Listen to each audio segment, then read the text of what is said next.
It is the fourth play day of the EML League, and we're getting ready here for another full evening of amazing Siege X games. My name is Anne, I'll be your host for today, joined by Alfama and Fresh, and I think we're very colorful today. We're dressed for the occasion, and I hope we're excited for a full evening of Siege. I'm super excited. Full of color, full of great matches. You know, it actually matches everything. Yeah. Look at this pink and blue, purple and blue. Do you know what, Leo? I was planning on wearing a t-shirt today. You've been rocking the dark, moody fits. I was bringing a black t-shirt, and you walked in this beautiful shirt, and I thought, well, we've got to match the color. I'm tired of emo comments, you know. Yeah. I need to step up my game. They weren't very nice to you then. No, they bullied me into having a shirt. I'm sorry to hear, but it looks great on you. And I think as well, you know, with us being so colorful and dressed up today, I think we'll do some reviewing of other fashion today. But we'll leave that for a little bit later, because first we're looking back at what happened yesterday. It's kind of a reoccurring thing here that we're looking at the top players of yesterday, and we put the number 2 and 3 players together here. We've got Tep, we've got Shaiko. Shaiko in particular, a player we were very critical about yesterday, but he's really stepped up. Yeah, absolutely. We were saying that Falcons needed these big individuals to step up. We saw Shaiko, we saw Likefak. We actually judged them pretty hard on the pre-match. We said they needed to wake up. Well, waking up, they did massively, and those stats show, Jack. Yeah, absolutely. Shaiko is incredible. Although, do note, 0 entries. Again, Shaiko is actually very, very low for entry engagements at all with this Falcons roster. He is, of course, known for being an aggressive player, but he's not currently taking on the mantle in that role. And then just very quickly for Teb as well. Teb is the best player at clutches in the entire world at the minute. Wow. He's got 3 across 3 play days now, which has been massive, because if he's got 3 1vx's, his team has won twice, 8-7. He's literally single-handedly bringing his team points home. He's the best in the world. I mean, I can't do the accent. I'd love to be able to do it, but we'll stay clear from that. We're going to reveal the number 1 right now, and whilst it might be no surprise to anyone, the number 1 player from yesterday was actually on the losing team. We're talking about Freck. It just keeps happening, right? Freck, the latest piece of the puzzle for BDS. He was the last guy to get picked up. Maybe the one guy that actually had trials, you know? They weren't sure they were going to pick up that guy, and he's proven them how much skill he have. You know, yesterday we were starting the pre-match, and he already had, like, I think more than 30 kills in 2 games. Yeah. And then on the third one, he drops again double digits, but not any double digits. He dropped 18 kills just to lose again. It must hurt for these players. I mean, he's like on what, more than 40 kills across 3 play days, and still has only 1 win. On an individual basis, Freck is the 3rd rated player in the world. He is only behind Good Boy inside of Korea and Ashen inside of North America. That's how high he's performing for his team right now. And like you said, it's even more devastating that he's being beaten as well.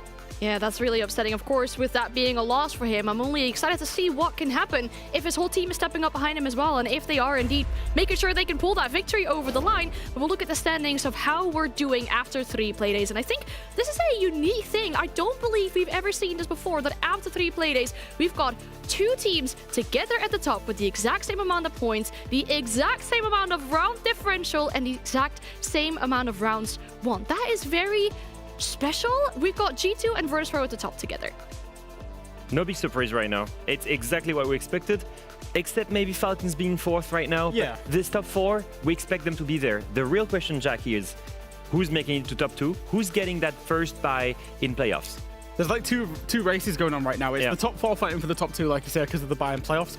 And then it's 5th kind of, I will say probably down to 8th. It's those teams, the BDS, Fnatic, MACKO, Wolves of this world, that are fighting it out to make it to playoffs for those 5th, 6th positions. I think Gen.G Wylde unfortunately look a little bit off the pace in terms of the race. It's a long season, but they do look off the pace right now. They're setting off on the back foot. However, if we do look at the fixtures, one of them will be able to get on the front foot, because somebody will pick up a win in that game today, so they can join that race for the top 6. Yeah, that final game is going to be oh so important for both these teams, really making sure they get those first points over the line. I mean, Gen.G already got 1, but they still want that victory so bad. We're looking at the 5 games in total. My eyes really dart towards that 4th game as well. That's one that I'm really looking forward to in particular. Anything in specific for you? For sure, BDS, G2 is interesting. For me, it's Gen.G Wylde. You know, 2 of the teams all the way bottom at the leaderboard. All of them are just waiting to get a first win. It's gonna happen today. And I just, for some reason, I kind of want Wylde to win at some point. I want them to gain hope. I want them to prove themselves that they deserve to be in tier 1, because I would hate for them to just come in and just 0-0-9. That would be really rough. Yeah. We've seen teams do that before, and it's not nice. No, it's that you don't want anyone to be there. You don't want to wish that upon your worst enemy for someone, especially if you're just joining the EML as well. But we previously talked about how fashionable I think we all look today. We really decided to dress up today, but I think that also leads for a perfect opportunity for us to go and judge something. Let's go over to the couches, because we talked about it yesterday. We brought up the idea of how funny it could be if we would do a jersey ranking, and it wouldn't be us if we wouldn't immediately pull through with it as well. So that's what we're doing today. We're gonna rank all the jerseys inside of the EML, and we've asked Jack to make the ranking, and then it's up to Leo and me to decide if we agree with it or if we do not agree. We're asking the only Brit here about fashion sense. We have a French guy on the Yeah, exactly. All right, I've got miles better fashion than you anyway, Leo. So we're going to go over to the screens here, and I've done 10-1 of my favourite jerseys inside of EML. And I will say, genuinely, I think a lot of the jerseys inside of EML are good. So being in 10th place isn't necessarily bad. I don't know, Leo. Who would you put in 10th place? VP? VP? Okay, yeah, let's go there. It is going to be VP out there in 10th place when it appears on the screen. Oh, we've lost them. Okay, they're coming. That's all good. We'll improvise. You've spoiled. Virtus Pro. We've Why spoiled Virtus it. Pro And in we've 10th? spoiled the 9th place. Virtus Pro in 10th place for me. It's just a plain black jersey. Now, I like simplicity, but it's very, very plain. I don't know if you two agree with that one. Yeah, it's a combination of grey and black, is it? Because there are patterns, And but also, you don't really see them. I've been known as a Virtus Pro hater in the past, and they're playing so well on their siege, I had to put them bottom at something, guys. So you had to put the only team that's always the 10th of the leaderboard, 9th in terms of ranking. Exactly. For the jersey. Oh my. Wylde are going to be up there, well, up there in 9th. That's up there for them because they're currently in 10th. Again, it's just a little bit plain. There's not a lot going on. I don't know if you two would agree with that. Yeah. Plain ones and a few ones that really look similar as well, I feel like. So There's no pattern, there's just the logo that's smashed in the center, and there's just stripes. I don't get it. Let's move through to the number 8 position. who have we got on 8? Oh, because that one 9th. Yeah, That is number 9, yep. 10, 9. You're building suspense. Number 8, Yeah. I'm building the suspense. Who could it be? I don't know. See, I would say this, but I've completely forgotten who I put. Could it be Secret? I know who I've put in 7. Secret looks very similar to VP. Yeah. Actually, it's almost the same jersey. I if mean, you just yeah, change you the put logos. this, but you didn't tell us what you were going to put, right? So for us, it's going to be a surprise. I think for you as well, given that you did. What? No, I like What? that. No, that's not. This is a controversial one. The reason that I put this here is it's just inspired by a football jersey. It's got a little bit of its own, unique. How is that a bad Fritz thing? doesn't like But anything it's about basically football. a football jersey from Wolves. How is Ripped that a bad off thing? And then a little bit added on the top. No?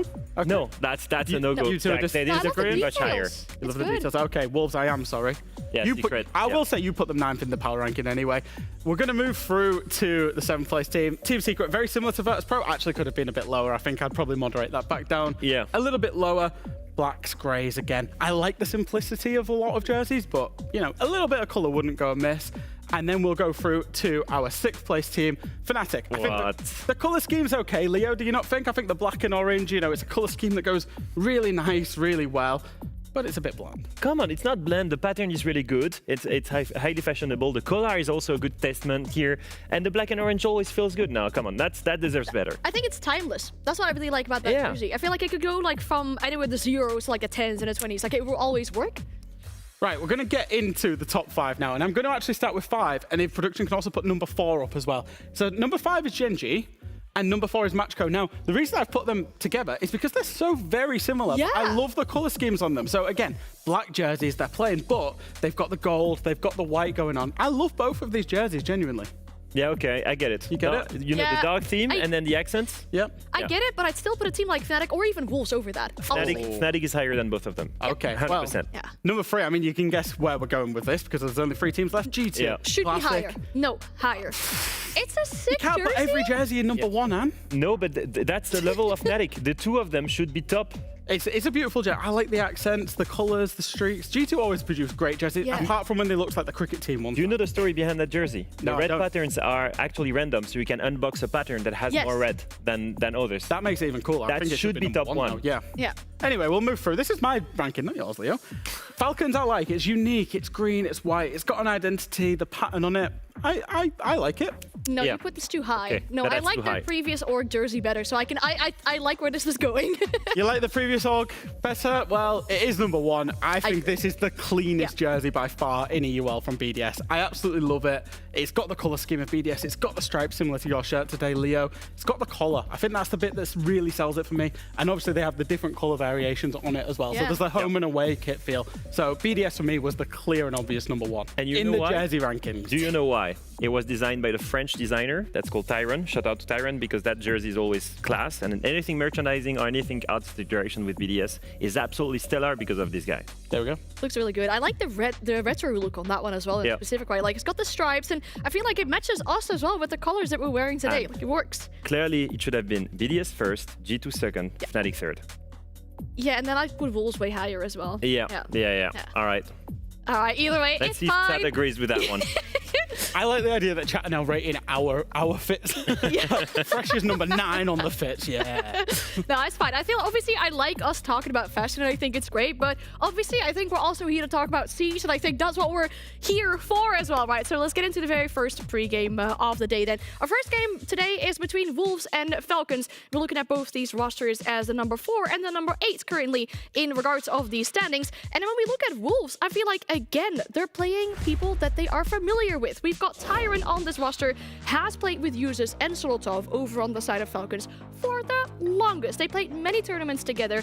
Now they find themselves against each other. I feel like Wolves, when I look at them and them playing against so many people that they know, it's like they're the chill guys in the club and they seem to know everybody. They know everybody because they have so much experience on that lineup. You know, even if you think of Noodle and Leader, they've had plenty of international events. Azure as well, Tyron as well, playing together on Fnatic. Krex is the only rookie. It's normal that we see these guys, you know, having played and having teams with most of the teams they're going to be facing. The real story for these guys is that they're consistently going up 4 and 5 rounds, but they can never reach that moment where they actually win. I 100% agree. I mean, obviously looking at Wolves so far and their trajectory, they like to make it difficult for themselves. It hasn't really been easy for them. Yeah, exactly. I think Wolves' position, they've obviously lost a couple of games now, but even the victory that they did get against Fnatic was a hard-fought victory. And I think it's worth saying, Wolves have had a pretty difficult start to the stage from what we've seen. They've played 3 teams inside the playoff positions, but as well, G2 and Secret particularly, who are absolutely blowing every team away that they come up against. And for what it's worth, Wolves, 4 rounds against G2, on another day could have beaten them if Wolves were a little bit better. It felt very similar yesterday against Secret. It was about whether Wolves turned up or not. They're hanging with some of these top teams.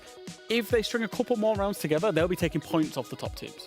They need to pass that ceiling, finally manage to beat some of these big teams. They've managed to do it against Fnatic. Now is the moment to prove it against Falcons, a huge opponent. Yeah, if you want to be with the top teams, right, you want to make sure that you're also able to take down some of these fellow top teams in that case as well. One of those could definitely be Falcons. And I think if you look at them, though, you two mentioned it during the standings, we didn't expect them to be 4th necessarily, especially after that first play day. The loss, it kind of came as a surprise, I think, for a lot of people. And maybe we were scared that the issues from Reload were going to linger into the EML, but we spoke to Leak Effect and he actually had something to say about that. Firstly, with the new game, even if like there is a couple of change between Rainbow Six Siege and Rainbow Six X, and we are the kind of team who need time to be used to the new game, even like it's small change, but still. And also the new ban system, we needed to like change a lot of stuff. We need to see how it goes, and the reload was the best thing. And this stage is to show that that wasn't useless for us. So it seems like it really was just a small blip on the radar there, and it's looking a lot better already afterwards. It was very clear for me that after Reload, it was the perfect wake-up time, the wake-up alarm, and losing the first game, that's completely fine to me. They played against a really strong Virtus Pro, coming fresh of not having shown anything during the offseason. These guys shouldn't be afraid of the form that they've shown. It's just a matter for Falcons to always consistently improve. It's always the same story. They're entering competition, they look terrible, and then they slowly get better and better. The one thing is, we'll always draw that comparison. They tend to lose their first games. I don't like that they draw that comparison and go, oh, they're fine. I don't know if it's just a defense mechanism or not, but again, what did we say about Falcons? It's such a high quality team. I was so impressed yesterday with the team performance. It wasn't about individuals. They had individual performances last week. Yesterday, they put in a convincing, a terrorizing team performance. It was so good. Yeah, we'll talk maps as well for the specific one. I mean, map, it's a best of one. We've seen so much Lair yesterday. I personally don't really have anything about Lair, but I really want to see a different map. I'm glad we're getting to see it. It's going to be Clubhouse. So when Falcons, nearly called them BDS, then when Falcons played Clubhouse last week, and Leakfack actually referenced this in his interview as well, he said, we got over the line because Solotov carried us. That's basically what it was. Now, Clubhouse is a map this roster has traditionally been unreal at. They'll play anybody in the world at it. So if Wolves wanted to go there, we were always going to be going there, and hence we've gone there. But I will say, from Wolves' perspective, they saw Falcons last week not play their perfect team game on it, get carried by one individual player, so maybe they've seen something that they can counter there, Leo. Yeah, it's been 50-50 for Wolves, hasn't it? In Malta, they lost it once, won it once. When you look at Falcons, I'm just following you now. When you look at Falcons, these guys are on a 4-1 record on it. They've got 80% win rate. And the most important thing is, who did they play to get that 80% win rate? W7M. Yeah. FaZe, yeah. Wildcard, some of the biggest teams in the world they've played, and then obviously MACKO. Oh. Yeah, and then MACKO. Well, yeah, exactly. But I will say, even for the longest, I remember going back to 2023 Six Invitational, and this is a little bit anecdotal, but at that point in the time, I was saying BDS then were the best Clubhouse team in the world. The core of this team has loved this map for the longest time. And it kind of feels like a Wylde situation yesterday when we were talking about their map ban. You have to be really brave, I think, to take this team to this map. But I like it though as well. I mean, obviously, like we said, there's opportunity for Wolves to potentially counter something here. The operator bans could really play a big part in that as well. Like something that, Falcons maybe play that you can take down immediately. I think the tough part with Falcons is they're one of the best. They're one of the European FaZe. You know what I mean? Like if you ban something really annoying to them, they will adapt pretty well. So I'm not so worried about this. What I love for Wolves is the way they've been, like the ITV heritage. I feel like having these pre-rehearsed attacks, these pre-rehearsed plans that were really well done. Remember these layer attacks on basement, for example? Like they're really good at this. The problem for Wolves is their starting defense, which has been their Achilles heel so far. They've been struggling on their defenses, which is funny. So they need to be able to hang. If they get a positive defense half, then they might be able to get something for this game. But that's what they need to start off with. I mean, a point would be really good for a team like Wolves, especially with the current position that they find themselves in regards to the standings. But for Falcons, obviously, the 3 points would be very welcome as well, as they're only 4th currently. But we have everything that you now need to know to get yourself ready for this match. We'll bring in our casters as well. We welcome back Ace and Dez. It's good to see you two again. How excited are we for this game? Yeah, we're ready to get stuck in for this one. It's another play day. It's getting a bit warm again in the UK, Tim. I hope we're not cook alive this evening, but hopefully the games keep us nice and cool. I'm looking forward to it. Yeah, I think it should be a good start. Well, Wolves have been pretty good so far, I think. You've got, as Fresh said, they've played G2 and Secret. They now play Falcons in 3 of their first 4 games. Honestly, they're on 3 points now. If they can come away with 4 or 5 from that set of matchups, I think they're looking good for the second half of this stage. Yeah, I mean, I agree, and obviously, I'm glad you mentioned heat as well. It's kind of warm in the studio, but I feel like especially in like the UK, you're not really used to getting so warm. Are we making sure we're staying hydrated and not spilling our stuff today? I've not been very good with the hydration front right now, and I'm not going to lie. I wanted to call in some reinforcements on that side to get me sorted. Yeah, for me, it's in the mouth, not on the desk. That's the that's the hydration strategy for today. All right, that's awesome. Well, I hope you two will stay hydrated for this game. But of course, the game is almost ready as well, so it's time to send it to you two for this Clubhouse game. Thank you very much, Anne. Yes, what a start to the day we've got, Tim. You've got Falcons coming into their favourite map. It's looking like a strong performance for them, but as you were just saying, if you can walk away with a few points here as Wolves from games like these, you don't feel too bad about it, because for them, they're fighting over that 5th spot, that 6th spot. We kind of know who our top 4 teams are going to be already from looking at the standings. Now it really comes down to who's the best of the rest. Yeah, exactly. I think Wolves are getting up to speed as well. I genuinely do. I think they're going to go... If anything, it kind of works for them in my mind. They've had these first few games against the top teams that even playing at your best, you might not come away with many points. It gets them up to speed for that second half where they can really start farming some points potentially. So yeah, I think it's certainly not panic stations for Wolves. I think they're going to be fine, and I think Falcons might have a tough little game today. You think? I think it could be. I don't. I think do I think they're going to lose? No, game. I don't think they're going to lose. Do I think it's going to be 7-2? No, I don't. I think that Wolves will... I think we're looking more 7-4, maybe 7-5. I think Wolves get a few Really depends on side start for me on this one. I mean, Wolves, as we've remarked, have had their 1 win. They beat Fnatic 7-5. And Fnatic, they've run a few teams close to the wire. They beat Wylde. They took Virtus Pro very close, going 8-7 in overtime yesterday, for example. Certainly not slouches, but it very much was that kind of battle of the rest. And as much I really want to see Wolves here getting up to speed, being able to compete. They're our UK boys at the end of the day. I do think Falcons, after their sort of day one wobble, have now realised, no boys, we are full sending now, playing at our best. They looked nigh on unstoppable the last couple of play days, I think, admittedly against weaker opponents, but I think Wolves have really got their hands full today, and I don't think it's going to be a particularly close game. 7-2, 7-3 is what I put on the table. We're at opposite sides of it there, so we'll see which one comes out correct at the end. Like I said, don't get me wrong, Falcons have looked pretty electric. They're certainly getting back up to speed. Leaker Fact's interview was interesting, you know, saying just had a little bit of time getting used to the bans and the couple of tweaks that, you know, the changes that have come along with CJX. So they certainly are looking back up to speed. They looked very good yesterday. So, you know, no, I don't think Wolves are going to have an easy time of it, but I've just got a feeling that it's going to be maybe a little bit closer than we might expect, but we will see as it plays out. We're going to be into it in not too long a time, I think, getting everybody locked and loaded, ready to go. We can see we've got 10 in the server. Thank you, Shaiko, for that view. So we at least roughly know where we're up to. If I look back over the banning history across Reload and the stage so far, though, like, just to talk more about this map of Clubhouse, it is the go-to map for Team Falcons. Like, they haven't banned it once across that time period. Other maps, of course, have kind of come and go, but they've definitely banned all of them at least once. This is, for now, the map that they are dying to play on. And Wolves, for them, it's not exactly their strongest map on kind of a... Well, it's a new team as well, so you don't always get the full show, but based on recent history, it's not up there as, like, their top dog map. That would be a cafe, for example. Yeah. So I think, really, here, the only reason why Wolves have let us go to this map is knowing that Falcons love this map. And I do think you're going to see some counter bans, some specific strats that Wolves have been cooking up here to try and snatch some rounds away from Falcons. Again, do I think it's going to be enough to win? No. But keep your eyes out, because I do think you're going to see some interesting bits and bobs in this game. You know what Wolves should do?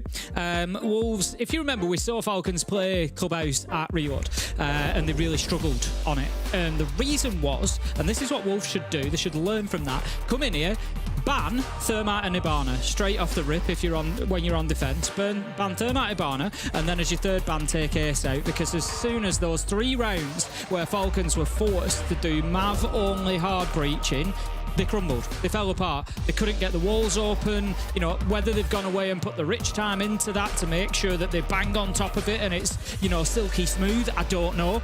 But I tell you what, I'd be trying to find out, because it was just glaring. So for me, if you're Wolves, bang, double hard breach ban, third hard breach ban, and let's see how Falcons manage without that utility. As it is, they've not gone down that road. They're going to take away the Grim. But I just think target banning Falcons, in a lot of ways, you know, you take away the Deimos, you take it, whatever you want to do. I don't think it works very well. I think they're very flexible at moving around. Right, you've taken Grim. Right, we'll bring something else. We'll, you know, to create that space to do that job, and they do it fantastically well. They've taken away the Ace. For me, out of either of the hard breaches, any of the hard breaches that you'd have taken on Clubhouse, I'd have taken Thermite or Hibana, because Thermite's going to give you your big breaches on CCTV wall, Jacuzzi wall. Hibana's going to deal with your hatches. Ace is kind of a neither here nor there on Clubhouse for me.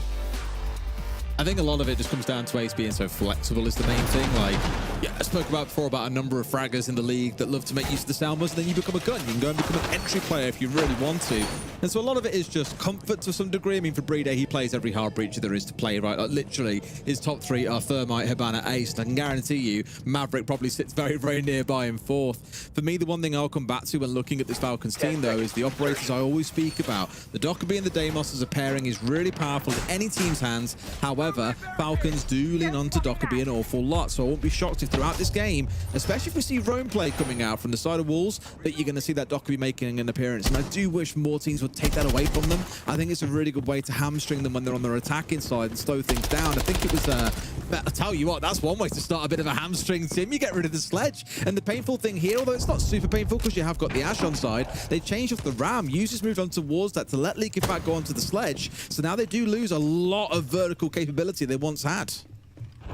Look at that. If we look at the Falcons lineup, though, I was talking about these potential hard breach bans as being my options, and look who they've got: Thermite, Hibana, and they're gonna lean on them. They're gonna rely on them to do the breaching that they want. If Solitov manages to take down Noodle, is Solitov going to be on the carry again? That's always another question. We know how good he is at it. So Wolves, they need to mark his position, make sure that they're looking to track him down and get that kill if they possibly can do. Azza is going to be holding on for the time being inside a bar. Just needs to make sure at 4 versus 4, that he doesn't sort of try to overhold this. They don't want to be losing another body.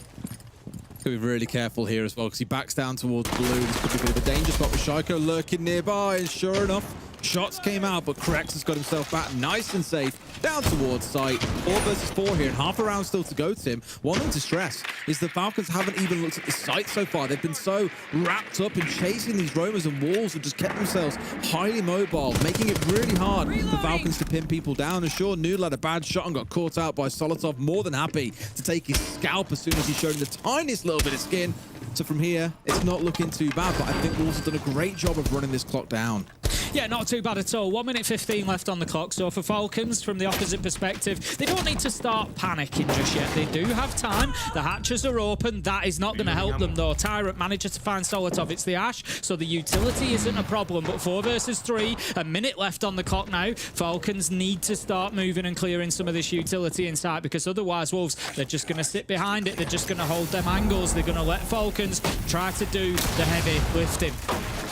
Definitely a bit of prep going into this one, because honestly, again, I speak about that Dockerby a lot for this team. I really think it would have helped them clear this map out a bit quicker and at lower risk. So far, they've just paid the price. Admittedly, run out being one of them. The second one, of course, that you saw a second ago. Not really much you can do to cool your way around those ones, Tim, but they are being picked apart. This is why roaming and why aggressive play can be so effective, is you punish players on the attacking side by taking away critical utility as they get near the site. There's very little vertical destruction that's gone on, it's worth noting. However, they've dropped themselves in towards Church here, Tim. Got themselves the main wall being opened up in this 3 versus 3, but not a lot of time to go. Wolves could do this on the clock. Usus is going to be dropped down. Shaiko finds leader elsewhere, so effectively 2 versus 2. Tyrant manages to find Shaiko, and it's all up to Pre-Day. 7 seconds left to go.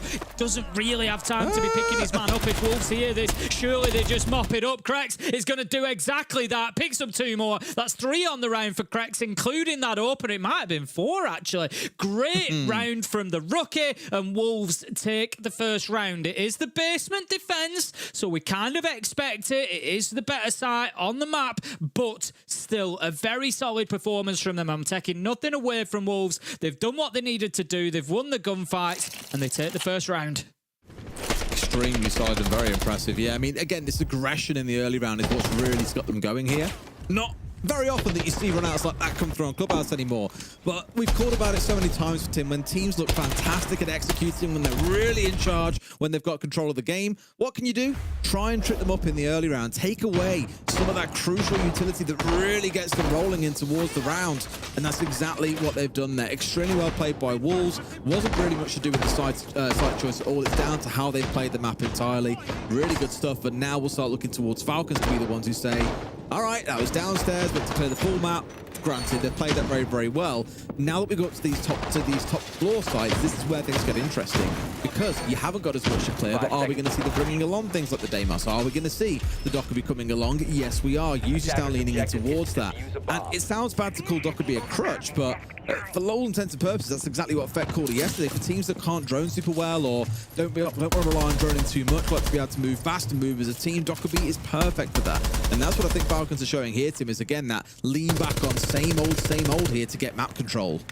Just opening up those windows ready as well, so that kind of gives us a heads up. It gives us a signal of what we're going to be seeing here. It's going to be try to clear out construction, CCTV cache, get a hold of that side of things, and then they can use those balcony windows to try and put pressure onto site. They need to make sure that they get that jacuzzi wall. We've seen too many attacks recently where people don't bother opening the jacuzzi wall, and defenses with only 2 or 3 defenders left remaining will hold off a superior force just by using that elbow corner around jacuzzi wall. So they need to make sure that that is playable. Actually left soft here, as you just saw, shown by our observers. Thank you very much for that little picture to say what's going on that side of the map. Cracks another entry, though. It's Brede to pull down. And so look who's gone. It's one of your hard breaches. And the second one's gone as well. Cracks has removed both of them at this spot here. And this has been this big dance, don't forget, over towards the extension. This is nothing to do with the site. Cracks should not be able to get away with these kind of plays in that position. Now that's great from him. Again, another big round for him. And right now, Falcons are going to need one of those magic moments. Shaiko knows, he sees them cross. Tries to go in and do something with it, but Krex is there once again. He is the roadblock right now. Gets a triple in the round, 5 versus 2, and Wolves are looking good for a second.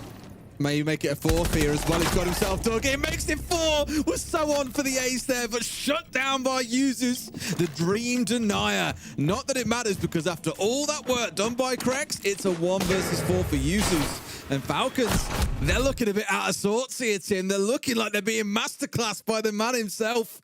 They've got to find a way back in, because Wolves are cooking right now.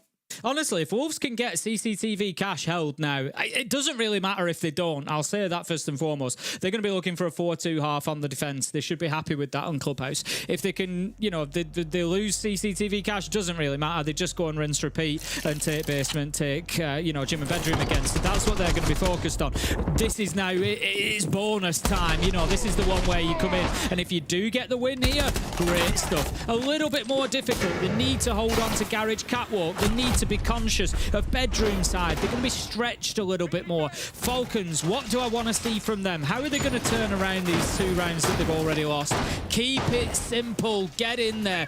Breach CCTV wall. Lounge control. Clear Garage Catwalk. Bring the utility to do so. I'm having a look. I was going to say I'm not seeing much to help them clear that catwalk. The Blackbeard might help them a little bit. But honestly, with that lineup, they might actually be better off going from master bedroom side. Use Blackbeard to clear out any extension, force the players back, and then open that construction wall through to site and get the plant down there while you've got Shaiko on Deimos underneath in stock, just making life a nightmare for somebody like Smoke, who's going to be playing in there. He knows that Tyrant's going to be in that position, so just scan him out and try and get your shots through from underneath. That might be the best play for Falcons here, but either way, they've got to make sure they tick every box and they don't miss any steps.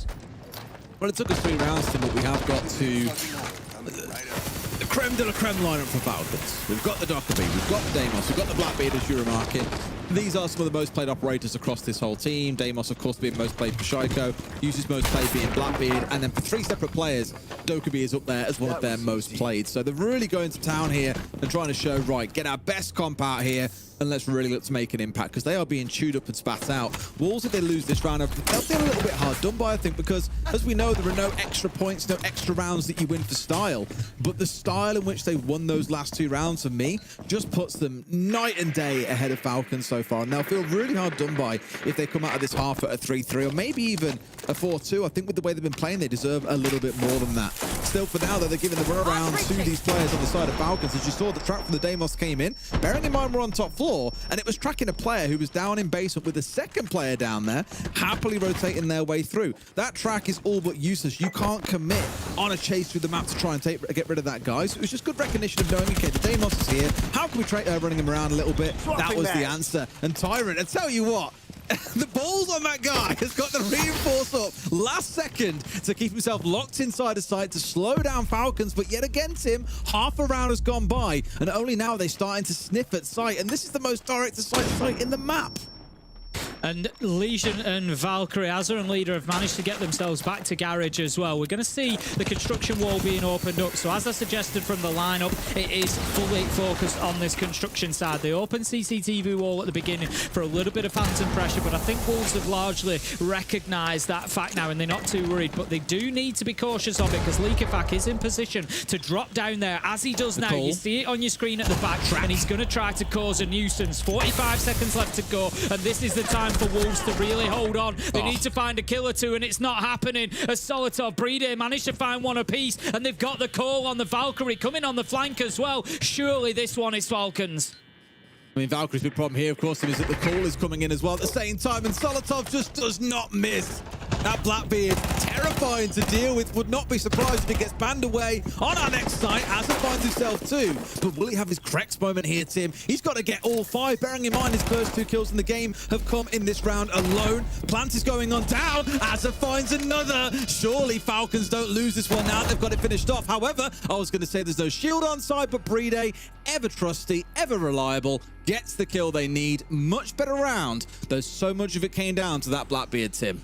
Yeah, good bit of sparring from the 2 of them here. I think it's been a good start to the game. You know, Krex has had a big opener. A couple of rounds have really gone fantastically for him. Wolves grab themselves 2 rounds out of the first 3. They're going to look to rinse and repeat. I think that's good stuff from them. But Falcons there, if you remember I said at the beginning, they need to make sure that they're not missing any tick boxes, and that's exactly what they did. They got that CCTV wall open. Leakerfact was able to use it later on in the round. They got themselves the clearance on master bedroom side. They had a drone set up for the main stairs flank. They reacted quickly when they knew that 2 were down in basement. I was going to say at the time, it's a big risk from Wolves having both Azza and Leader down in the basement, because it says the Falcons, go now, go quickly. And that's what they started doing, getting the wall open, pushing on into sight, finding kills.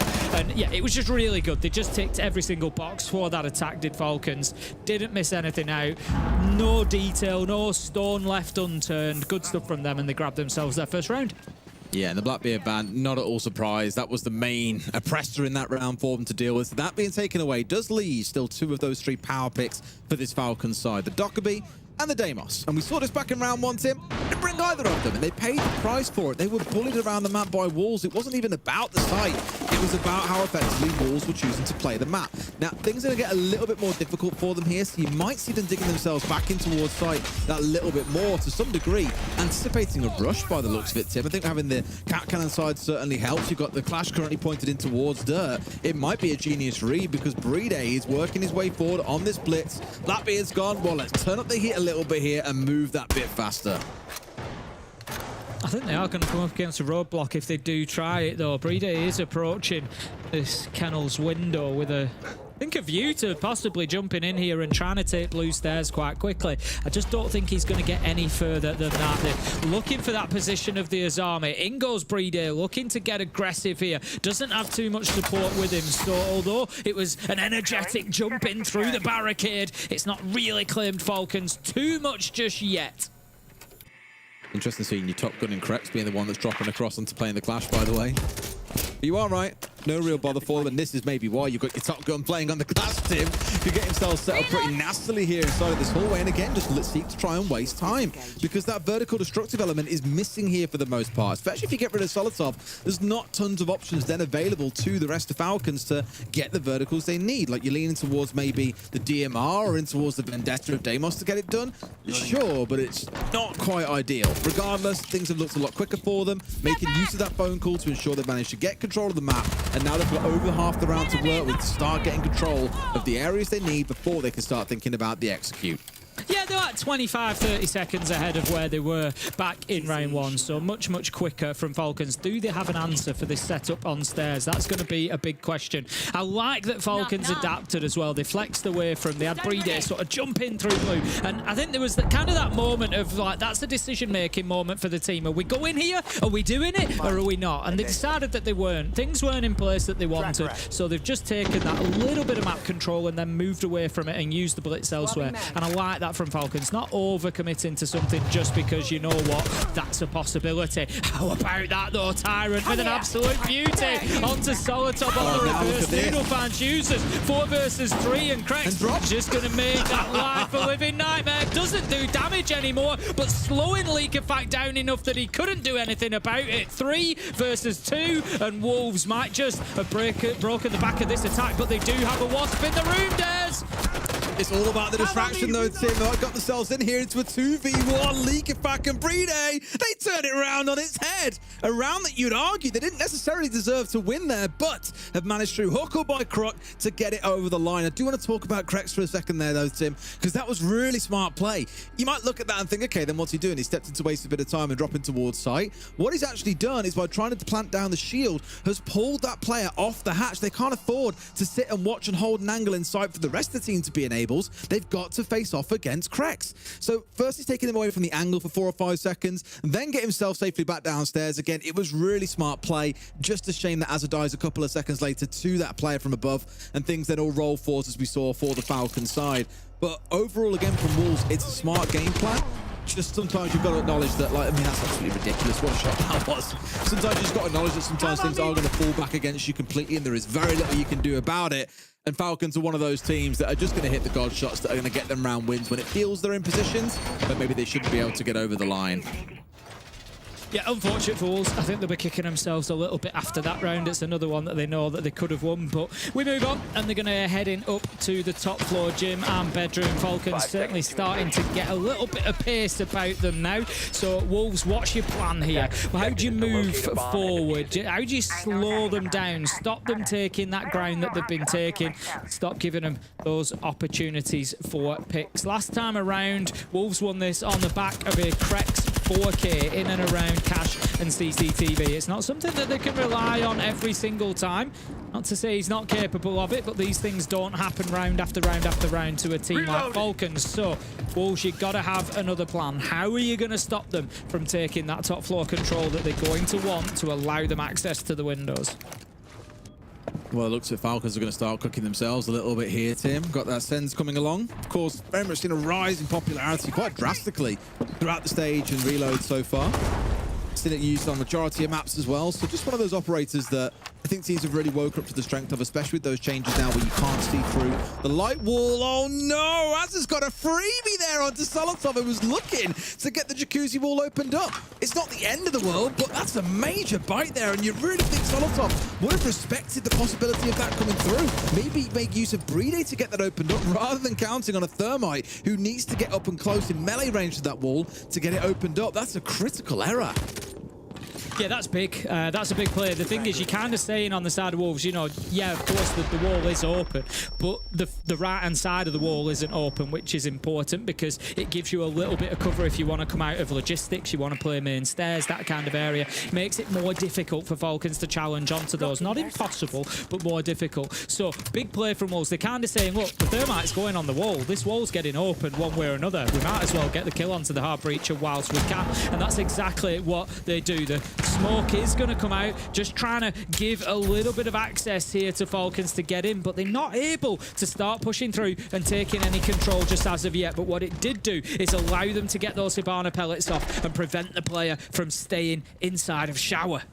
It's just how much time is being wasted here, right? That's the critical thing. Like, I was going to say, maybe they baited here by the thought that a rotate wave is coming on through, and Leakefak has just crouch walked in, picked up 2 kills for himself. It's that Falcons effect again, Tim. The players can work magic when you need them to at times, and that's exactly what Leakefak has done. Correct spinning around onto Shaiko, though, on that construction window, takes away a lot of the pressure on that back angle. So now they're back to pushing in through Jacuzzi wall. Can they get away with it against 3? They shouldn't be able to, but they're in a great position right now. They're going to plant here because Brede has managed to get in. He's got some space. The smoke canister is now stopping that line of sight. They have to push through and challenge Leakefak, who manages to get 1, 2. Can he find an ace on the round? He just needs to find that last man. Brede picks him up. All that Falcons care about is the round, but that is a leader leading the team there. Leakefak with 2 huge rounds for Falcons. That could easily, right now, be 4-1, but instead it is 3-2 to Falcons. That is a great turnaround. I wish I was in their TeamSpeak chat at that moment, just to hear Leakefak going off. It'd have been going mental.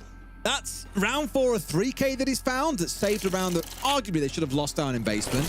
This round there, things started to look ropey. This moment here, car crash. It's such a good response from Wolves as well to deny that. I absolutely love seeing it. But it's again all in the back of Leakefak, who has stepped forward and found a 4K in that round. 7 kills across those last 2 rounds to drag his team kicking and screaming over the victory line. Otherwise, you could be looking at a 4-1 to Wolves right now, in my opinion, Tim. Yep. Falcons are fighting back into this, and it's got a sting for Wolves, man. They played those first 2 rounds, even the third, ridiculously well. Yeah, 100%. The reality for Wolves right now is that at a minimum, it should be 3-2 to them, not to Falcons. They should have won at least one of the last 2 rounds. They've had man advantage, they've had time on their side, they've had utility on their side, where they've taken key utility away from Falcons in both rounds, and they haven't been able to get it over the line. It's been a masterclass last 30 seconds from Leakefak twice that has prevented them from getting those rounds won, and they will be kicking themselves, and they should be still in the lead. Yeah, they were what, 4 versus 2 in round 4. They were 5 versus 3 at the start of that last round. Like, they've got themselves mammoth advantages. And it feels bad when teams give away a round where they've got the entry. You know, you're 5 versus 4 and you lose the round. It's like, we shouldn't be losing from an advantage position here. We should be able to, you know, regather here and get ourselves a win. But there's 2 rounds where they've really crumbled from a 2-man advantage. You can't be doing that at this level, unfortunately, boys. Anyway, we digress. Onwards we press. Falcons could be on here, Tim, for a 4-2 attack in half, which is terrifying.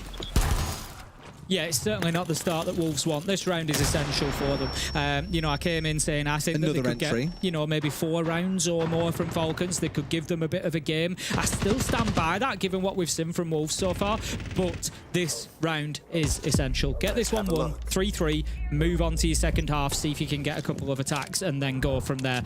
But yeah, if they come away with the way that things have gone, with the rounds that they've had, particularly in round 4 and 5, and they're 4-2 down, that's a huge loss. For the time being, they're going to be holding that Monty back, just trying to prevent Briere taking too much ground here in Dirt Tunnel, but they need to be careful because he is being backed up. But look at who died. Solotov went as the opening death. He's had a tough game so far today, and it's the Ram that they've lost, so that is a lot of verticality gone for Falcons on a site where you really want that verticality.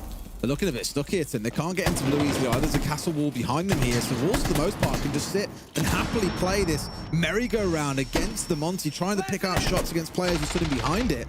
It's not a bad spot to be in, and now they're in a 5 versus 3. Surely we don't see another man advantage going against them, right? Likafak's still on board there, so let's be honest, anything could happen. He's been the saviour a couple of times. He downed one, he's going to finish him there. Azza taken out, that's 4 versus 3, and it starts to give a little bit of space for Falcons as they come in. Brede working the shield again, manages to take down Tyrant, and again, it's another round that you feel like Wolves are just letting slip through their fingers. 30 seconds left to go. Falcons with the diffuser going down. And this plant's going to get stuck as well. Brede's finished it off, and now you're against the Monty in a 3 versus 2. Oh, I don't see how you recover this one. Let's not lie. It's a great execute from Falcons. They've done all the work through Dirt here, not bother with blue at all. Kitchen and Dirt was enough for them. Now they've got to deal with the pressure here as well. Knocks him off the back of it, and in we go. Here comes the support yet again, Tim. Falcons have pulled back from a 2-man deficit to clinch the half, 4-2. Wolves are going to be kicking themselves because 3 of those rounds, as we've already remarked a few times, they had a 2-man advantage. And there's nuance to that, right? Falcons have played some of those rounds out very, very well from those positions, but Wolves cannot be happy that they've got the entry in 5 out of 6 rounds. They've had a 2-man advantage in the majority of those rounds, yet still they are down 4-2. Heartbreaking for them. I mean, if you look at round 4, 5, and 6, it's essentially Likafak and Brede 3, Wolves 0. You know, that's what it's been. The last 30, 40 seconds, I know users threw a kill in the middle of there as well, but Likafak and Brede, as a duo, have just been going in, dominating sites, putting diffusers down, getting, I think Likafak's had 6, 7 plus kills, just adding them up, actually, he's had 10 kills in those last 3 rounds. It's insane stuff. Out of 15 possible kills in 3 rounds, 10 of them have been Likafak's. That's just ridiculous. Unbelievable stuff from Falcons, showing why they are one of the best teams in the world. But like I said, Wolves, I don't think it's a case of kind of feeling hard done to, because there have been mistakes there on the Wolves side. They should have been winning some of those rounds. Falcons have really punished those mistakes. So it is a case of, yeah, Falcons have played fantastically to go and win those rounds, but I feel like Wolves have also given them opportunities to go and win those rounds. They've landed a couple of uppercuts on the way through in those first 2 rounds there, Wolves, and probably felt pretty good about themselves. And we even said it after the second round. They'll feel really hard done by if this comes back to be a 3-3 or a 4-2. Like, and I was saying that as in 4-2 to Wolves, because they played so well in those first 2 rounds, but like I said at the time, you don't get any points for style. They may have dominated those first 2 rounds. They may have come in with a beautiful game plan. Krex may have absolutely slapped Falcons about for fun. It doesn't matter, because in the next 4 rounds, a player called Likafak existed. And now Wolves have got a mountain before them with only 2 defenses on the board. They're down 4-2. Falcons are on the defense. This could be a bruising 3-4 rounds here to see the game close out. It certainly could. Wolves need a strong start. They need to come in and really lay a marker down. Don't let Falcons play the map too much at the minute. Likafak is up on the top floor. Solotov is on the mid floor. That's all they've got in terms of roamers. Wolves, I beg you to make sure that you find Likafak here. You cannot let him have another huge impact on a round, because if you allow him to continue, he will continue, believe me. He'll keep on doing it. You've got the perfect op to deal with him now. You've got him stuck inside of logistics. Go and deal with him. Get somebody on the hatch, pressure him, make his life a nightmare and get him killed. He's trying to rotate his way out there. You can't. You can't with the hatch open. Let him get to Des. It can't happen. I don't think it matters to him, because he's going to do what he wants. Noodle there was like not even looking the right way when that kill came through. Terrible Whether it was a case timing. of they didn't know where the kill was coming from or what, I don't know. But Likafak hasn't had to move an inch there. He's just stood still, and his killing spree continues to him. I'm pretty sure now that's 12 kills straight that he's found. I don't believe he's died. I'll go back and double check, but he's unstoppable. Any pinch like that, you have to do it at the same time. You have the pressure from the hatch and you have the pressure from the shield at the same time, because Likafak then can't deal with both of them. As it was, there was 3 seconds in between, so he shoots one, he turns and he shoots the other. You've given him the opportunity to do it, so it's a tough lesson for Wolves to learn there. But Likafak is, as you said, just unstoppable at the minute. 12 kills in a row. He hasn't died across the last 4 rounds. Absolutely unbelievable stuff. Certainly helped a bit by some of the players on Wolves, And especially he in didn't that have a moment kill there. before that. No, he was 0-3 up until that point. That's the craziest part. It's absolutely bonkers. But obviously, Rain is C4 at the ready here. Tossed over towards bottom main and corrects. Not going to that C4. Okay. He's Obviously got away with one there.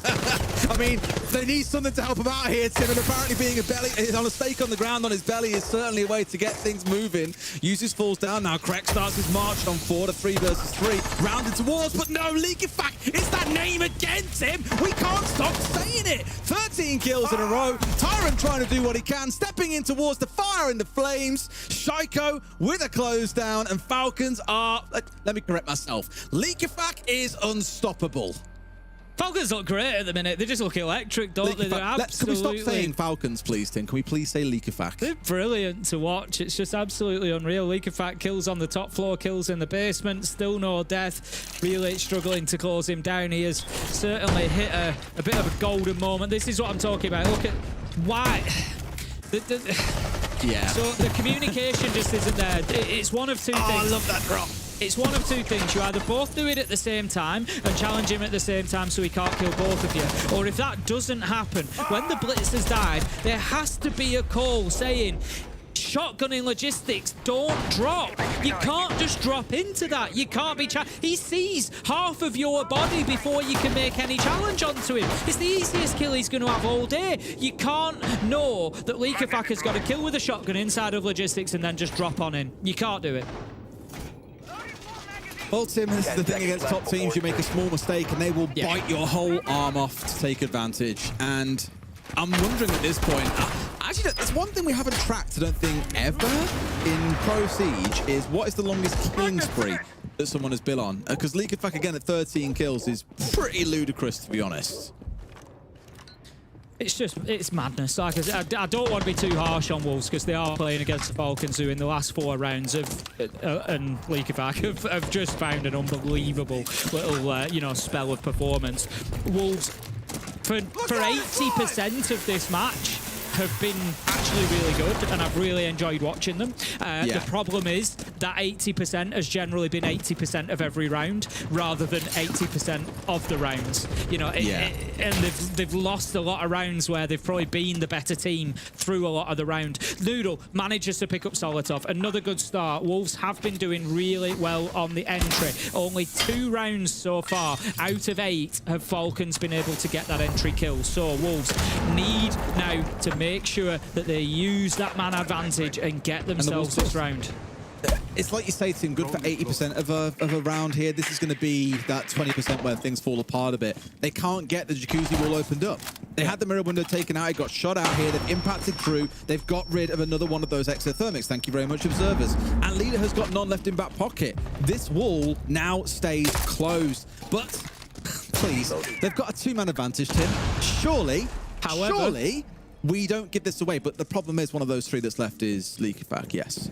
Still on 13 kills. We will keep you updated on that count. 13 without death. That's why we're talking about it. We're going to just see that wall opened up from Garage. We'll allow a little bit of access from the catwalk. We can take over cash now. 1 minute 15. Wolves don't need to rush here. 5 versus 3. They've got all the time in the world. Plenty of time to soften up side. It's not ideal that they haven't got Jacuzzi wall. I spoke about the strength of that elbow. But aside from that, Wolves are looking pretty good. I don't think they know that Leakyfac... Oh, they know. Okay, no, they assumed he was there, but he's moved a few steps forward. They don't know. This small readjustment here could be what nets them a couple of kills. He was here before. Let's not forget, Tim. He got that kill onto Noodle up above. They've got no idea where he is, Tim. This could all go horribly wrong. He could get 2 kills here. The balls can't hit the side players, but this could be real damage for them. In comes one, gets a freebie, spins for the second, but there's no drop onto the hatch just yet. That's 14 kills in a row.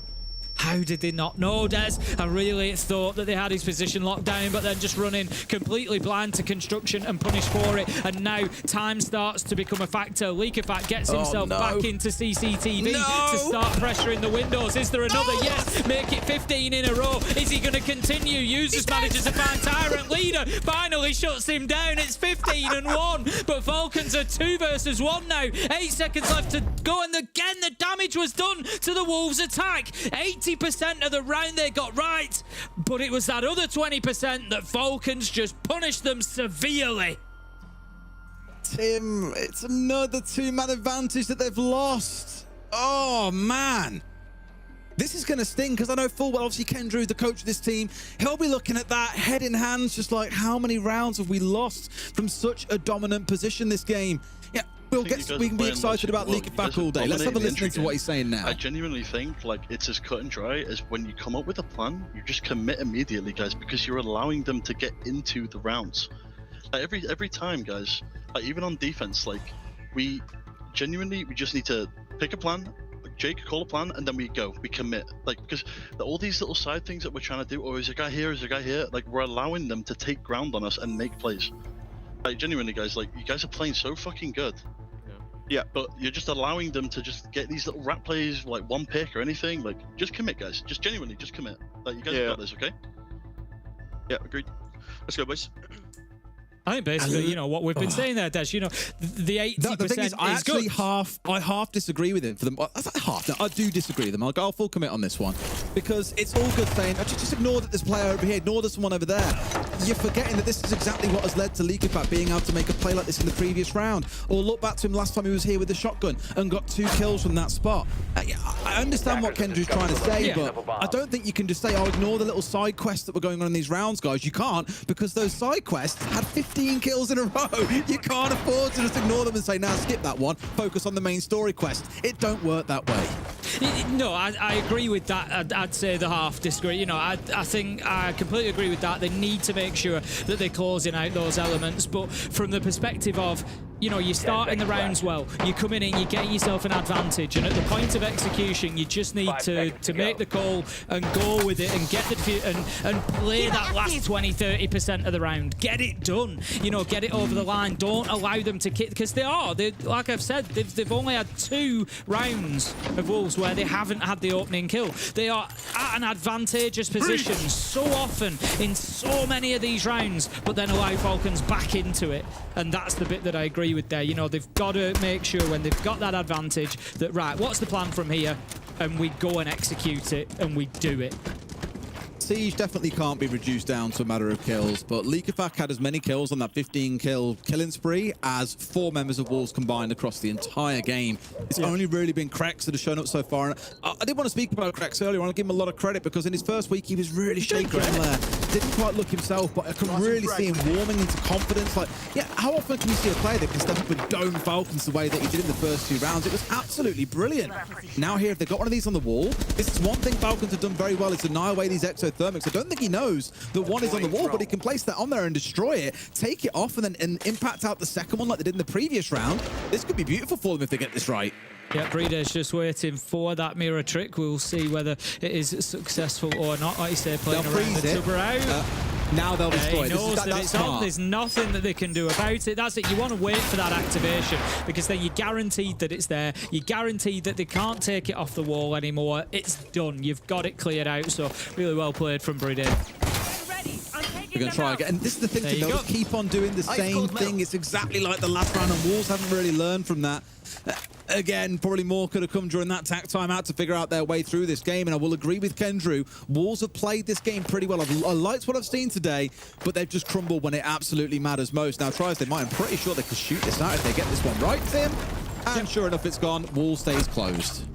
And that is now a big problem for Wolves. Falcons get the opener, and guess who it is? It's going to be Leakerfact taking down Krex. They're trying to take over Garage Catwalk here, but they are then going to face pressure from inside of CCTV, potentially. They have got the mirror window open, which makes it a little bit tough, but Falcons, they can play around that cash door. They can play to put a little bit of pressure from this side. You've got Tyrant outside playing that mirror window. To be honest, Falcons just don't even need to look at him because he can't get inside from there, so what does it matter? Shaiko manages to pick up a double. It's a flawless round. It's almost a flawless game from Falcons. They looked phenomenal. Wolves, I really feel for them. I think that they've actually played a lot better than the scoreline says there. I feel like they had some really good opportunities, and if nothing else, there's a lot for them to learn from that game in terms of closing rounds out. But Falcons, just a fantastic result.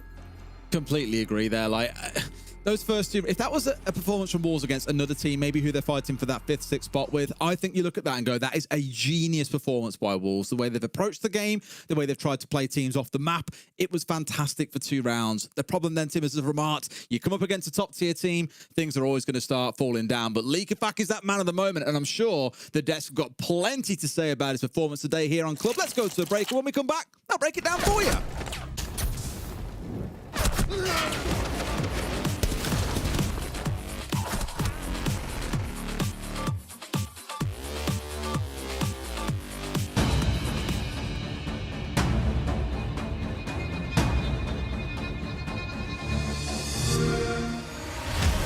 You know how they say it's not the destination, it's the journey?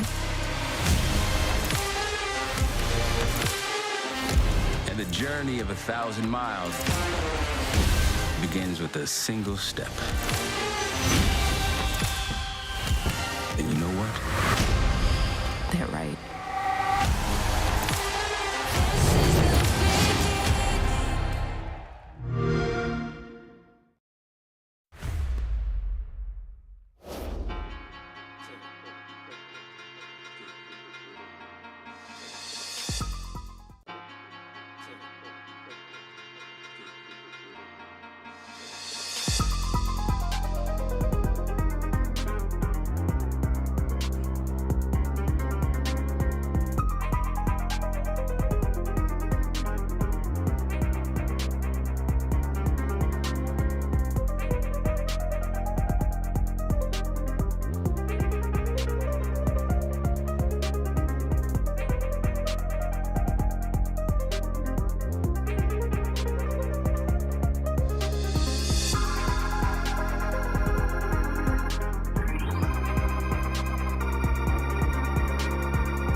Another 3 very welcome points on the board for Falcons here with a relatively easy game against Wolves. And whilst you're walking back on the desk, I'm going to repeat something you said, Fresh.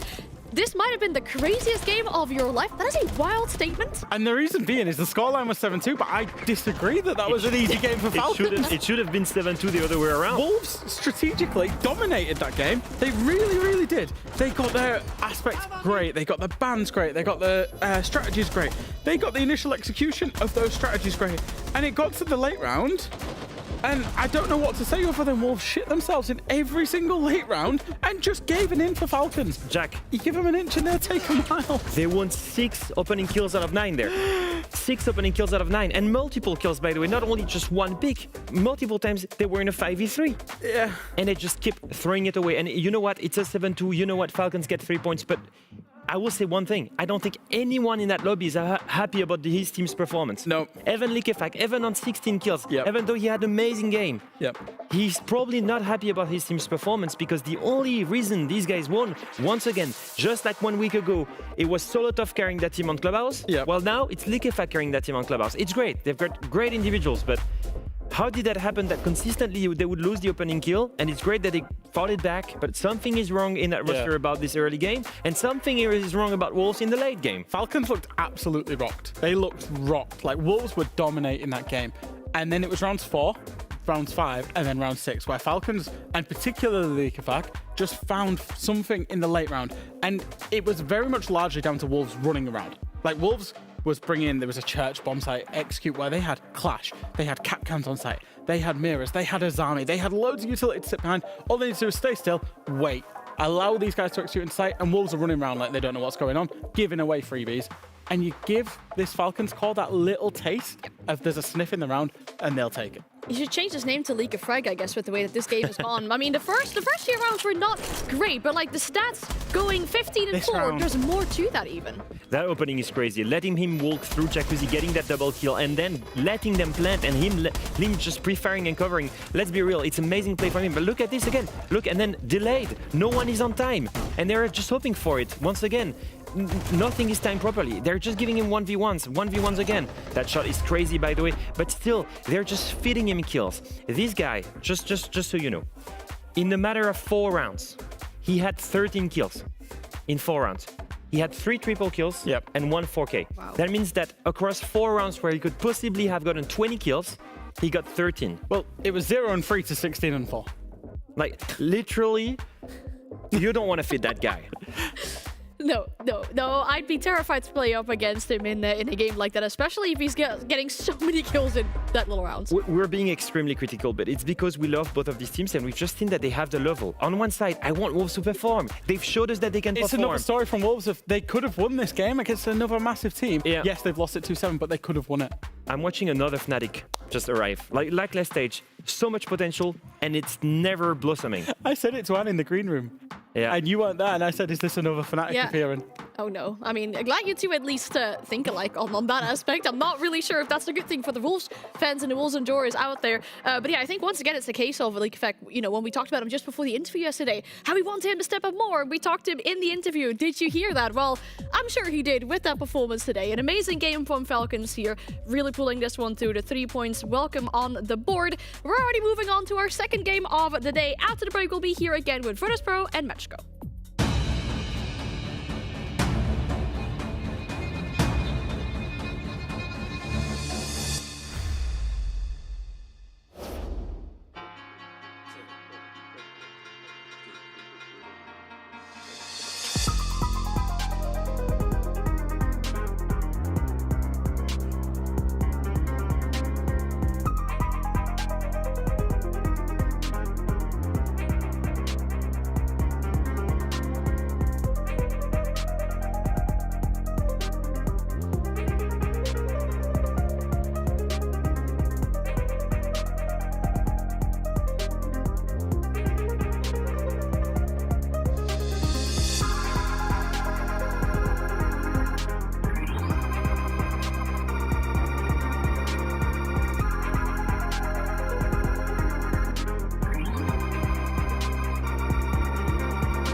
Time to dive into the second game of the day already. We've got Virtus.pro and MACKO. And whilst these two teams are rather far away from each other on the leaderboard, there's actually some similarities between them, but we'll deep dive into that later as well. We'll talk about MACKO first, because this team has had a very lengthy, a very hard matchup yesterday against BDS. It had us on the edge of our seat, but in all honesty as well, given that this is the first few games for them in the EML, it really isn't going that bad. They can be proud of themselves. They can be proud, especially of the rookies that are stepping up. You know, players like Lolo, for example, also the experienced step that yesterday carried them on in the victory against BDS. It's the team, I believe, that has played the most amount of rounds in EML with 40 rounds. They actually won 2-8-7, I think.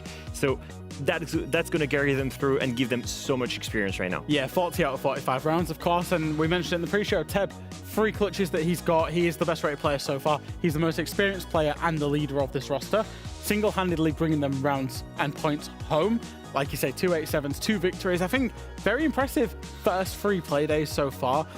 Still looking for them to kick on a little bit more substance. Obviously, the new guys into the roster, Ghost. Especially Ghost. He was the one that replaced Gemini recently in the last 6 months. It's been a bit of a baptism of fire for him, I would say. Yeah. He needs to step up a little bit more. All of his teammates are stepping up. They have a great collective vision. He is also playing quite an important role. You know, he's the one on the Deimos, he's the one on the Jaggers, he's the one that needs to frag a little bit more. So I'm hoping we finally see him maybe click a switch on, have a great game, have some confidence, and then he's going to start kicking off again.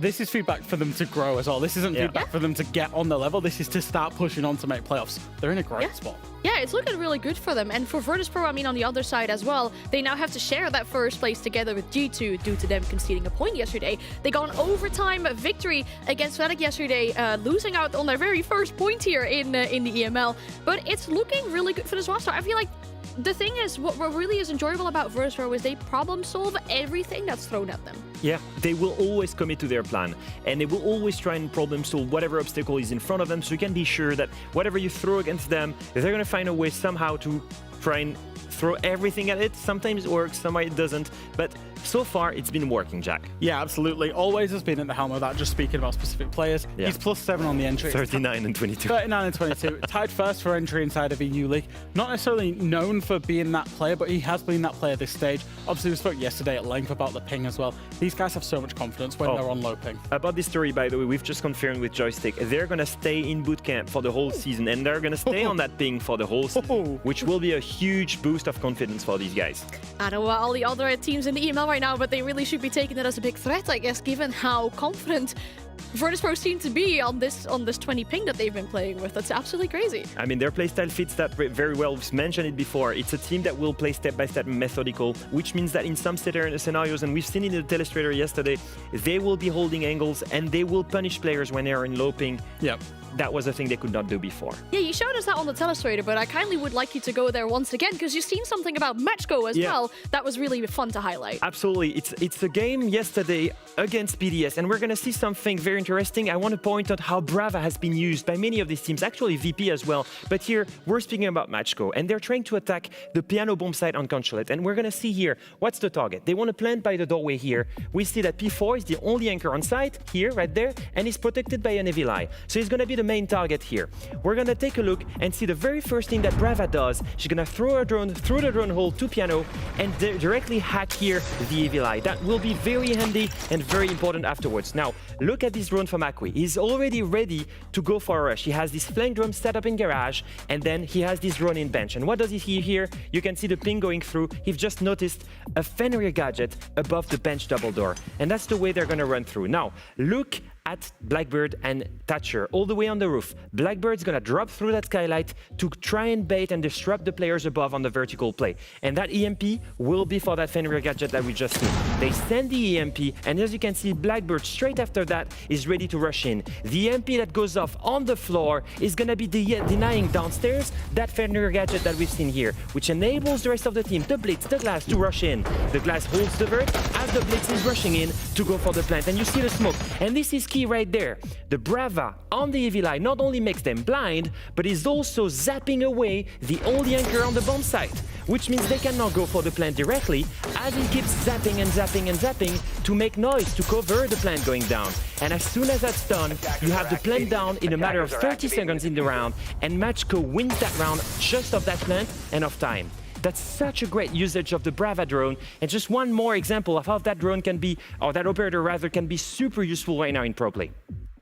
Yeah, both of these teams absolutely loving the Brava. Of course, we spoke to Virtus.pro inside of the interviews. They love the Brava. We saw MACKO there so beautifully use the Brava as well, but that's not where the similarities stop as well. These two teams are so similar when it comes to their plant percentages. In fact, they are the #1 and #2 planting teams inside of the EML. Virtus.pro 47% of plants on their attacks, MACKO 37%. That's almost 1 attack out of 2 that they managed to plant down. That's crazy. Coming from a hard breacher, a former pro player, I'm telling you, that's crazy. And do you know what else is crazy? And I'm going to focus pretty much on Virtus.pro because you've just covered MACKO there, Leo, is obviously who's the person that's getting the plants down for Virtus.pro? Shepard, right? So he's got the most plants in Worldwide Siege with 7 so far across the stage. Wow. But not only that, Shepard is doing that whilst he has an 80% cost and a 50% survival rate. So what that means for Virtus.pro, they're so good at planting, we all know that.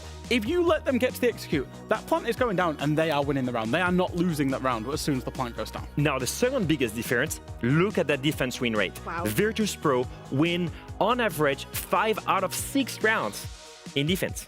That's insane. An 80% win rate.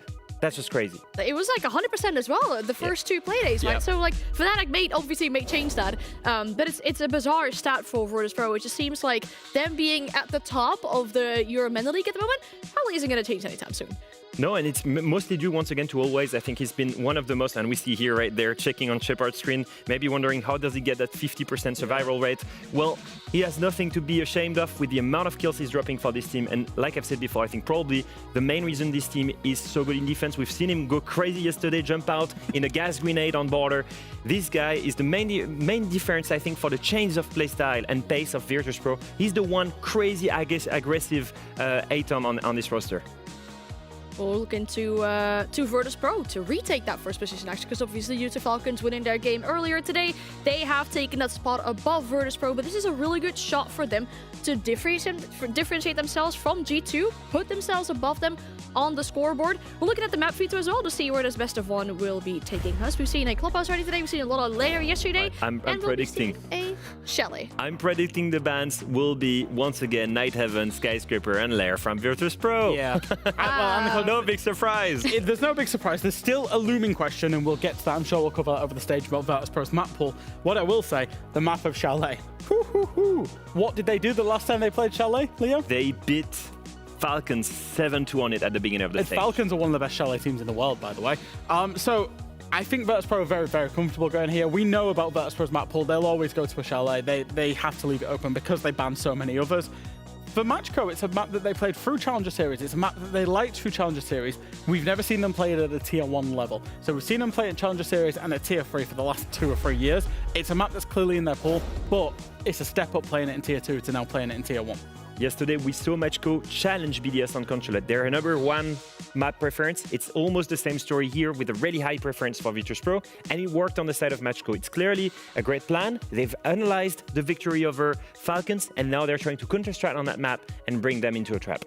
So that's the reason why we think that MACKO allowed Virtus.pro actually to go to this map to maybe counter-surround them if they're comfortable on this map. 100%. Anyone that plays VP or that has played VP in Pro Siege, and you were the analyst on G2, you knew how to prep against these guys. You already know which map you're going to play against VP. You know the map pool. So every single time you have 1 week or here 24 hours to make sure that you know your counter-strat by heart and you know exactly on which map you're going to land. The certainty is so high. Some teams you're going into it thinking, we could play 4 maps. With Virtus.pro, you're like, we are playing this map. And therefore, that gives you a lot of certainty. You know what they're going to do. It makes them the most counter-stratable team.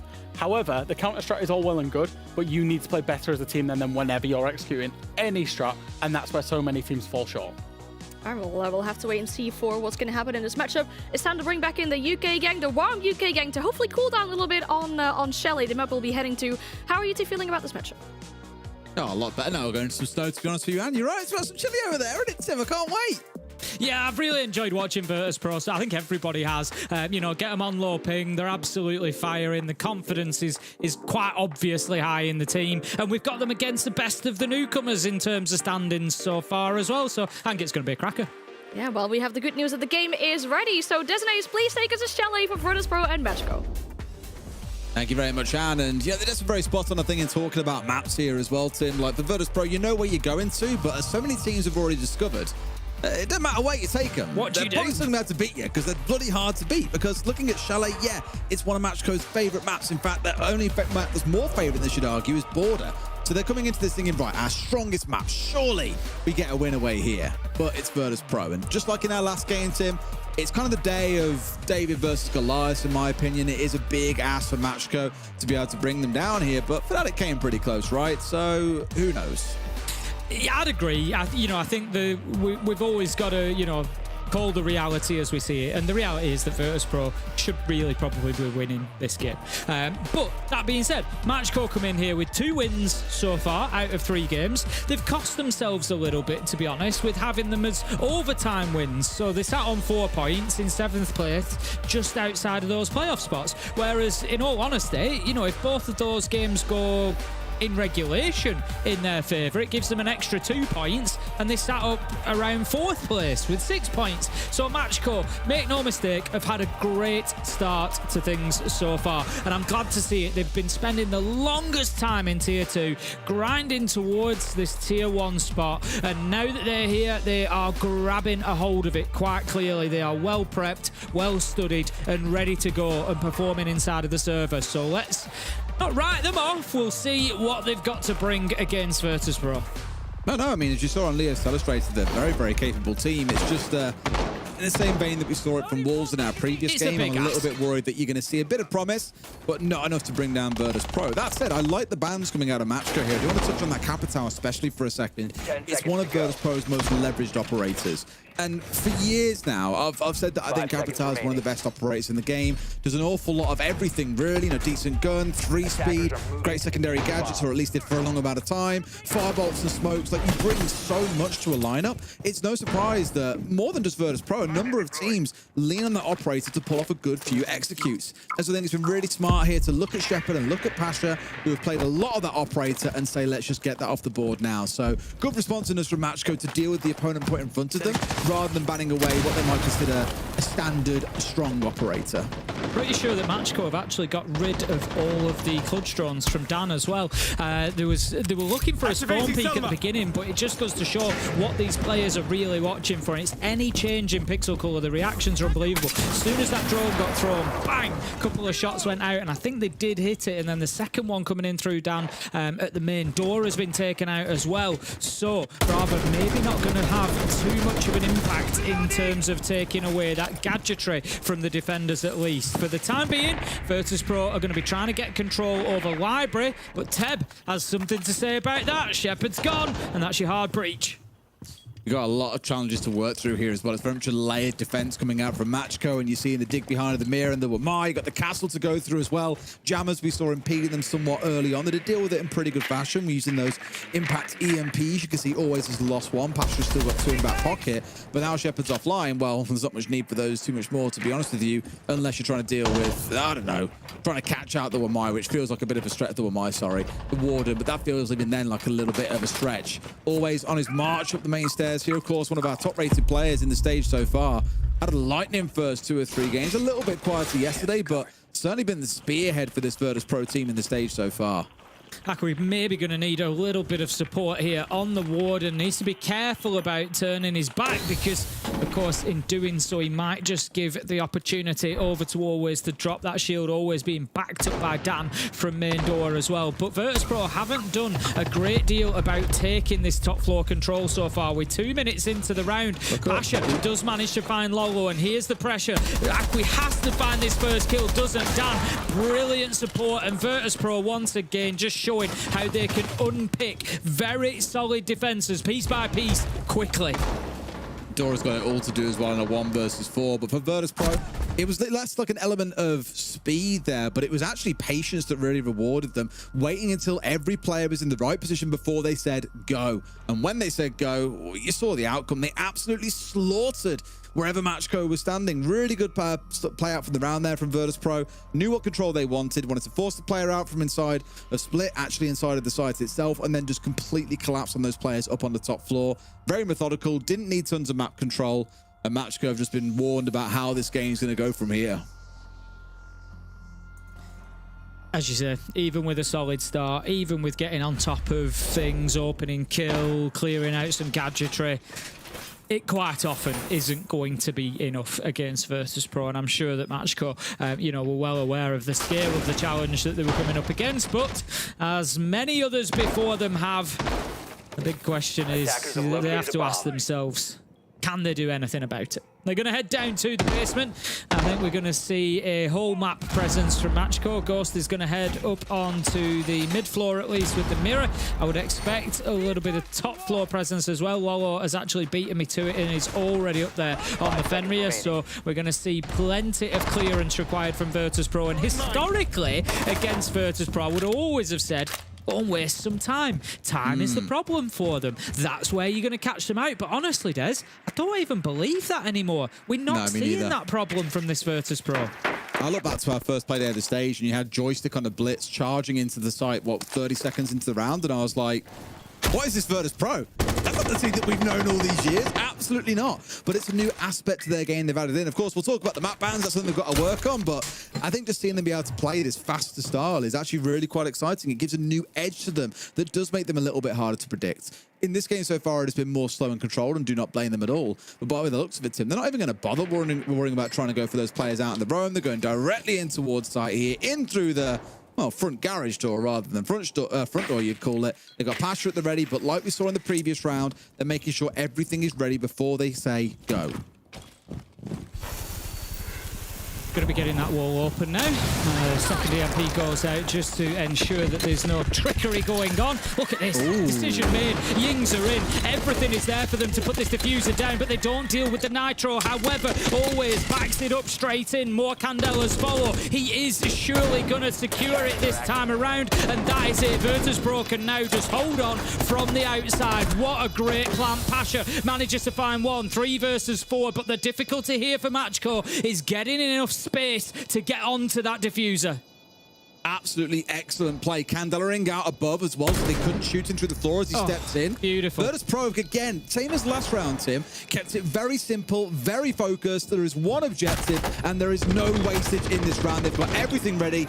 Even a double run out is prepped for, and there is nothing, it seems, that can be done. Tep will find at least one here, but we're down to the last 10 seconds or so. Smoke coming on through, and Pasha's got the long-range shots in. Virtus.pro cruising so far on Chalet. Yeah, absolutely fantastic round from them. For me, the real pivotal moment. That is a Leo telestrator round, that is. Yeah, I can already see it. I was going to say, actually, the telestration that he did coming into this was absolutely beautiful with the free catches. Everything about it was chef's kiss. Good stuff. And like you said, that one, it was just the decisiveness from Virtus.pro. As soon as the space was created, the Candelas went in, but I even like the adaptability, the flexibility of when they lose that first planter. Plan B is more Candelas are going in. It's already happening. The support is already there for always. He knows he's the man that goes in and grabs that diffuser if it's unsuccessful. Everything is there. Every scenario seems to be prepared for from this Virtus.pro side. Just absolutely brilliant stuff from them. A bit of a masterclass, really, on how to plant main wall for Chalet. Just very beautiful, and there's the remarks in the last round. In fact, both of them, they're just keeping it simple, Tim. No need to overcomplicate it. You haven't got to play into a full map clear. Sometimes direct to site is the way to go.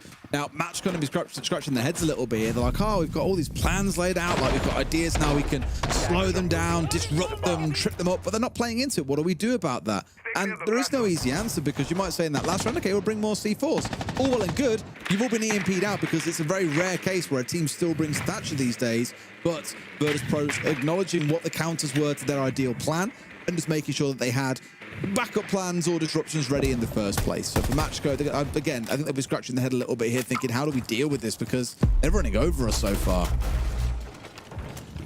I think, you know, they need to continue being strong in the beginning of the rounds, make sure that they are getting those entries, make sure that they are getting on top of Virtus.pro early, because the more of a solid foundation that Virtus.pro have, obviously, the quicker they're going to run through these rounds. They've had both of the opening kills so far. It hasn't bought them anything, but believe me, it's not going to get any easier if Virtus.pro manage to pick up the first. Now, getting aggressive on the window, there's an opportunity. That's the backpack, but gets the down. Ackley manages to find Joystick, so again, that opening kill is there. It's best foot forward from MACKO. Can they hold on this time? And obviously the site is quite literally the other side of the map. It's up on the top floor here, up towards, again, the opposite side of where he's been playing there. And Akri's gone really aggressive and hoping to punish him in the early round. I spoke about this back on our last map a lot. What I saw from Wolves against Falcons in the same respect is try and be disruptive, get up in their face early, waste time, take away crucial bits of utility. And Akri's giving him the full run around here, but finally there is a punish as Pasha has come across and found his man. However, half the round's down, Tim. Yeah, that's certainly something for MACKO. Managing to burn out that minute 30 without being in a position where Virtus.pro are directly pushing the site yet is at least giving them an edge in this one. But Virtus.pro, as we know, will continue just grinding away. They're not going to be put off by that. We can see the utilities being pinged out. And the most important thing here is that Always is pushing forward with Sin. The impact that not just Monty, but Always on the Monty will have. And he's going to continue pressuring onto Office Door. And again, just making life uncomfortable for MACKO. Well, I thought they're almost expecting plants coming through onto half wall, which you would expect to see. Dora's surprise antics have now been completely unsettled, rumbled by that Monty. As C4's up and over, won't quite find his man as he hesitated for a second. Predicts him for one to get rid of Shepard, but immediately there's a response back onto Dora elsewhere. Virtus.pro keeping it close to him. However, we are down to the last 30 seconds as Teb hits another. There's Dan managing to pick up the trade. 2 versus 2 now. Can Ghost and Lolo hold on here? They do have a problem ahead of them as Pasha starts to put that diffuser down. The cover is there. They're not able to get into effect at half wall. It's a really difficult position if that line is being held through Piano. Now, what do? They try to move outside. Pasha finds one, dear, but now Lolo's in a position where they know exactly where he is. Pasha picks up the next, and that is going to be another round for Virtus.pro, and these are starting to stack up very, very quickly. I didn't know Summer Games Done Quick had started so soon, Tim. We really are starting to fly through these games today. MACKO need to find some breathing room here on Chalet because they are not being given an inch by Virtus.pro.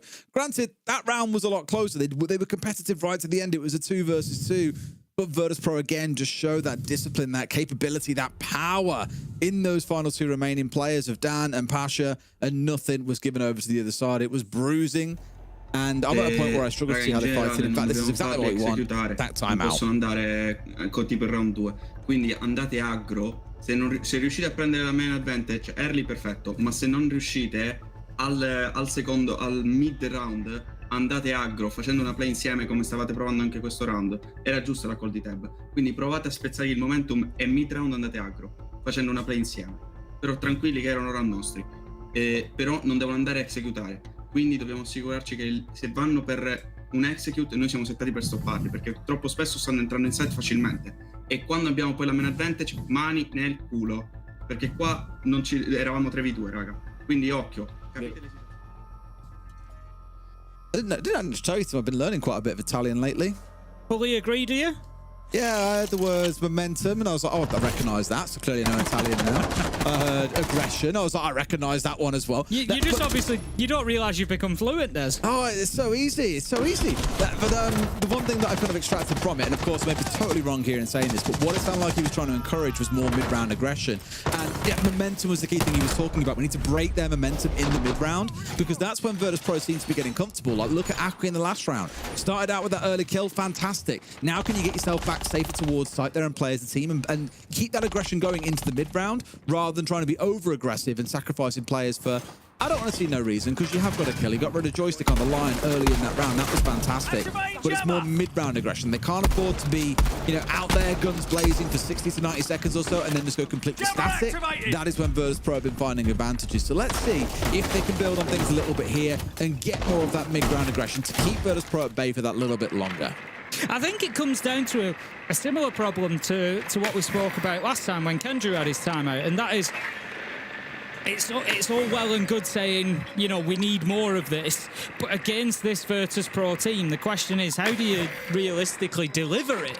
You're going up against a team that are just, look at Pasha, 8-0 at the minute. How do you just bring more aggression against Pasha? It's so difficult when he's winning every single gunfight that he's going into and doesn't show any sign of slowing down. And obviously Virtus.pro are feeling confident with the setup at the minute. If they've extended the stay, they're going to be at the boot camp throughout the rest of the stage. You know, they're obviously very, very happy, you know, with the way things are going. And so as that confidence continues to go and the results continue to show, it's not going to be easy to just make those changes. Well, this is what I was going to say. Instead of having just Akwi by himself going aggressive, get a second man in there. Let's make it more of a duo out on the roam and commit towards finding fights. You see it just there for a second where Tips in there getting a kill. Akwi is straight away stepping in from Mezzanine to come and support his teammate as well and make sure there's aggression going on inside a library. And now Virtus Pro, I imagine, are a little bit stuck, being honest with you, Tim, because they're like, well, we can't clear these players out from library and we really sort of need that angle. They've run out of tools to make the move. They've got 2 nades in Always' back pocket, admittedly, but they've already tossed quite a few nades over to try and get rid of Teb, and they've failed. And that is now creates a little bit of space. It creates a little bit of space for MACKO that they need to take advantage of. Like you say, they're less likely now to be moved out of those positions because of that failed utility. But can they use those positions to deliver that aggression, to deliver those kills that they want to find? 5 versus 4, they have the man advantage. They've actually got the opening kill in every single round so far. They're dealing with more utility well there, just taking out the clutch drone before it can grab that bulletproof cam. It keeps that intel on the side of MACKO. 50 seconds left to go. Virtus Pro need to start making a move. It looks like MACKO might have actually figured them out a little bit this round. I mean to say another team is getting all the entries, Tim, but still losing rounds? Oh, colour me shocks. How dare you? Either way, this one might actually be the one they get over the line. Here we go, though, and he's just, I tell you what. He's made it look so casual, Tim. Stepped in with the ITL, 1 pump into the belly of Tevin has removed him. Has stepped across and got rid of Aku. Did not expect a play like that to come on through. And despite another fantastic start for MACKO, Tim, it's all crumbled. Virtus Pro have played it patient. They've got themselves in the right spots, and they have slaughtered MACKO no matter where they may stand on the map. It is a trade, and Pasha finds a 3K in the round. He is unstoppable, Tim. It's unreal. It's our next Leakyfac. I mean, the chances of having one player do that in any given sort of play day is pretty slim. You know, these guys are all super talented, but they're playing against very talented players as well. So having somebody come through like 15 kills without being stopped is super unlikely. And then in the very next game, we get Pasha just like, yeah, watch this then. And just has had as equally a phenomenal performance so far. And it's showing for Virtus Pro. So hard. And I really feel for, you know, in the same way that I did in our previous game for Wolves, I feel for MACKO here as well. There's been some cool ideas. They've kept Virtus Pro at bay. They've slowed them down. They've got the entry. Akwi gave him a run around on their own where they couldn't seem to catch him until, you know, halfway through the round. They're doing a lot of the right stuff right in the early round, but when it comes down to the execute, when the site becomes one of the primary focuses in the round, Virtus Pro just step into a different gear. And as we've remarked, Pasha's now at 11-1, would be 11-0 if not for that trade that came at the end of last round. But regardless, he is on top, and Virtus Pro are flying high. Yeah, again, it's kind of similar to, you know, what we said about Wolves. I'm not sure as I'd put MACKO maybe, you know, in the elements they're doing right, quite as good as Wolves. But still, like you said, they're doing a lot of the right things. They're winning good portions of the round, but it just, unfortunately, isn't enough for them. It's not winning 100% of the rounds, and it's not putting scores on the doors. And right now, they are starting to feel the heat against our top of the league as it stands. That's not going to be changing, because if this continues, they're going to sit nicely at the top with another 3 points to the name of Virtus. I'll tell you what, one of our observers, Red Like, he's Italian, of course, and he translated what Hybrid, the coach of MACKO, just said. Apparently, it's an expression that I've not heard of before, but he said, keep your hands inside your arse when we are up 3 versus 2. That's not an expression I've ever heard before in my life. Obviously, it's an Italian one, but I'm definitely going to keep hold of that one. So thank you very much, Red Like. I appreciate it. It's another case of you've got the man advantage. Yeah. Don't throw the round away. Yeah, don't, you know, do more than you need to. Keep your hands inside your ass. Yeah, come on. Yeah, you know, just let them what do an the work. expression. Akwi does manage to find Pasha. Finally takes him down. 12-2 is going to be, and they need to start punishing him. They can't allow him to keep running, you know, keep running around and having the impact that he is. 4 versus 4, and again, Virtus Pro just struggling to take a little bit of ground here. But as we saw in the last round, it doesn't always matter. They find a way in that final 30 seconds. Can they do it without Pasha is going to be a big question. But whilst Always is on the shield, you know that it is possible.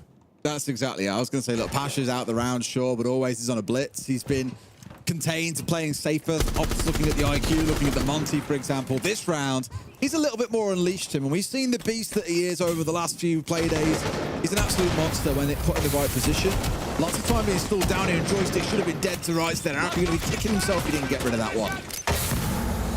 1 minute left to go, and again, always just being held at bay here. This is great use of the utility coming out of MACKO, just preventing that pressure, but does it matter when Always is going to spray down Teb through the smoke? 3 versus 3. No more toxic babes left to come out. 40 seconds left to go, and again, somehow, Virtus.pro, they feel like they have time. They feel like anything is possible. Always just continues marching through Des. He finds one that creates a bit of space. Shepard, get that diffuser in there. There's a chance to put this down.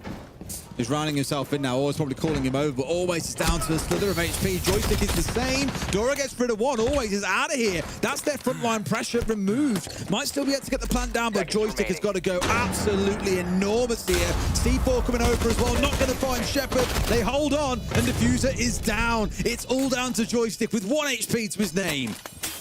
Not going to be an easy finish for him. He knows that somebody's just got onto the diffuser. The problem is, where is Ghost holding him from? Tries to spray, but Ghost has got him held. And MACKO managed to get themselves their first round there. I think Virtus.pro gave them that opportunity and they took full advantage of it. Shepard needed to get into that planting spot a little bit quicker. The problem that Joystick's got, and it's exactly where the problem came from, is somebody coming from connector. It's a very brief window of opportunity that Joystick gets to hit that shot onto connector door, and he doesn't want to overcommit because he's so low health. Always was low health as well, I get that, but he was currently playing on pillar. He's in that position, so if Shepard's in there now planting, Always is backing up the Kaid. He's preventing that push coming through that was the one that got Shepard in the end. So I think if Virtus.pro were a little bit more decisive in that 3 versus 2, it was winnable for them, but it wasn't easy because Always and Joystick were on such low health. They didn't really want to overcommit to it, and Shepard was, I think, kind of bouncing between the two, and you know, where are we going to commit to? And it all just kind of gave MACKO that opportunity, but they took it fantastically. Get themselves on the board. It's 4-1 to Virtus.pro.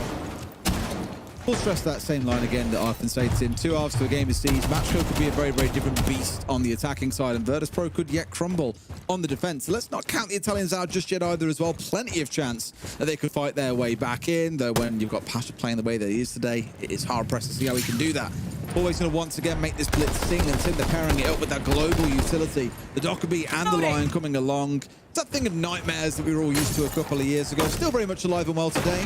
The Deimos has often been the go-to for a majority of teams when paired up with the Dockerby to have a real impact.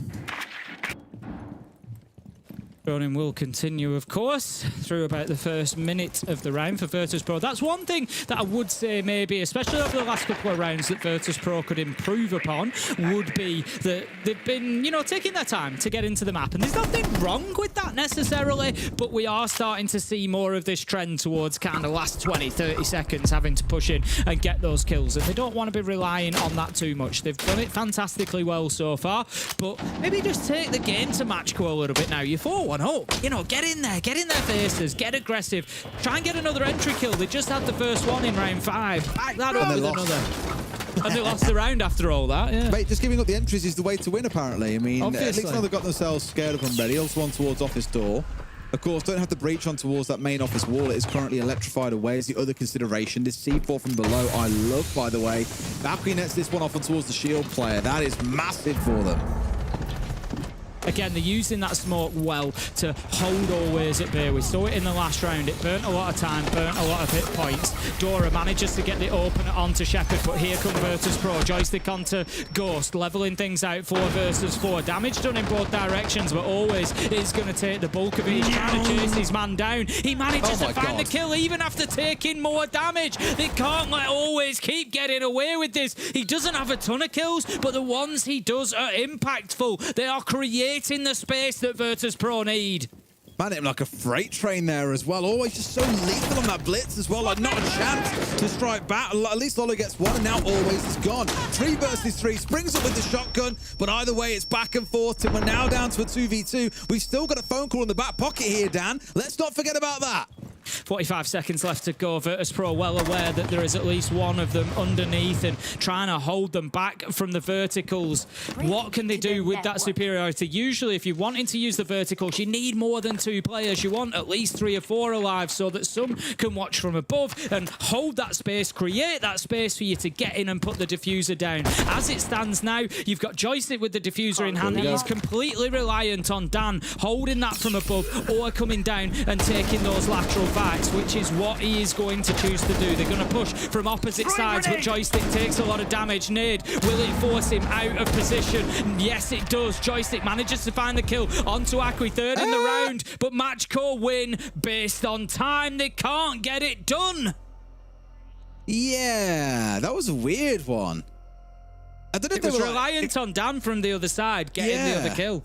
I think that's what he was really riding on, than trying to make a plan happen, for example. But I really thought after getting that first kill there in the 2v2 that they'd just hightail it in towards side. If nothing else, you give away the location of the other player to make Dan, force Dan into an easier 1 versus 1. But a little bit passive there. I'm not quite entirely sure what it was they were holding out for, but it gives MACKO 2 rounds on the bounce, Tim, and they give themselves a good bit of breathing room as now they switch over to being on their attacking side. Yeah, certainly got themselves back into it. As I commented at the beginning, their wins so far have come in overtime, MACKO, so they're no strangers to taking us to a few extra rounds. They are going to have their work cut out to do that against VP here. I think VP going into the second half, 4-2 up, moving on to the defense. It's a very big mountain to climb now. It's going to be very, very difficult for MACKO to get themselves back into it. But if you're going to only get 2 rounds in the first half, what are 2 rounds to get? Get round 5, get round 6, and then give yourself that momentum. Looking at the bans that have come in, they've taken away the clash. They've struggled against the shields in the first half, so MACKO want no more of it. The castle as well. So they're just trying to create sites for them to attack that are at least open. You know, at least they're not being completely restricted in their movement. I do really like the castle ban as well. Most played operator, I want to say, across the entire team for Virtus.pro. We need to fact check that one for sure, but I know they play it a lot. It's Dan's most played operator for Joystick, his second most played. They love making use of the castle to force the other side to have to bring something along first to deal with that, but also to have to figure out what mind games Virtus.pro are trying to play. What is this re-architecting of the map that's forcing these different angles opened up and different safe retreat paths for defenders, for example? You must be done with all that nonsense and take it banned away, though it does invite things like the Mirror of Shepherd to come to the fore, and that's what you're seeing in this round. Drone set up in kitchen already, but it's going to be a top floor clearance. So the drone that's set up in kitchen, they wanted to keep an eye on trophy, dining, kitchen corridor, that area to make sure nobody's coming through onto the flank and up solar. You saw them popping a drone into solar as well there, just to make sure that they've got that side of the map covered in and they can go in with a little bit of safety to start working on that top floor clearance. It's Joystick for Virtus.pro, who is going to be positioned out on Library Stairs. He's just for the time being getting himself on those cams and trying to give a little bit of counter intel for his team. A slower start. I'm not really seeing any aggression out of Virtus.pro. Not that that's wholly unsurprising, but they've kept things pretty chill so far. MACKO probably wondering, okay, at what point do they bite back? At what point do the defenders choose to try to, I won't say spring a trap here, but look to be aggressive onto them? For the most part, you're not going to see loads of it. They've got 2 C4s to play behind, and their lineup, as you can see, is just so dug in. Almost wanted to give over no room at all and really force MACKO into the meat grinder here just to try and push their way through, but they have got the tools to make it happen, Tim. One of those out in the field right now. You just saw it get rolled out there. The sense of Lolo coming out. Speaking of the devil, finds his first kill. Down goes the dock of Dan.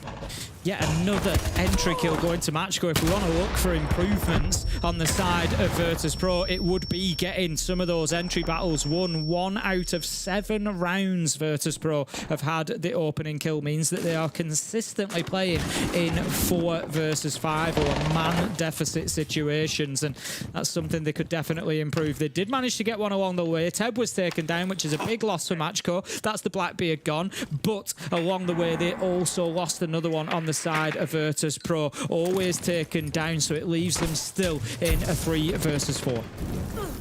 Utility's going out for the Capital now, just literally cooking Shepherd alive, and Ghost steps up, finds one. A trade back the other way. Still 2 smokes and fire to play with, mind you, Tim. That Capital can get a lot done here if so desired. Right now, sat on the windows to restricting the movement of players like Pasha and Joystick, and being able to rotate around and join each other, and he gets the kill through a soft wall as well. Great stuff by Ghost, and now it's all down to Joystick. I don't think even he could pull this one off, Tim.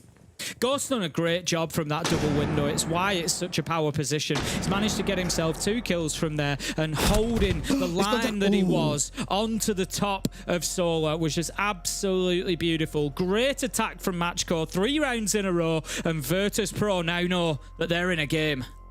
I was nervous for a second because in that 1v3, one of the players was planting, another stepped into a frost mat there at the very end. Akwi doesn't win that 1 versus 1 against Joystick. That suddenly is a very precarious situation they find themselves in. So very nearly there saw MACKO tripping up at the final hurdle and losing that round. But the way they played the rest of it, Tim, absolutely brilliant. Lots of pressure being exerted. It felt like Virtus Pro had nowhere they could stand without grenades, bullets, or fire from the Capitao heading their way. There was always a response of some kind. A very well put together attack. Now we've got to see if MACKO can even things up at 4 apiece or if Virtus Pro can pull back ahead. Bomb located by attackers. Interested in the site choice. Top floor isn't one after the last round. Top floor isn't one that we see played as a primary site a lot of the time. Basement and the 2 mid-floor sites tend to be more popular, I would say, for the pro teams at least. I'll have a look at the numbers in a minute, but Virtus Pro did opt to go up there to begin with. They're going to move across to game and bar this time around. So again, it just, for me, it just adds that extra layer. MACKO have got to take all the same ground that they did do last time. They've got to take over top floor, got to take over library, Solar, hold all that, but then they've got to move on to site. Whereas last time around, that was site. So we'll see if Virtus Pro can maybe just burn out a little bit more time. You'd hope so, but I'm more worried that just the pace of MACKO is, yeah. You compare it to, say, Virtus Pro in the first half, who were very, very slow in calculating. And I don't blame them. It worked out for them. They were up 4-0. No complaints at all. MACKO are a little bit of a quicker team than that. We saw it in Leo's pre-game celebration that we saw of their game on console yesterday. 30 seconds in, they flooded in, dumped utility, and had really good set-piece plays. There was very little the BDS could do about it. I'm looking at this one and thinking of a MACKO, a map like Chalet, you can still move pretty quickly through it. It can be quite fluid. I don't expect Virtus Pro are going to be able to slow them down too much here. More be able to outgun them is going to be the key thing. That's often where Virtus Pro have found so much success before. You're looking for more of that now. Interesting, just having a look at the numbers. Worldwide, since November last year, so a decent sample size. Top floor is actually the most successful defensive side, but the least played on Chalet. So I'm kind of right when I'm saying pros don't play there as much as other sites, but generally do see a little bit more defensive success there. So maybe a missed opportunity for Virtus Pro. We're going to see utility being taken away from them for the time being. MACKO managing to get that nade in and just take away Joystick's shield. So that is a big first step for them here. It's going to start giving them a little bit of room to aggress into Ivy, to start pushing Joystick back down those stairs. All I said about it being a bit quicker as well, Tim. It's another round where we've still got all 10 players alive here, over a minute and a half into the round. It has been a slightly more chill one. Virtus Pro not looking to entertain that roam game and try and get too aggressive. Now, Pasha, you thought for a moment might carry on the killing spree, but he has been very much silenced across this last round or two. Akwi starts out with an entry, and as we know, Tim, that's all but 1 round of entry going the way of MACKO. They have destroyed Virtus Pro in the early parts of every single round so far. A trade between Teb and Dan at the same time here. He's done his work, Tim. He's got rid of 2 players. Beautiful start. Yeah, exactly that. Going to take a little bit of damage there, Dora, but not too much as he moves across. They want that Grim there. Grim and Lion are going to be 2 big components in that final execute if they get the opportunity. As it is, they still have them on side, so they can still use that utility. 35 seconds left to go, though, and MACKO need to start creating a little bit of space for themselves. They need to make a decision as well. They're looking at gaming, they're looking at bar, kind of like, where is this diffuser going to go down? Where can we find this space? But right now, I don't think they know where everybody from Virtus Pro is located. Quite an error and a bit of miscommunication there from Ghost, though, Tim. He's moved before those 2 players upstairs anywhere near in position, and he's paid for it with his life. This could be a 4v3 right now with pressure coming in from 90. Instead, they're going to have to step forward and try and find their kills. The trade going in here, back and forth, and the plant is now going down. Pasha always on that upstairs. Lolo finds 1 more, and Pasha's got no choice but to wait here for the Bees to time out, steps across for the 1, gets rid of 1, but Ndora is there to get the final 1. Will not let Virtus Pro back into the game. It's 4 apiece, and the Italian side bring us even. What a turnaround we are seeing at the minute from MACKO here. 4 rounds back to back.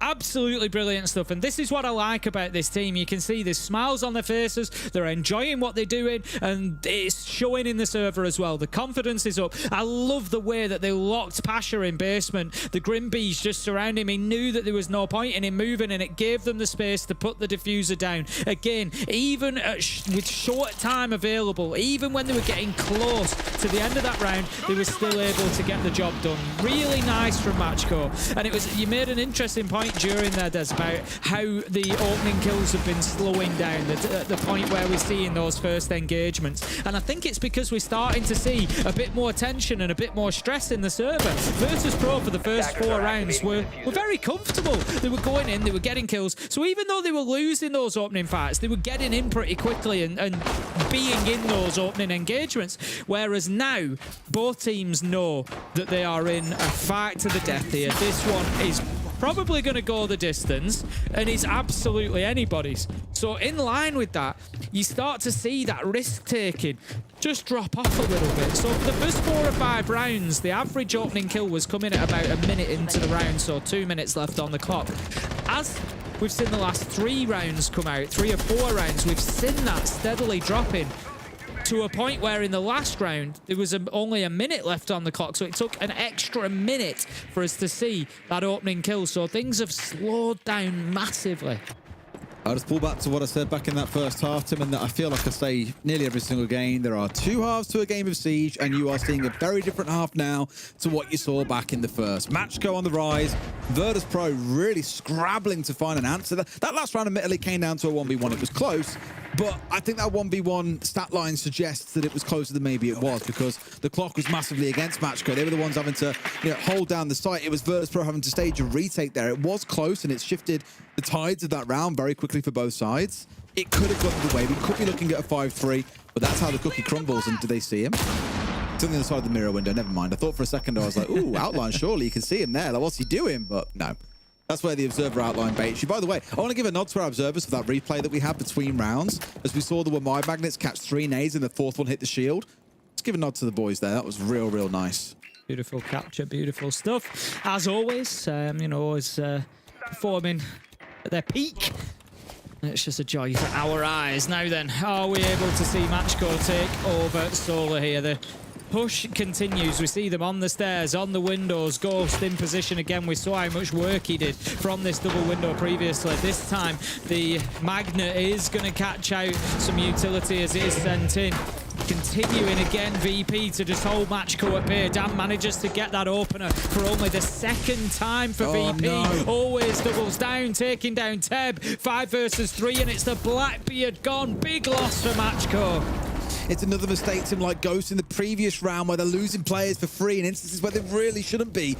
Yet they still keep on fighting. They must know that Always is here. He literally got that freebie onto, I believe it was Teb, who stepped his way across in towards bathroom. If they've forgotten about him, this is critical. Out he steps, but no, there's the cover. Dora steps off the plant, gets his man, goes in for a second, but no, it's ringed around the rosies. And Pasha, well, he's got thorns, Tim. He gets 3 in a row and closes out the round. Virtus Pro back in the lead again, 5-4. That was so close for Dora. He just stepped the wrong way. He had a gamble. It was 50-50. Does he go left? Does he go right? He picks right.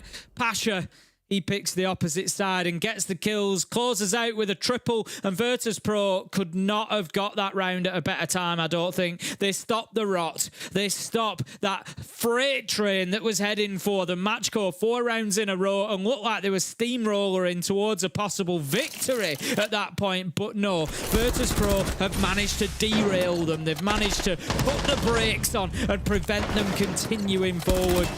Get themselves onto 5-4, but I think there's another twist in this tale before we're done. I mean, with how the game's gone so far, Tim, I agree. We've seen both teams have the 4 and the 4. We've finally seen that chain broken. Neither team can extend that win streak past 4 rounds. But it's that attacking side of Chalet. You'd back MACKO to be the ones to get a couple more rounds here, potentially send us into overtime. And what a challenging week it would have been for Virtus Pro if we get there. You know, they look like arguably the best team in the competition, I'd say, after our first couple of play days. This week, though, they've been a little bit rattled by a couple of teams they've come up against, maybe showing that they're not quite the impervious beings that many believe they've been after that first week. They can still be beaten, even when Pasha's going 17-5. I think it goes to show the quality that we've got in EML as well. It's something I've often said, and I was coming into it this time thinking, have we really got the same depth that maybe we've had historically? But honestly, I look at the last couple of players and I think, yeah, I think we do. You know, you've got a team who are playing lights out like Virtus Pro at the minute, but still, Fnatic, they've been a little bit up and down at times, but put up a very good performance against them. We've got MACKO who've come in, got themselves 2 wins, and are now again stretching Virtus Pro to the limit. So yeah, I think it just goes to show that there is an awful lot of depth in EML, and there are no easy games. No, I mean, we obviously say that about EML, but we cast an awful lot of South American League as well. That league right now is bonkers. Like, you've got top teams losing to bottom teams. It's absolute chaos. You want to see chaos? Go and look at the standings over there right now in the previous few results. You'll look at that and just go, is there a mistake here? Have these teams been put the wrong way around? No, it's just bonkers, but this is the joy of league play, right? I know a lot of teams kind of bemoan best of ones. Oh, you know, you end up going to a very neutral map and it doesn't really get to decide the best team. Like, whether or not you go to the majors, all based on a bunch of best of ones. Sure, of course, we've got things like playoffs coming in where that can change quite drastically, but it does invite some really interesting opportunities to counterplay and adaptations and surprises, which is what we're seeing a lot of so far. I love it. Let's see if this mezzanine position is cleared any quicker than we've seen it previously. It has been a little bit slow quite often. Dan remains in position on the Warden. We saw, of course, VP using the Monty to try and bully that position, but that's not going to be the case for MACKO here. They do have the Blitz, but I don't believe it's going to be working from office window. It's actually going to be Akwi that's looking to get in through there. Oh, this could be interesting. They're trying to pull off a set-piece play here to get rid of Dan. The shield is going to be the big driving point for them. What Lolo does next is really crucial. Always has already gone. They've burnt out the player top library. That leaves Dan quite exposed, which is why the step-in has come on through. Beautiful set-piece play team, but even with all of that, they've only come out into a 3 versus 3. Teb pulls them ahead. Dora into another. You're spot on, Tim. There is another twist in this tale, and right now it's the MACKO. We're in a 3 versus 1. Shepard has only found a kill to himself all game long. Now he has to find 3. Yeah, this should definitely be around going to MACKO here. Just need to know where that last man is. Teb will find him, closes it out, and that is going to be 5-5. I could not be happier that we're going to get to see all 12 rounds of this, and maybe even a sprinkle of a couple more, because it's been an unbelievable game so far. Big moments from both teams. We've had mistakes. We've had teams absolutely smashing it on both sides of the board as well. Great entertainment. Great siege that we're witnessing. Virtus Pro have certainly been quietened a little bit in this one. They have a little bit, yeah. It's a tough one. And you know what I just thought was really interesting looking at it for a second then when Shepard was stuck in that spot and he's now 1-8, obviously not having a strong game. He's one of those players that I don't think it matters like what his scoreline looks like, is that you just have absolute faith that he is doing all he can for the team, right? It's something that we've heard the players say before, we've heard other players and other teams remark on the same. Entirely selfless. You won't see him lighting up the kill feed and getting a multi-kill every single round. He isn't that kind of player, but if he's the guy you're saying run in there where they've got 3 C4s and get that diffuser down, they'll be like, no problem, boss, and he's in there and making it happen. Or you stay on site and be the anchor, and if we all die, you're in a 1vx, good luck, have fun. He's like, yeah, no problem, boss, you got it. And I think it's just really worth commending a player that is still playing that very true support role, even in the current age where very often we'll say about teams, you can't afford to have 4 gunners and a support player that can't shoot. Not saying that he entirely can't shoot, of course he can on his day, but I just, again, think it's really worth praising someone that can play that style of role and not be fazed by it. That's a nod towards you as well, Tim. You're the shepherd of the stack. Well, you know, I did think that was probably, you know, the point that you were really making, you know, that Shepard was just a lucky byproduct, really, if anything. Crucial needed member of the stack is what I'm calling him, mate. Certainly is. Certainly is. Look, we've known for the longest time how much value is brought by those players. It's why Souls, Breeder, Shepherd, all players like that, are so critical, and they are so sort of revered within their teams and within the community as a whole. But here we go then, round 11. We are well into the action phase. MACKO were able to get themselves back into the opening kill game in the last round, so only 2 rounds out of 10 have gone in favour of Virtus.pro so far. 20% on the opening kills is seriously low. They nearly get themselves another one there, though. Lolo will indeed drop. It's going to be Dan taking out the Ashe. 5 versus 4 to Virtus.pro. Yeah, that was inside a piano as well. Again, Lolo going a little bit too far ahead of the rest of his team. It's kind of crazy that MACKO have made a few mistakes like this across rounds, yet are still keeping themselves so damn competitive. Shepherd now falling. Alki getting one back, but again, to round at that point, MACKO can make mistakes and still save the round. Virtus.pro are, I think, somewhat at the whims of waiting on that mistake to occur so they can get a freebie in the round. And even then, it doesn't guarantee they win things out. Just good play by MACKO so far, even with the mistakes creeping on through. He's got so much joy. He got so much joy from that double window previously. It's no surprise to see him perched on there. Again, it just gives you so much visibility through to piano, through to top solar. You can make life a nightmare for the defenders up on this top floor. Dora did manage to find one. 4 versus 3. Pasha's taken a lot of damage as well. Always is a little bit low. MACKO are softening them up, but it doesn't matter if Pasha's just going to find a headshot onto Dora, but there goes Ghost. I spoke about that double window position. All he needs to do is just bide his time, and that's exactly what he's done. 3v1. Surely MACKO get themselves the match point opportunity. Ghost on that double window. VP got to get a way of dealing with it. MACKO close it out. 6-5 now. All right, that's it, Tim. They could be in a spot to get this one closed out. Again, it's a bit scrappy at points in the early round. This kind of back and forth players dying randomly out of random positions, and it's a bit like, oh, okay, someone's made a bit of a step-up play, but here's the tank timeout now for VP. Вы начинаете, они долгие, они ничего не делают, они просто идут на окна, репелятся, ничего не делают, вы успеваете, даже у вас умудряется найти хороший размер, вы остаетесь все время 3 в 3, 4 в 3 в хорошие у вас размены. Проговорите просто, пожалуйста, после того, как вы разменялись, кто что возьмет, не подставляйтесь под дефолтные углы. И не надо делать то, когда ничего не надо делать, не надо ничего делать. У вас есть все позиции и размены. Просто стойте, все проговорите, кто что взял, и если у вас они вам дают время засетапиться, проговорите план, как вы будете дефать экзекьют. Давайте план, мужики, рассказываю. Go в спальню, без мира, просто Ягер Вамай, мут и как уебище ходить.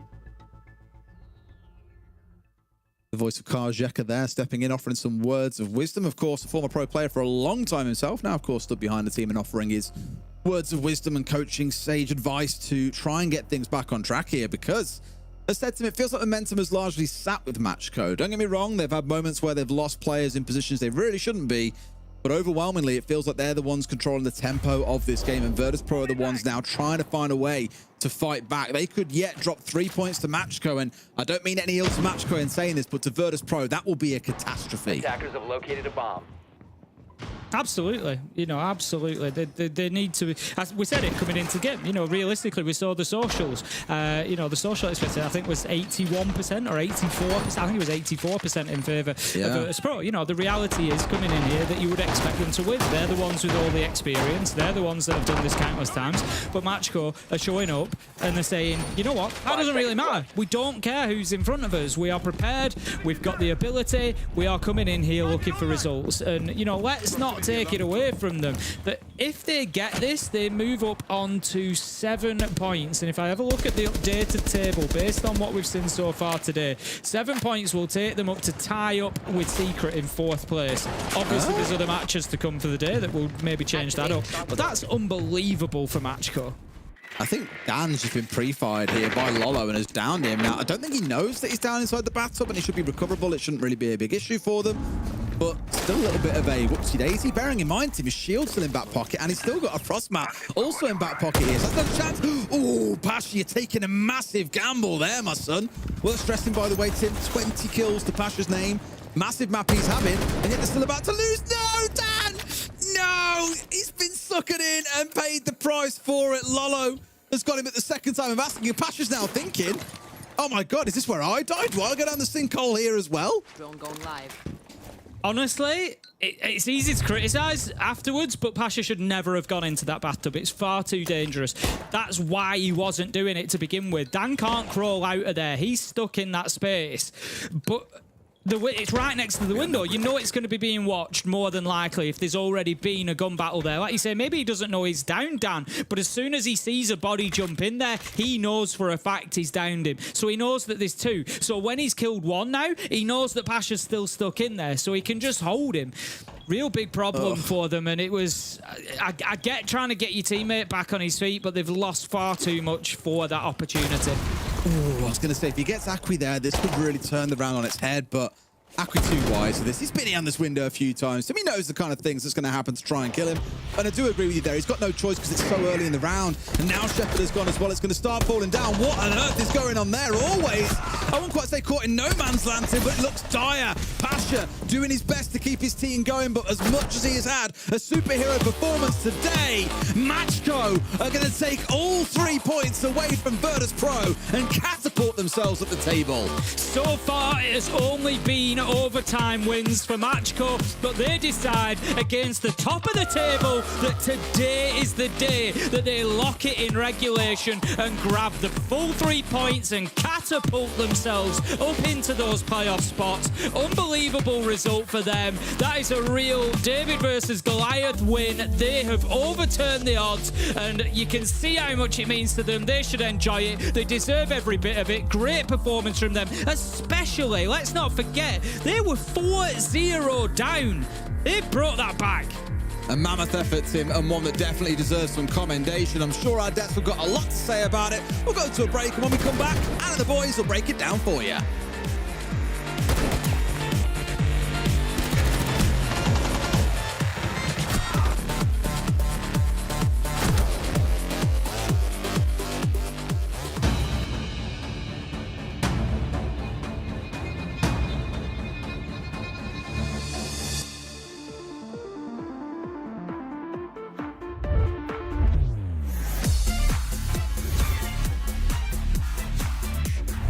And dash together. Unbelievable.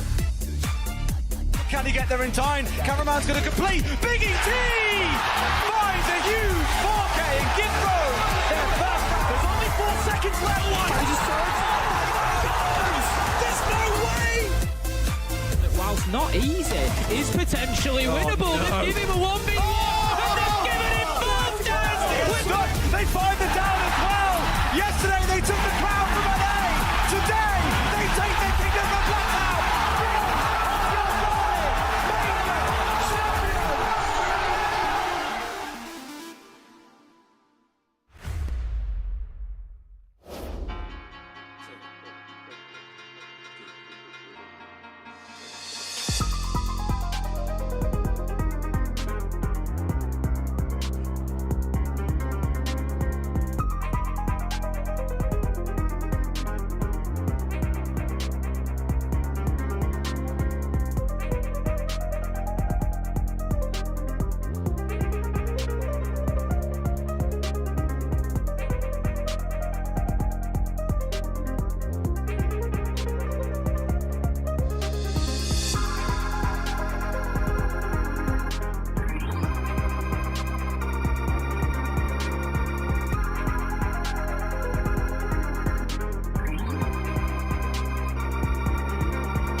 MACKO make it work, and the first team to take down Virtus.pro inside Stage 1 of the Europe Mini League in 2025. Impressive stuff from them. A 7-5, just a regulation victory, but the fact that they've managed to get these 3 points away from Virtus.pro is absolutely huge. It's impressive, and it's well-deserved. I must say, at the beginning, we all thought it was going to be a Virtus.pro victory. As you see this first round coming through, it was a VP domination, mostly on the back of Pasha, by the way, who had an amazing game. This pick in the corner was just impressive. I was a big ITA believer. As you can see right now, VP was winning 4-0 at some point. And then there was a tech timeout. And then MACKO just jumped up. And they gained more and more rounds, more and more confidence. And especially one thing that, rang the bell for me, the entry department. These guys won 9 out of 12 opening kills, Jack. And that, for me, made the biggest difference. Yeah, I think taking the play to Virtus.pro and winning that entry department, sure, they started off 0-4. They were getting burned early round off the back of Pasha, like you said, creating those big plays. But once they got a handle on it, once they took that timeout, they got a handle on that aggression in the late round from Virtus.pro. They looked very comfortable, and I've got to say, really commend MACKO for their game plan. Imagine dropping 21 kills. I know. In a BO1 and just lose the game. It's like Freck yesterday. It keeps happening. Yeah, why does it keep happening? Because it's a team-based game, because CJX is all about team and chemistry. We're talking about Virtus.pro. They are the ultimate team-based game team.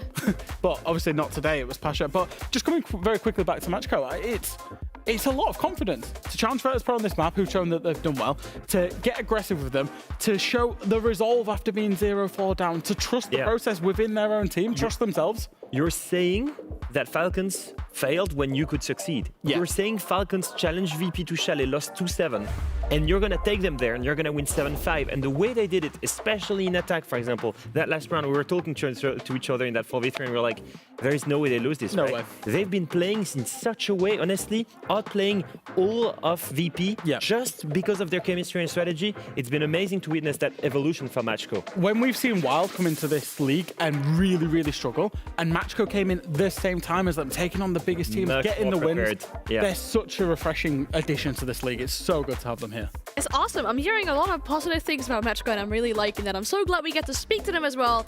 We get to ask them questions too, Teb. The sunglasses are back. I love it to see it. Good evening. You take away 3 points from Virtus.pro. That must be absolutely huge for you guys. Good evening, guys. Really happy to be here today. Really happy. Today we did a masterclass. I think we did the best siege you ever seen in those play days.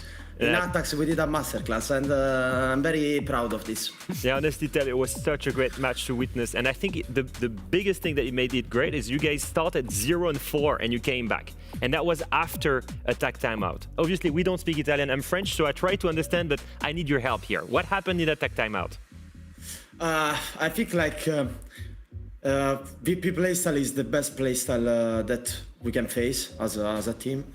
Because of our playstyle, and we just said they're keeping position, default position. We need to adapt. We need to change some particular things.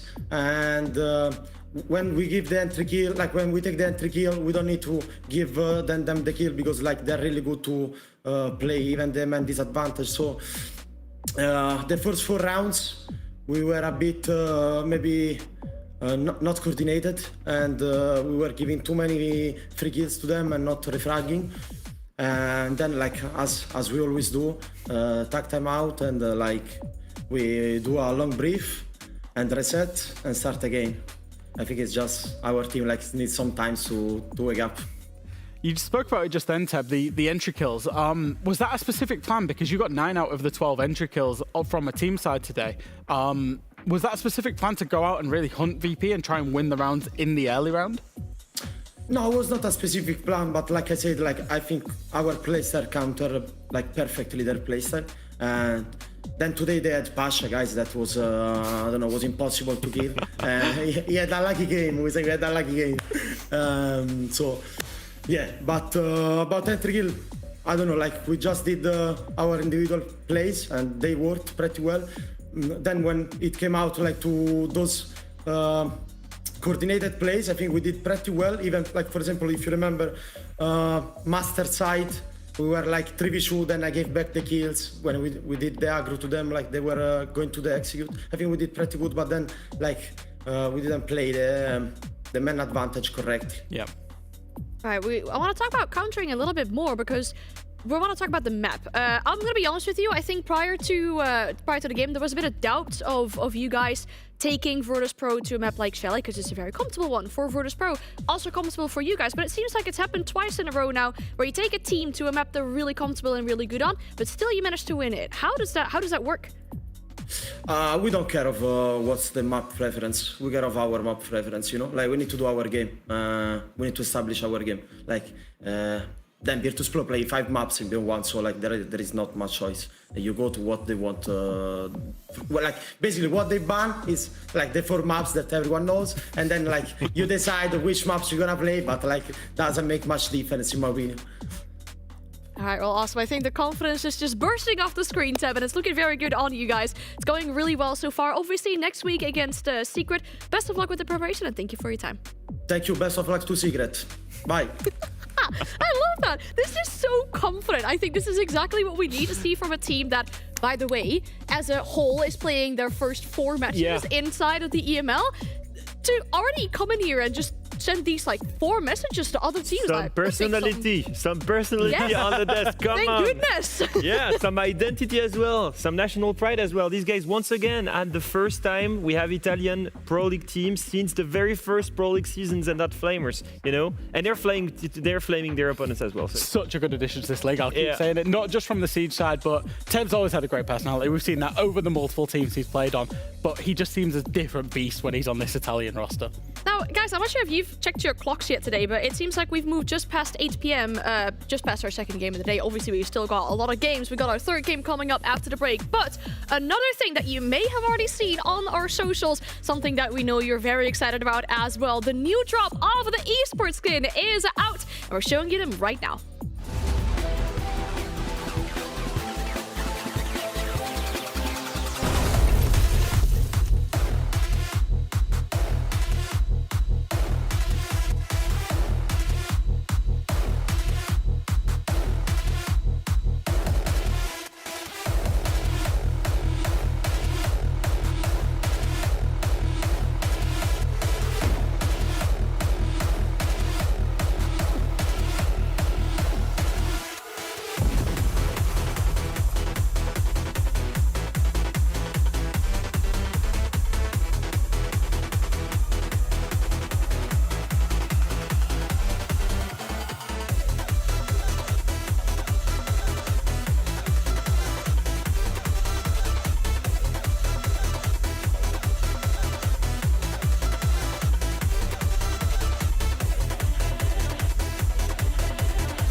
Welcome back to EML. We have just seen some of the best pro team bundles in that video just before we went to the break. Jack, it gets better every year. The identity, the details on every single of these skins, I can't wait to see more of. Absolutely crazy. Of course, they weren't just teams from the EML. They were teams right across the world, including some of our favorite SAL teams. And actually what we wanted to promo and what we wanted to show you today was a crazy clip coming out of the South American League, Leo. Now, Jack, we're going to see something a little bit weird here. We're on Night Heaven Labs, on the basement, and what do we see here? We have a Monty that's planting. Okay, great. We've got a Riora doorway here, closed off. That one closed off. Another one. One weird thing that we're noticing. What time is it?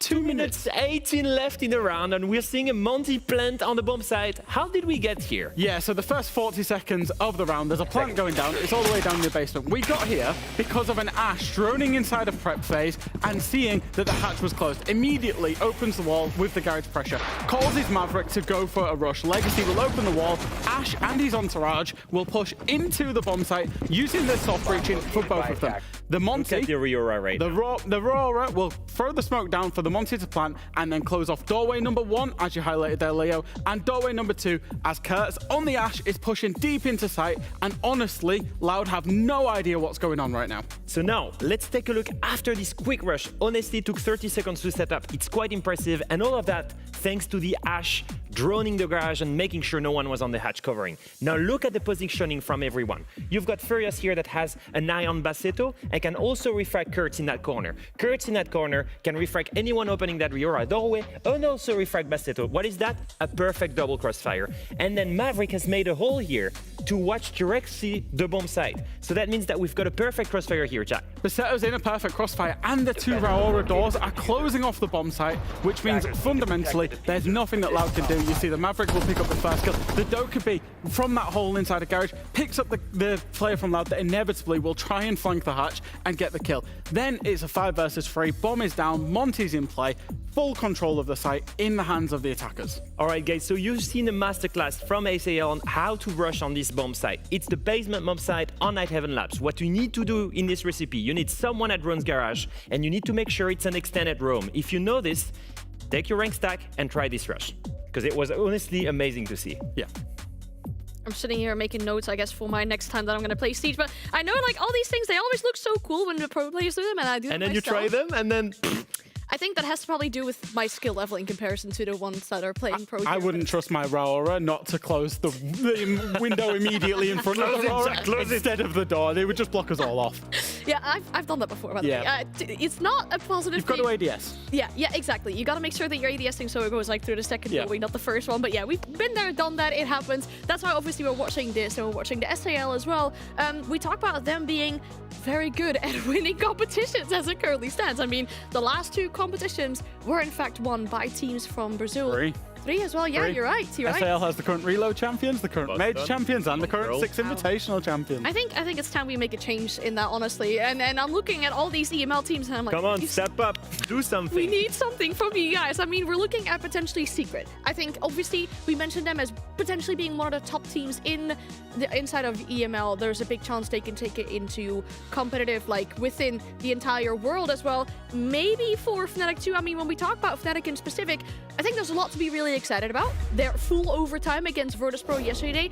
Getting a point from Virtus Pro was absolutely huge, but I think as well, Jack, there is a lot they need to work on too. Yeah, absolutely. I think from the side of Fnatic, I think it feels almost similar to Wolves that we're seeing. We're seeing good rounds out of them, we're seeing control, but fundamentally they're letting rounds go and not getting the results they want to achieve because of a small issue that they've got going on. Yeah, what we've seen yesterday against VP, their ability to go all the way in final overtime and barely lose one single round, by the way, made the difference between them maybe creating the first upset of VP. These guys have shown us that they have the talent to upset the biggest teams. The problem is the range. They can be so good in certain rounds and so poor in other ones. And I want to step one side. One thing is Wizard. Wizard, for me, is the rookie on this team that's massively stepping up in place of Sarks as well. Yeah. And we need to highlight this guy and praise him once again because he was one of the main reasons why VP was, they were almost ready to beat VP. tends to be the late rounds for Fnatic, and actually I'm bringing the receipts. This is where they're going wrong. You see it in the very first round of the stage. They managed to get this to a 3 versus 1, and then they give up a 3 versus 1 clutch to Garen on the Ying. It started out so well for Wylde, by the way, just on a small tangent, they got that big clutch. But yeah, and this seems to be the problem. So Fnatic are controlling the rounds. I think that's fair to say, for most of the rounds that we're seeing. However, in the late round, they're letting it go. They're letting these clutch scenarios happen consistently. That's not just round 1. This is a second round from the game against Wolves. Now, this was a 5 versus 3, turned into a 3 versus 3, and they just let the round go because they let Wolves make a huge play, walking themselves down the red hallway, turning it into a 3 versus 1, getting the plan point. on match point as well. Then we come to yesterday, where Virtus.pro managed to win 2 3 versus 5s. You illustrated a great one, Leo, but this is another one. This was a 5 versus 3 for Fnatic, turns into very, very quickly 3 versus 1. The problem for Fnatic right now is that late round composure, that understanding of where the players are, what's going to happen, and then just holding the nerve. They start to do that. They'll start picking up wins. They'll start propelling themselves up the table, just like we've seen MACKO be able to do. This has to do something with sitting up on your hands as soon as the end, like a player advantage, maybe? Yeah, I'm not sure about that translation. We'll leave that. We'll leave that. I mean, Sarks is Italian. He'll understand the saying. Yeah, we won't get further into that one. Just never mind on that. We're talking about the opponents for Secret as well.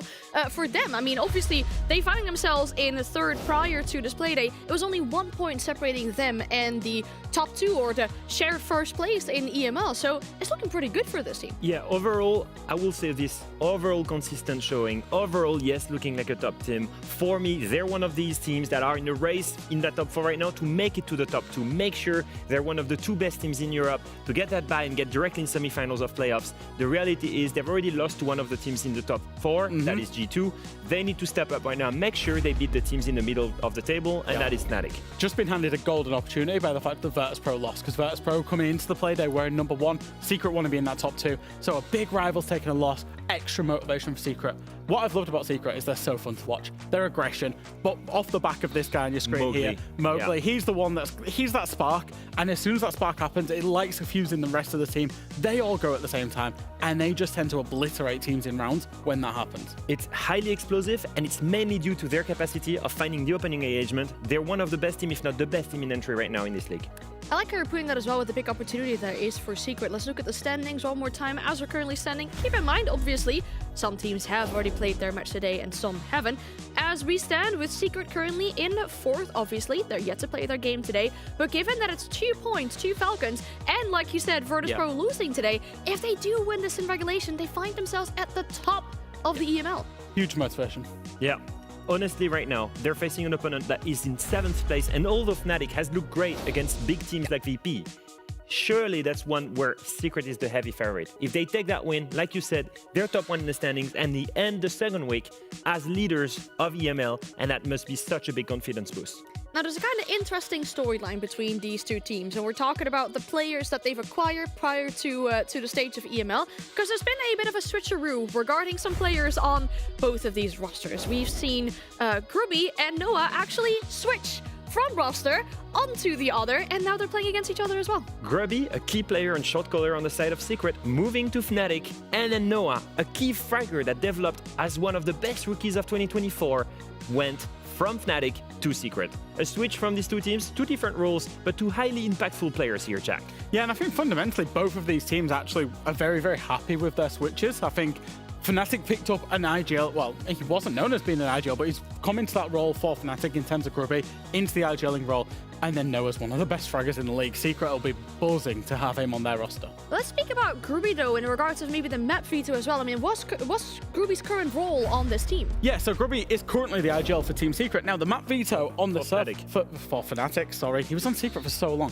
Grubby is currently the IGL for Fnatic. Now, the map veto on the surface of things looks crazy because Fnatic do not play Bank. In fact, the last time they played Bank was against ITB Academy when Leon Gids was the IGL. That's how far back ago we've got to go. However, Grubby knows Team Secret inside out.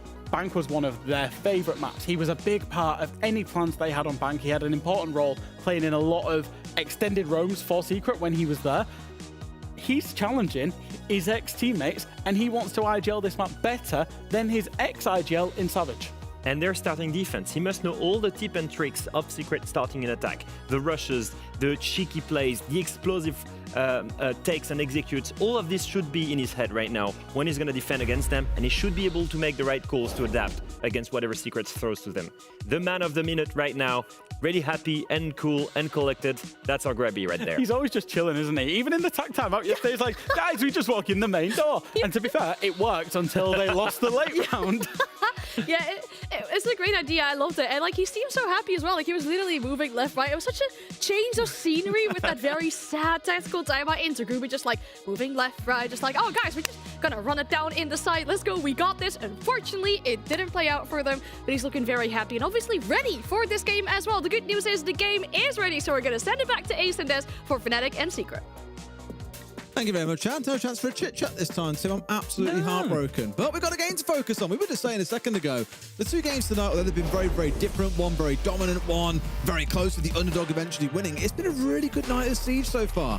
And this is one of those games that I think has got a lot more to it than meets the eye. Yeah, I'd agree. I mean, Fnatic so far have been a little bit unlucky, if we're honest. They were 8-7 the loss to Virtus Pro, 7-5 the loss to Wolves. So they've either gone, in their losses, the two games they've lost, to the very last round or to overtime. So they've been very close to getting it done. And it's like I said in week one, they're kind of that team that, you know, if they can string a couple of wins together, I'll start backing them, because I think there's a lot of talent in the team. You know, the staff as well, I think it's all spot on. It's all poised for some really good results. It's just consistency at the minute and getting it done, actually delivering those results. But we'll see if they can do it against today. It's not going to be easy against Team Secret, who are going well so far in stage one. But on bank, you know, who knows what might happen. There's plenty of space, put it that way. Well, we can talk about these bans, of course. We're going into a tech pause straight after, but at least looking at those bans there, you see in the classic, a banner ace double ban. Just means you can keep that elevated double wall reinforced off. There's no way you can open it up. It makes life very, very difficult for the attackers. Makes life a little bit easier on that top floor for the defenders, which I think we're quite blessed by. It's kind of come along at the same time where, of course, we've had the changes where it's now impossible to shoot after you've vaulted out of a window. So that top floor is suddenly much more attacker-sided. The bans have somewhat equalized that out, which is always good to see. But one stat I really wanted to pull out was actually one of Fnatic's top players at the minute, Wylde. 6-0 on entry after these few games they've had so far. What I love about that is, like, he hasn't lost an entry battle at all. Currently set highest DPS to the team as well. He was this rookie coming in that many were like, okay, yeah, I've heard his name, of course, seen through CL a little bit. Is he really that he's all cracked up to be? But you look at players like Krex, you know, of course I'll say it, I'm sure all of you in chat are dying to hear his name tonight. Stomping as well. We've seen these new rookies come in, and although admittedly their first games for most of them were a little bit shaky, you're really starting to see them bed in now and starting to put up some solid numbers for their teams. We're going to be getting into this one just as soon as we can do. I think it's just a case of getting everybody back in, and we will be underway. But yeah, Secret, as you say, going to be looking to continue. I'm just looking at how the league stands at the minute and what it will mean. So currently they tied up with MACKO, 4th and 5th. Secret still slightly ahead in those tiebreakers on 7 points, so they're still sitting 4th place. But with VP dropping points tonight, that leaves VP on 8, G2 on 8 and yet to play, Falcons on 9 having played. So Secret have a real opportunity here, depending on results that happen later on in that G2 game. If Secret can take a full 3 here against Fnatic, they could finish the end of the night in the top spot, and that's big. I mean, yeah, absolutely. This is real scrap at the top of the table right now that's going to make things very interesting. G2, do I expect them to come away with a win in their game and take top of the table against BDS? Yeah, I probably do. It feels like a weird time to say that G2 are now that team that are on top, right? I regarded it in the last remarks on it, in a previous broadcast. 2023 was the year of VP. They won both stages. Last year, it was the year of BDS, now known as Falcons. Do we dare to suggest already, Tim, that this could be the year of G2? I don't think we ever dare to suggest that, Des. Might push it a little bit far there. We'll see. In all honesty. It's the year of stomping, that's why. Look, we love to see G2 do well. We love to see any of these teams do well. But, you know, G2 have just... They've shown a lack of reliability when it comes to backing them over the last 12 months. I think it's fair to say. But as much as anybody else in Europe, I think we'd love to see G2 have a good year. And so far, so good. Like you say, Stomping's settled in great, and you know, maybe that'll continue, so it won't matter what Secret here do, and G2 will have the opportunity to go top. But Secret, they can only play their game, and that's get a full 3 off Fnatic and put G2 under pressure. Definitely. I think they've got to get a win here. I was going to say Sarks need to drop a couple of seconds sooner here. As soon as that drone is starting to sniff around, it's probably time to back away. And of course, who else to get the entry? The Mowgli team. A player that I said back on play day 1, if Secret can harness this raw potential that he's got as a player, he will be lights out, probably the best player in the region. And I think so far you're seeing that start to cook. He's not quite top of EPS across the whole region, but he's in our top 10. And you're seeing a much more composed Mowgli here, who isn't charging ahead of his team and trading all the time, or trying to go off by himself and make a hero play happen. He can still make those plays, but it's with the full support of his team, as you saw there, playing in off the back of a drone. Yeah, that's it. I think, like you say, once he beds in, once they've got that routine down to a fine art, then, yeah, absolutely devastated. I mean, he already can be devastated, but it'll just, what you'll see is that happen more and more and more frequently. And Mowgli's is a development arc, I would call it, that is certainly one to watch over the next couple of months, particularly. Fnatic are going to be using that to Barrow for the time being, just to try and keep the hatches closed. They are going to see server hatch open, which forces Deepak back. I'm a little worried. We've still got Glow canisters up. We've still got 3 smokes in back pocket. We've still got a C4. Yet we're down to the last 45 seconds or so, fast approaching on here.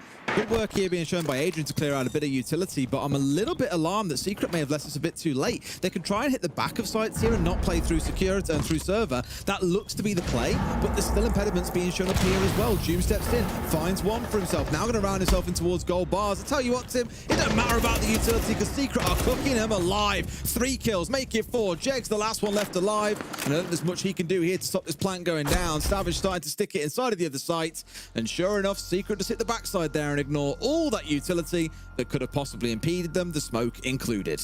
Yeah, I think the utility is a defining factor, is a deciding element if Fnatic can get those couple of kills. But when Doom walks in and gets that first one and it's 5 versus 3, Fnatic have to start taking risks. They have to start relocating and filling space that's been created by that death. And when that happens, Secret are there and waiting, and they pick up another and another and another, and it's round over before you know it. But yeah, you're absolutely right. It's certainly something I think for Secret to pay attention to going forward, that whilst it's worked that time, brilliant, not a problem, they've got the job done, it is something they need to be cautious of. If you've got those Goyo canisters, in this case you've got FNATs, you've got smoke canisters, you've got vault cameras, you need to be dealing with them early in the round, as early as possible, so that you're not leaving yourself with that last 30-second rush. Ooh, all right. That's the table stakes that have now been put forward by Secret as we get called for a rehost. We'll go into that in just a second, I'm sure. For Fnatic, yes, they've been bowled over in that first round. They've been out-game planned almost by Secret to kick things off.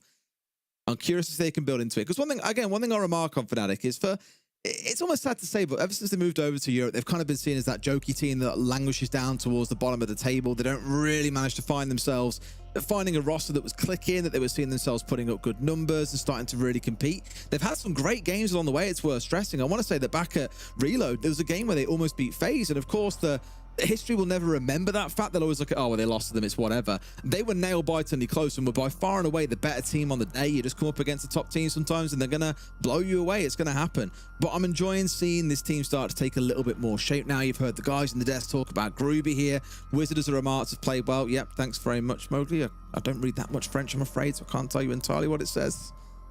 Jegs is playing well. Sarks has been playing well. Deepak, of course, is more supportive player in the back line as well. Groovy's been largely stuck on shield duty, so don't expect to see him flying up the rankings at the moment, to be fair.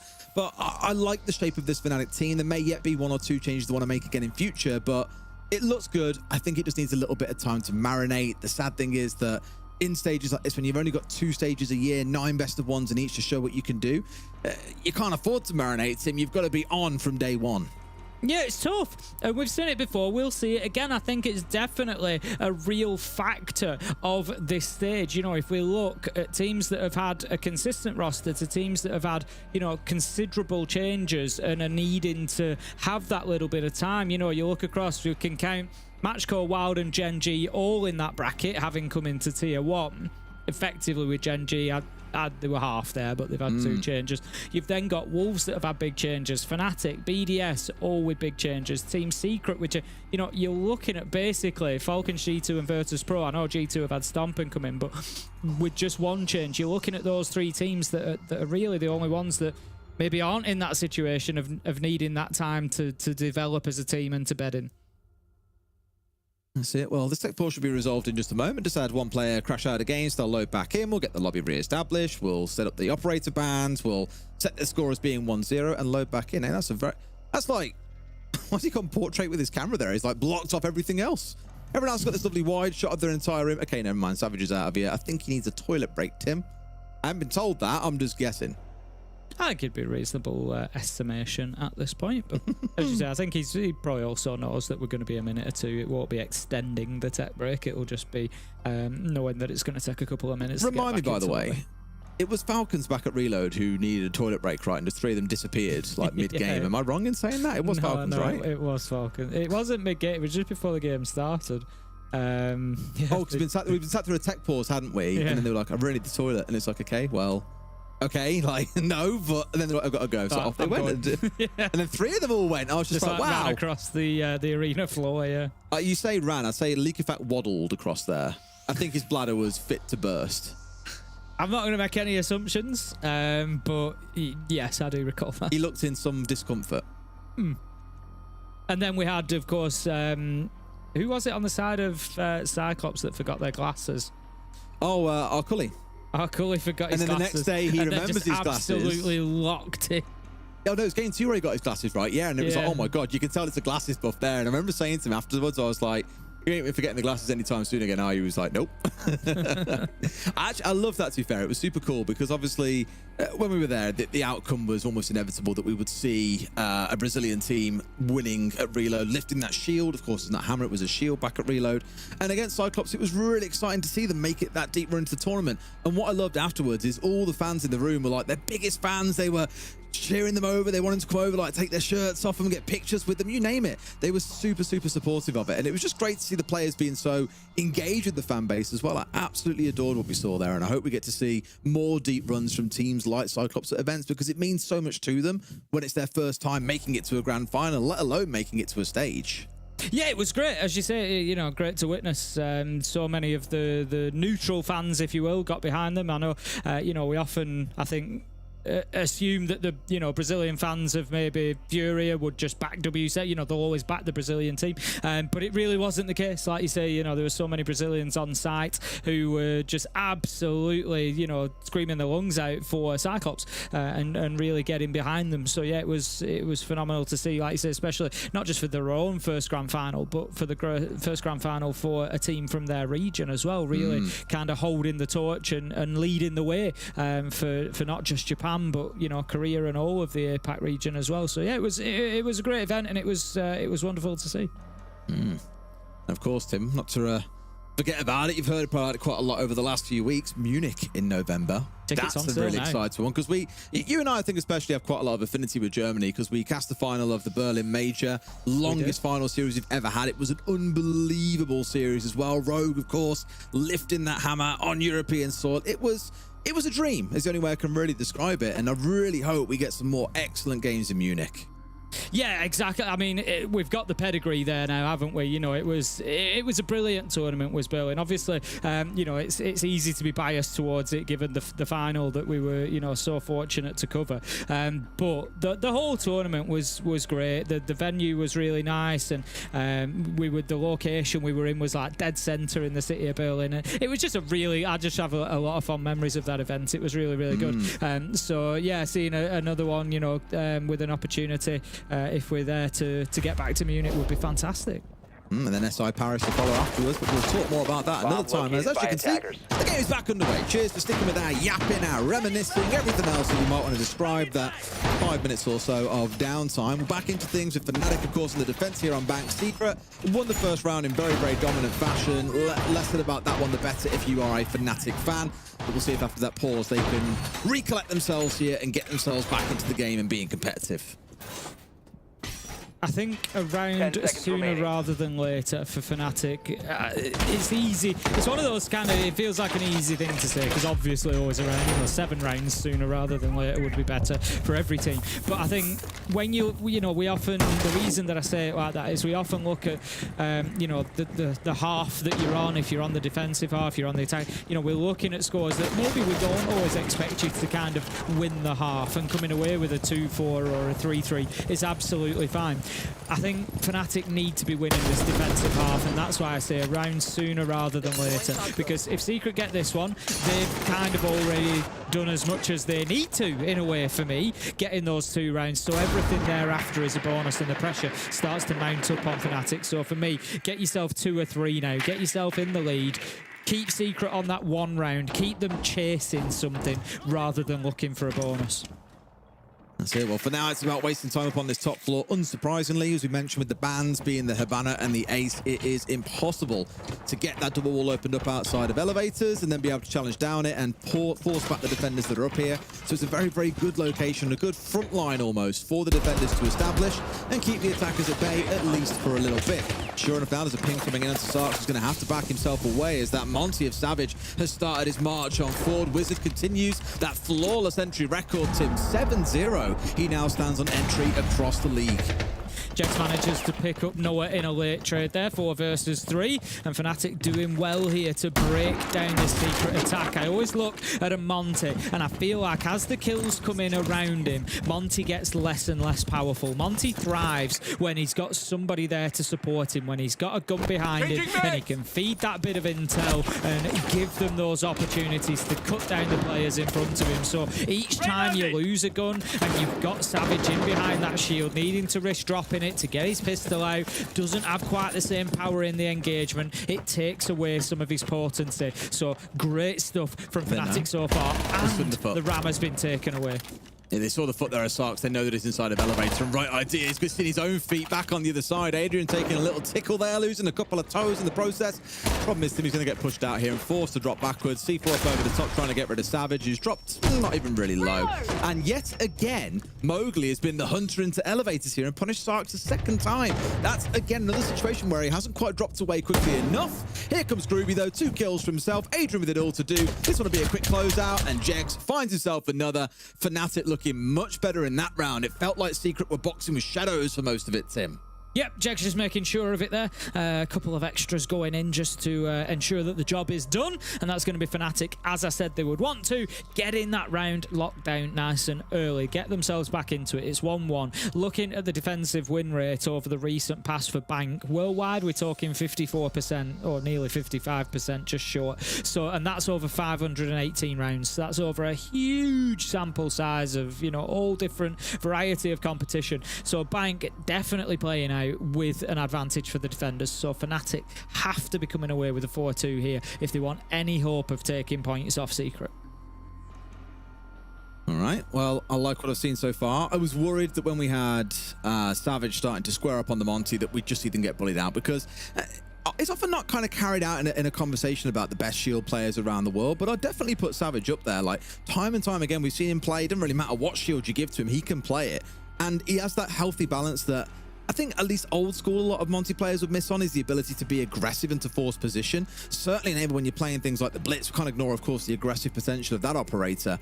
But I do like seeing him on shields. I think he brings a lot of presence to the front line when he's rolling around on those, and the rest of his team can capitalize on the chaos. Of course, they've got more tricks up the sleeve than just that, but I'd definitely put him in conversation for one of the better shield players around the world. Absolutely. Dog. What's the dog, Sarks? I don't know what dog he's got, but now I need to find out. I think it's just run off. Right, I'm on his Twitter. I'm going to go and find out what dog he's got. I don't think we're going to get another look. You will have to find it elsewhere. We'll bring you all the information. We're bringing you the big facts here. Like what dog he's got. Bring you the information that everybody wants to know, Des. So I was going to ask their coach. I know it's a really important moment for them and they're in a game, but I'm going to ask him. I'm not sure you'll get an answer, Des. I don't know. I messaged him earlier on, I think during the tech pause, and said, well, you weren't kidding about Wizard, hey? He's doing damn well, because again, he was 6-2 on entry, he's top rated for the team, and he was like, yeah, great player. And I was like, yeah, good, I agree with you. We'll see if you can give me a 1-word response on what the dog is. I'm really curious to know.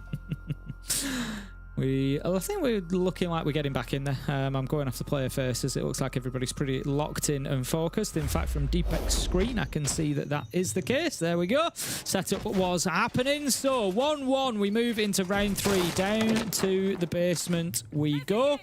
And let's see if Fnatic can get it done this time around. Maybe get themselves a little lead. That's what they're going to be wanting. Inside the first 3, if they can go 2-1, you're looking at these like mini sections of the game. If you can win each 3 rounds, you'll end up winning.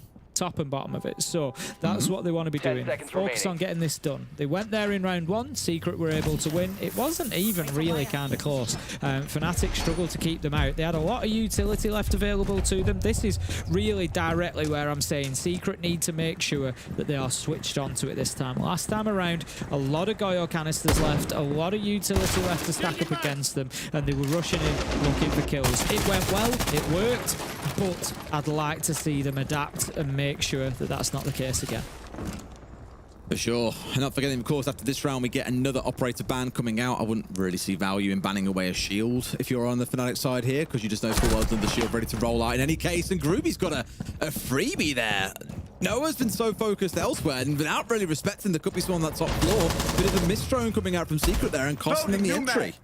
And that's really big. That's the Mav taken away, who obviously would have been able to deal with any of those hatchets. There is still 4 soft-breach charges, which they can use, so it's not the end of the world, but it does put more pressure onto these players to make sure that they are right place, right time, and also that they don't lose their lives before they've got all those hatches cleared out. It looks like they should be fine with it, but it's just something to watch.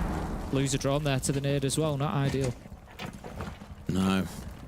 More about the time that I start to watch. I know we've still got lots of it to play here, but I'm again looking at the amount of stall available really to Fnatic. A couple of C4s to play behind. You've got the tuber around side. You've got, of course, electrification to chew your way through. Goyo canisters. That is a shot and a half. Wow. Savage dropping the shield down and getting his head taken clean off. Big ET stepping up big. We're going to pay the price at least on the return back to site. Sarch yet again caught out of position now across all 3 rounds. Tim, we have seen this. Either he overstays, I mean, in all of them, the reason he's been punished is he's overstayed, but has paid the price across all 3. Mowgli down his backside here. Only 2 currently standing for Secret. Yeah, it's looking good for Fnatic. Deepek did take the pre-rip on the Nitro, but it's going to put it in his pocket and get that shotgun back out, ready to aggress, ready to attack. They are now aware of his position, not taking the opportunity with the Twitch drone to try and remove utility, really, because they know that bulletproof camera is going to be super tricky to do that with. Fnatic just need to play this patiently, to be honest. 4 versus 3, 50 seconds left to go, utility to play behind. They managed to pick up Doom. The round is largely theirs, so long as they don't do anything silly. It should be. However, Tim, we've seen plenty of 2-man advantage rounds given away tonight. They've got 2 Nitros left here. Shouldn't be. We've got 2 smokes. We've got all these light screens, loads to play with. They're trying to bait out the C4s, but Deepek is a bit too wise for this one. Out it comes. There we go. This time around it's going to go 4, but it ain't deep enough, Tim. That's 1 loss. 20 seconds still to play. Being so patient here, Deepek. We have to bite someone's hand off, giving him the opportunity. Now they're trying to make the plan happen, but there we go. Groovy steps round, finds himself another. Jegs at long range. Fnatic looking much more composed, Tim. That first round, they've forgotten all about it. The last 2 have looked great. Yeah, well managed there from Fnatic. A little bit wobbly on the Nitro throw. It was a little bit short, landed on the desk. A bit more distance, and they might have got the round done even sooner. But yeah, Grube just picking his moment perfectly, takes that planted down and gives Fnatic the advantage that they needed. 2-1 on the scoreboard, and so far, to be honest, they look good for it. They've obviously come in here well prepared for what Secret were going to bring to the table. They've been set up, they've been getting those opening kills. Wizard and Grube in round 2 and 3 have put them on that best foot forward. They are going to take a shield out. They've got rid of the Monty. I think that just means, to be honest, we'll see Secret bring the Blackbeard or the Blitz. To do that right now, just want to remember you guys that this will get them out of the control of the game and force them to move towards our direction. You know, it feels that this is the only thing that we are lacking right now. And in any case, if you guys want something for later on, their intel game is being very poor. So you guys can even use the information when pre-placed dronings inside of the map to get that early picks in the open area. I think there's a gap, and onto archives as well. We can try to do fast walk-ins later in other bomb sites. Okay, remember to breathe. It's about how it ends, not how it starts. Let's go. Yep. Let's go. Yep. Let's get the ship. Yeah, we just need to watch out for this small aggression. Pretty That's a really interesting. I've not heard a timeout like that yet so far, in the sense that he's touched on quite a few things. One, talking about the second half a little bit there, but also talking a little bit around how it's about watching this momentum, I think, to a degree. Like, it does feel a bit chaotic across those last couple of rounds. They have been battered out a bit, and maybe that moment of just breathing is the important part. And one thing I'll remark on is, of course, we've got this beautiful gift here of being able to listen to these tack timeouts. That sometimes you don't need to offer massive words of wisdom. It can just be when the comms are a little bit chaotic, or people are a little bit quiet, or something's just a little bit off. Just taking that extra 45 seconds or so to reset the team a little bit, to take them out of that headspace and remind them, hey, you guys have got this, it's okay, just calm down. That can be enough to get teams completely back on track sometimes.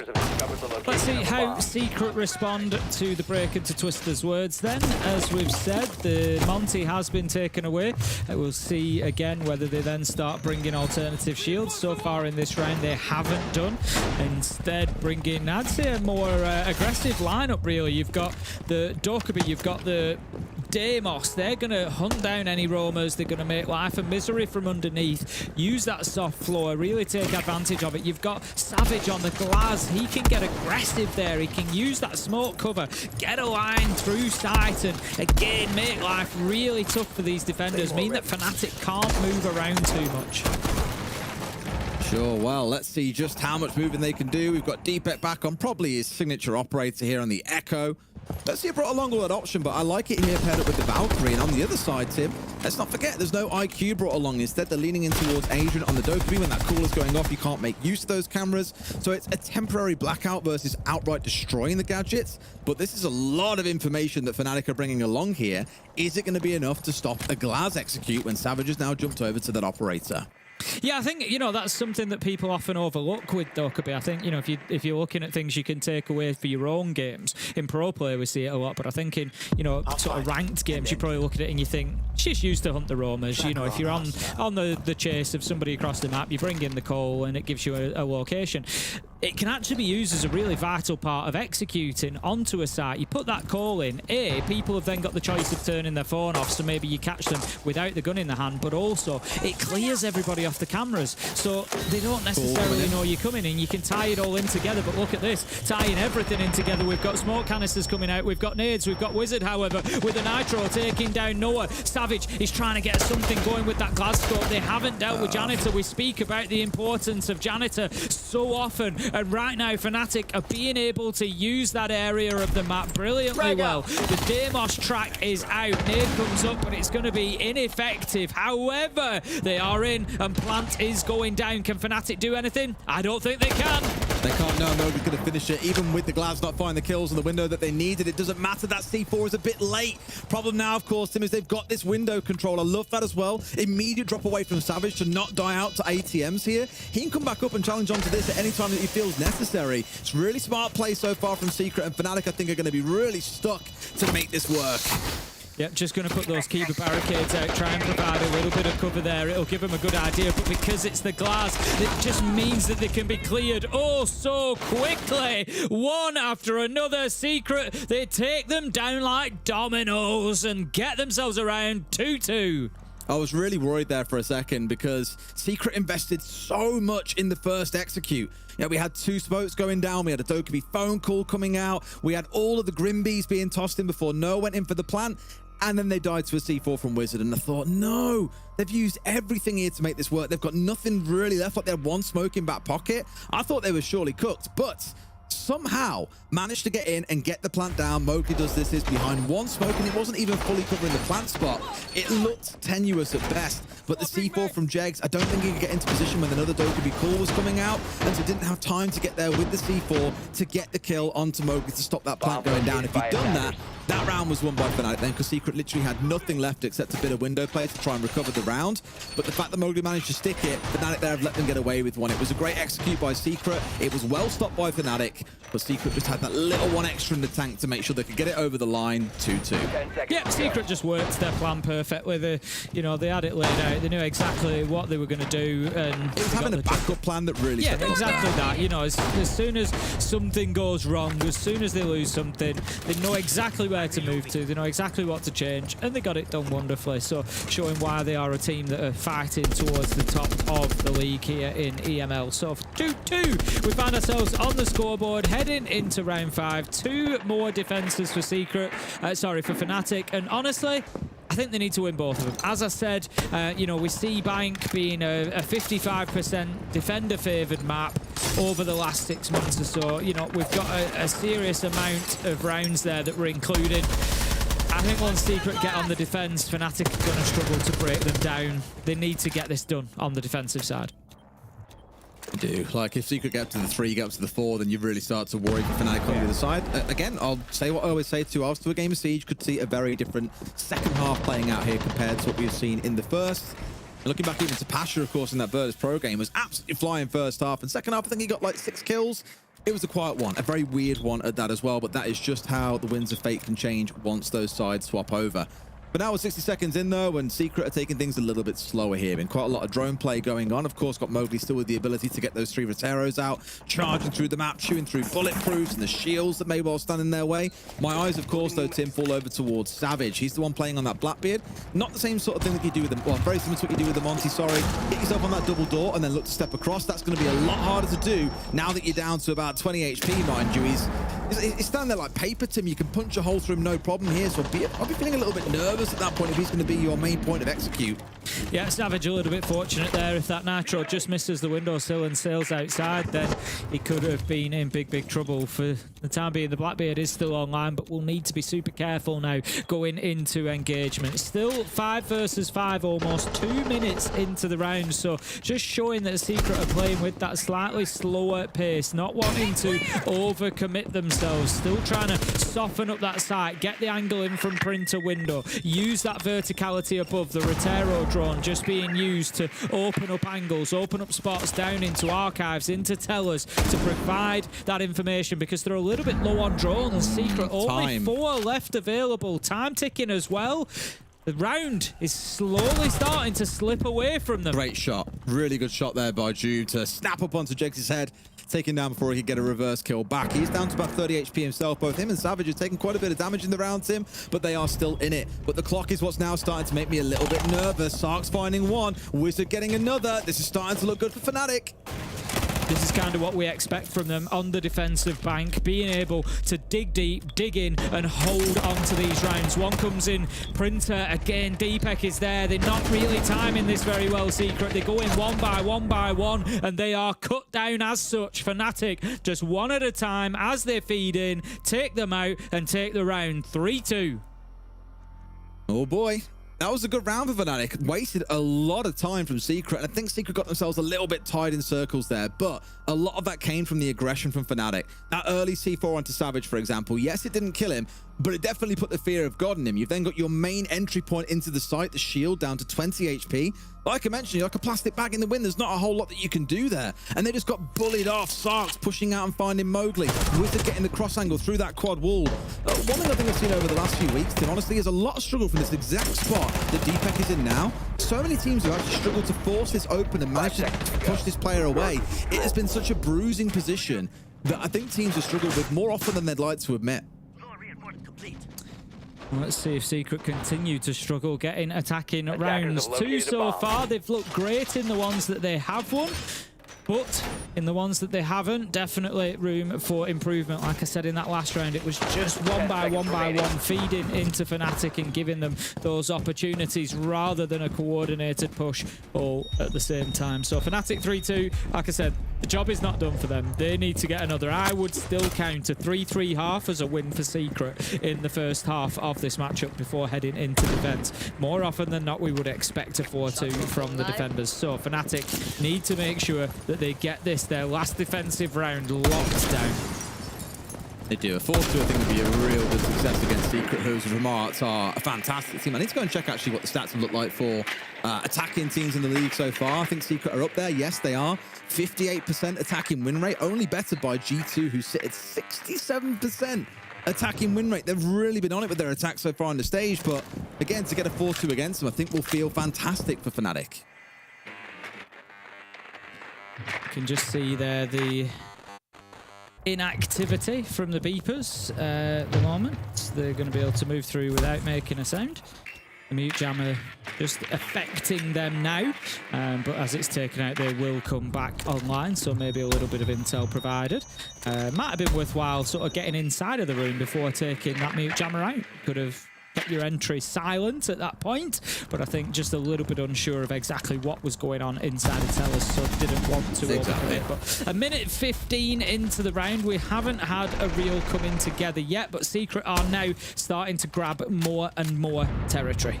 This is where I really want to see Sarks playing this smart here. He can waste a lot of time, but if a drone appears nearby and you know Secret are starting to coalesce, drop away. Don't wait for Mowgli to swing in on you. We've seen it 3 times so far in this game from Sarks, where he's overstayed his welcome and paid the price of result. Like, now's probably not an awful time. They've droned you out. You've used your C4. Fair chance you're not going to be able to get a kill, as I say that. Sees his man lining up, but just really needs to find the shot. That's good. Now drops away. Has wasted an amount of time. We're down to 60 seconds, and he's baited in the Capital Fireball. That's a really, really good hold there by Sarks, and he dropped away in the right amount of time. Yeah, that's exactly what you're looking for in that position. It's been hit and miss from him there so far, but much better this time around. Fnatic looking good. 55 seconds left to go. 5 left alive on the board, all back to site, and now they're in a position where they just need to hold on to this. Auto canister is going to slow things down even more. There's another one in hand for Jegs, another 2 in fact, so they've got real problems now to Team Secret. I'm more looking towards here the Biocams. I don't know if they were taken out by Adria or not. If not, this could be a real sting for them. Still chewing their way through, but keep an eye on Mowgli's light walls, by the way. We saw they were relatively ineffective last time. Granted, they were in a 2 versus 3, but as we spoke about so many times already, Tim, we know that Sense as an operator is incredibly potent. Lots of teams opting to run with them at the moment. I like the next auto canister coming in as well. Not used on the hatch anymore, so just put it onto that side door. Again, create a situation where it's difficult for them to get inside. But how about this? Straight in, Noah up onto the desk, and the Nitro is shot out as well. An opportunity to stick this plant. Can they get the second? No, but it doesn't do any damage. It's now 4 versus 3 as Noah, after securing the plant, manages to find a kill as well. 35 seconds left on the clock, and Fnatic need to make a move. Really good stuff there as well, Tim, because they've gone deep for the plant. Up on the desk, as you saw, Noah's left them completely blindsided. They had no idea what was coming, and they're still trying to hit them on the flank. Wizard getting rid of one. Noah's the one falling down here. So sight starts to look a little bit light for the side of Secret. Fnatic have got to be quick, though, Tim. They've got about 5 seconds to get the kills they need. Mowgli finds one, Zoom another. This one ain't going nowhere. It's going to be that 3-3 split. Imagine Secret will feel pretty thankful they've walked away with 3 rounds there, because after Fnatic warmed into that, it was looking like a real uphill struggle. Yeah, I feel like Fnatic have been on top, to be honest. 4-2 would have been a reasonable outcome for them, but Secret have dug deep, they've fought hard, they've got themselves the 3-3 split. I really like them for taking this overall now. Just closing it down. They don't need to do anything flash. Just lock down 2 sites, 4-2 half, as you would expect on bank for the defenders, and they've managed to clear themselves 3 points and put themselves up to the top of the league. Pressure onto G2. So Team Secret have positioned themselves well. Bans start coming through. Hibana, Monte, Kaid, Valkyrie. No major surprises. Sure. I think the Monty being the key one there as well, to take away that safe spearhead that so many teams love to use. As the plant again is wonderfully shown by our observers. They had no idea that he was there. The C4 that came more towards the default plant spot, as we saw, was aiming for an assumption that someone was planting on default. And as soon as Noah comes off from the plant there, it's a freebie onto the player on gold as well. Just nice, smart play. Definitely riskier, because if there was a player still inside of Orange Corridor, then he gets a free kill onto you. However, I think they probably knew at that point that it was clear. A really good execute from Secret. Now, though, we get to see what Fnatic can do on their attacking side. Your remarks on the bans, Tim. We've got Deepak, who about to say for a second, then is running along on the fuse. That's certainly an interesting choice. But now going to change yourself over towards the Sens. Again, that remark that many teams have been running it. No surprise to see it being picked up here by Fnatic too. Yeah, just a great tool to use on that execution, as we've seen, creating difficulty, you know, for any of the defenders, Warden included, to get any clear line of sight through onto what you're trying to do on the other side of it. They are, you know, exist perpetually throughout the rounding. You can just bring them up and down as you choose. So yeah, definitely seen an increase of value there being utilised by Fnatic. So keep an eye on Deepak, because he's going to be a big part of that execute. Grube on the Blackbeard is going to be used to try and clear areas out. It's going to be about getting rid of those roamers, getting control of open area, opening up those hatches, and then Deepak will look to create the space to put the diffuser down. quite like this early pressure being shown in towards open, though. Just by having the sledge there, it means that MACKO ain't so free to move around. If nothing else, it means that they should be able to punish these players coming in from Printer side. But again, since that quadruple spot providing a lot of pressure, Sarts is coming in, and Savage has just absolutely domed Jegs there. The second that shield went down, they've paid the price. Secret could back away to site here, 4 versus 3, and be very happy with what they found out on the roam. We're only 45 seconds into the round, Tim. What a start for Secret. Yeah, that's really good, especially taking out that Blackbeard and the Fuse. The Fuse was going to be used to try and clear utility. We've got a Goyo on the other side of things, so you want to be clearing those Vulcan canisters. We saw how much of an impact they can have. We know they can burn out an inordinate amount of time. So now, without the Fuse to do that, it's something Fnatic need to start thinking about. They need to give themselves extra time when they get in towards this point of execution so that they can burn out those Vulcan canisters. It's just too easy for June. You can see he's playing around those mute jammers, so I don't know how aware they were of his location, but he knows exactly where Deepek is. Make that Sarks as well. Absolute beautiful finish to the round from June and Team Secret. This is what I was saying about them on the defensive bank. I expect them to pick up rounds, and at a 3-3 split on the attack, they now look good to take the entire thing. Yeah, really, really beautiful stuff from June there at the end. Again, the big difference I've seen between that first half, though, and that attack there coming out of Fnatic. Fnatic looked a little bit lost on the attack inside there. Not quite in full flow, not quite fully in sync. I like the idea they had, but maybe it was more the reason why they looked a bit uncoordinated towards the end there was because they put everything on that initial starting point. And I like what I saw. You had the Sledge trying to push his way in, as I mentioned, through Electric to put pressure on towards Quad Wall, and you had 2 shields ready to break in through Printer and really get the round moving, but that fell apart. And I think Fnatic at that point were like a bit like, right, okay, then I guess we rotate off here and try and push in from Elevator Corridor instead. Doom had already got control of the ground from there, and Fnatic just never really got themselves a start in that round. After that first play, completely fell apart. So we'll chalk that one up to it, Tim, and write it off. Fnatic did that in the start of the first half, got that first round out the way, lost it, and then went on to win the next couple. So maybe we see them warm up a little bit here. Up on this top floor, things are going to be different.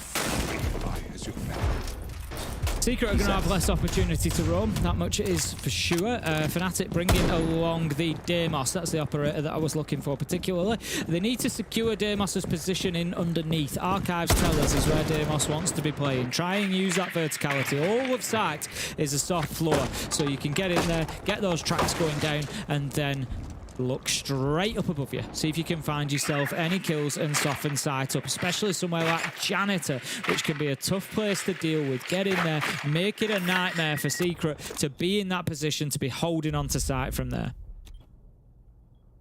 I always love when I see a Maestro getting picked up, by the way. You normally expect a Brava in on the other side. We've actually had a couple of Brava bans around the world throughout the start of this first stage. I think for this exact purpose of being able to bring along things like the Evil Eyes. It's not always that you're going to see those coming out, but other operators, of course, things like the Fenrir, a lot more powerful when it's a little harder to get rid of those. But of course, the main advantage of Evil Eyes, even with the Twitch, you can't deal with them until that eye has been opened up and they're starting to zap away. Key thing, of course, to note is you will get so much intel coming out of these. There were a couple dropped inside the main sites itself for the denial, the information if an execute comes on through. But I don't think Evil Eyes can do all that much, Tim, unfortunately, about Aurora stat coming in, the Dockerbee call coming out at the same time. There's a lot of tools and toys here that Fnatic have brought along. The question stands, how well can they weaponize them to get an execute done? Exactly, it's all about efficiency. It's all about efficiency and being able to deploy them at the right time, right place, and don't lose them. I'm looking across the side. There's no impact nade. Two impact nades are left available that could take out a couple of Rowers, but other than that, they might struggle to deal with them a little bit. So definitely could be a big impact from Gruby here. It just depends whether Doom A has that utility still available, or B whether he's got himself in the right place to be able to deal with it. We have the Dockerbee call coming in and not too much movement going on behind it. Oh, free. Jeg's just literally walking into that one unaware as to where June was, and it's weird because it feels a lot like that last round when they had no idea where June was, and now Mowgli's got himself a freebie, stepping out inside a stop. Those are 2 kills that Fnatic could have avoided here if they had better information set up, but Secret have just stepped across and got kills for free. They might have got one back through Sarks, but this round is over, Tim. Constantly shot in the back, completely unaware. Fnatic still looking disarray.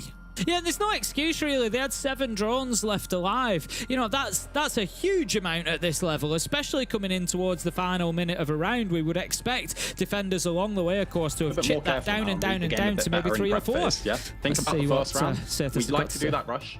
We called to do that rush, but think about what they're doing. They have reinforcements over by E-Box. That's for long angles so that the player can play in kitchen, yeah? We know this. We literally know this. Let's just make sure we're a bit more careful, get the info early. The CEO one there as well, I think big problem is not focusing on janitor quick enough, yeah? We know before we want to hit that exec, we need to go for the janitor player, but we didn't take either the right operators for it or we didn't focus on it enough, yeah? Because it could have been a free kill for Jegs on them dropping back. I think we just got to calm it down a little bit in our heads, boys. I think we're doing steps before we need to actually do them, yeah? I think we just got to calm it down a little bit, guys. I don't think you're making terrible decisions, but I think we're just doing them a little bit too quickly. We're letting their rat plays and their aggro get us, okay? Just calm it down a bit, boys.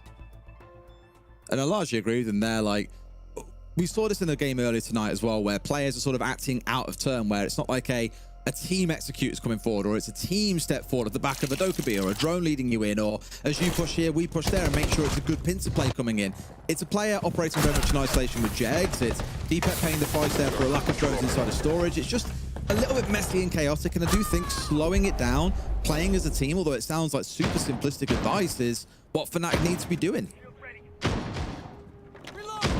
Let's see them if they can translate that into actions inside of the server to get themselves a couple of rounds, because right now I'm not surprised to see the TAC timeout come in. Secret have picked up pace in switching onto the defense. That was the concern that I voiced over the first couple of rounds, and in all honesty, last couple, Fnatic on the attack, they look a little bit lost at sea. As I said, 7 drones available to them in the last round and still running on into people that it just didn't look like they were fully aware of their position. They need to make sure that you know, they're completing those steps, and I think that, you know, pretty much as Seth has said there, you know, make sure that we're completing things, that we're not moving on before we've done that step, before we've, you know, completed that task that we need to.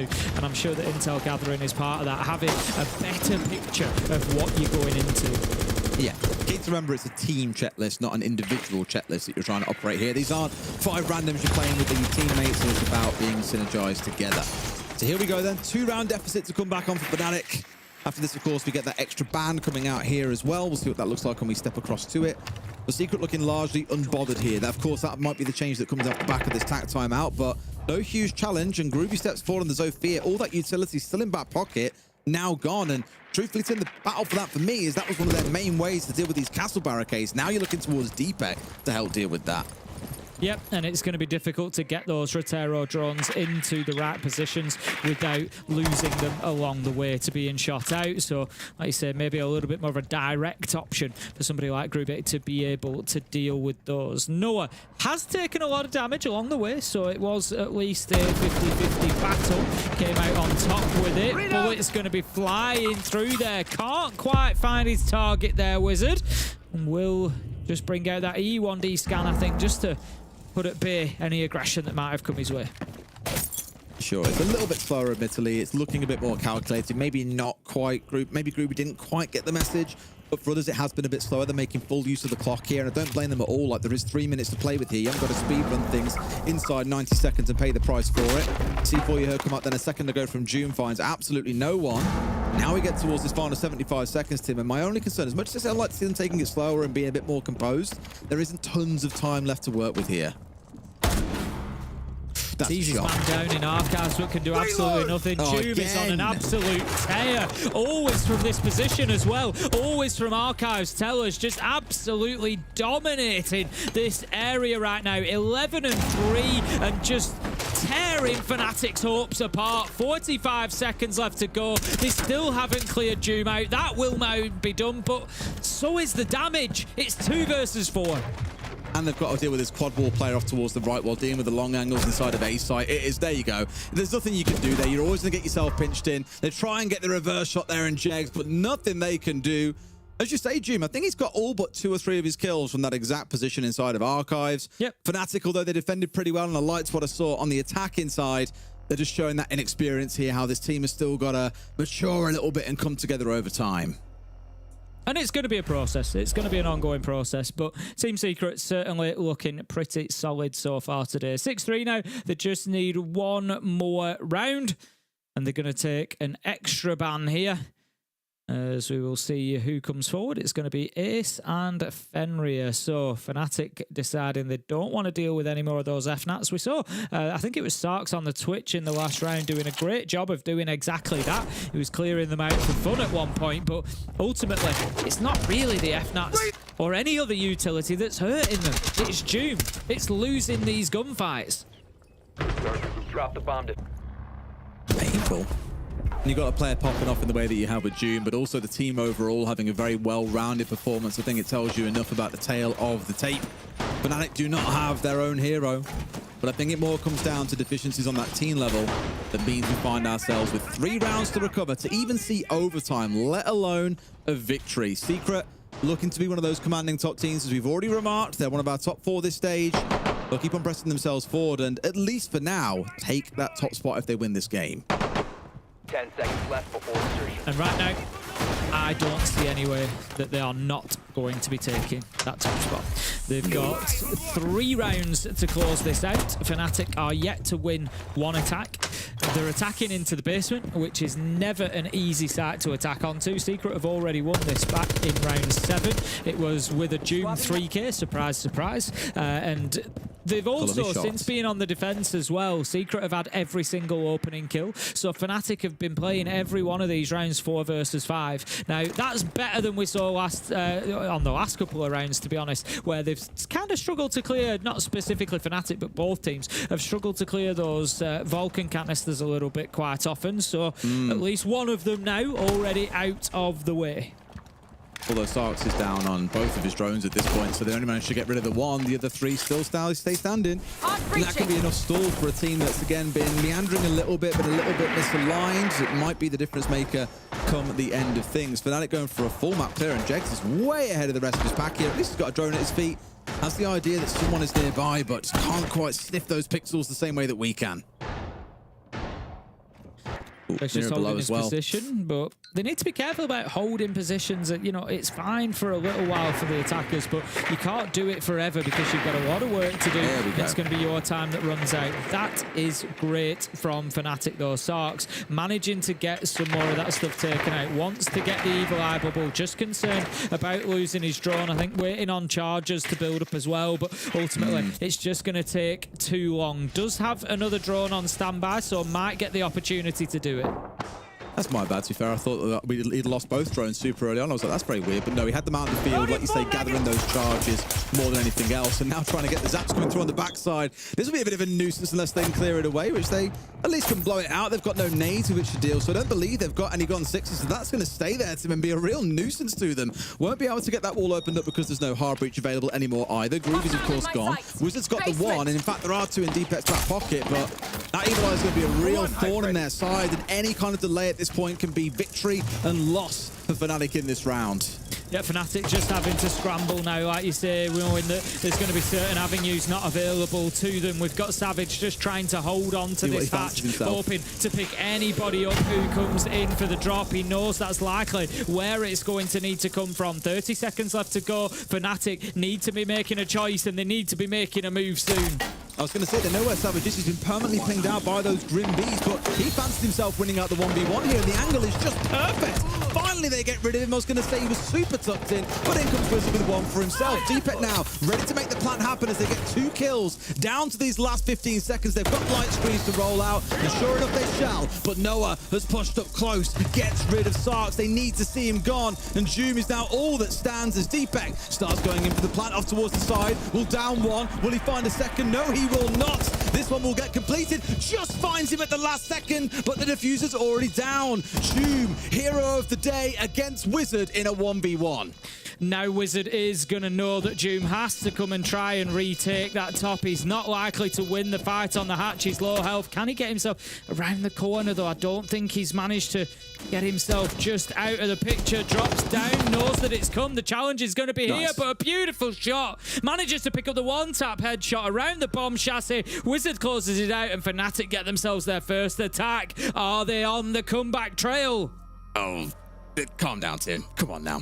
It's one round, and I don't. Although it was a weird run where they've gone for a full map clear, they were being stalled out. But it was the play when they started stepping in towards site, deep up with the light screens going down, when they started collecting those scalps from the other side and thinning down Secret's numbers.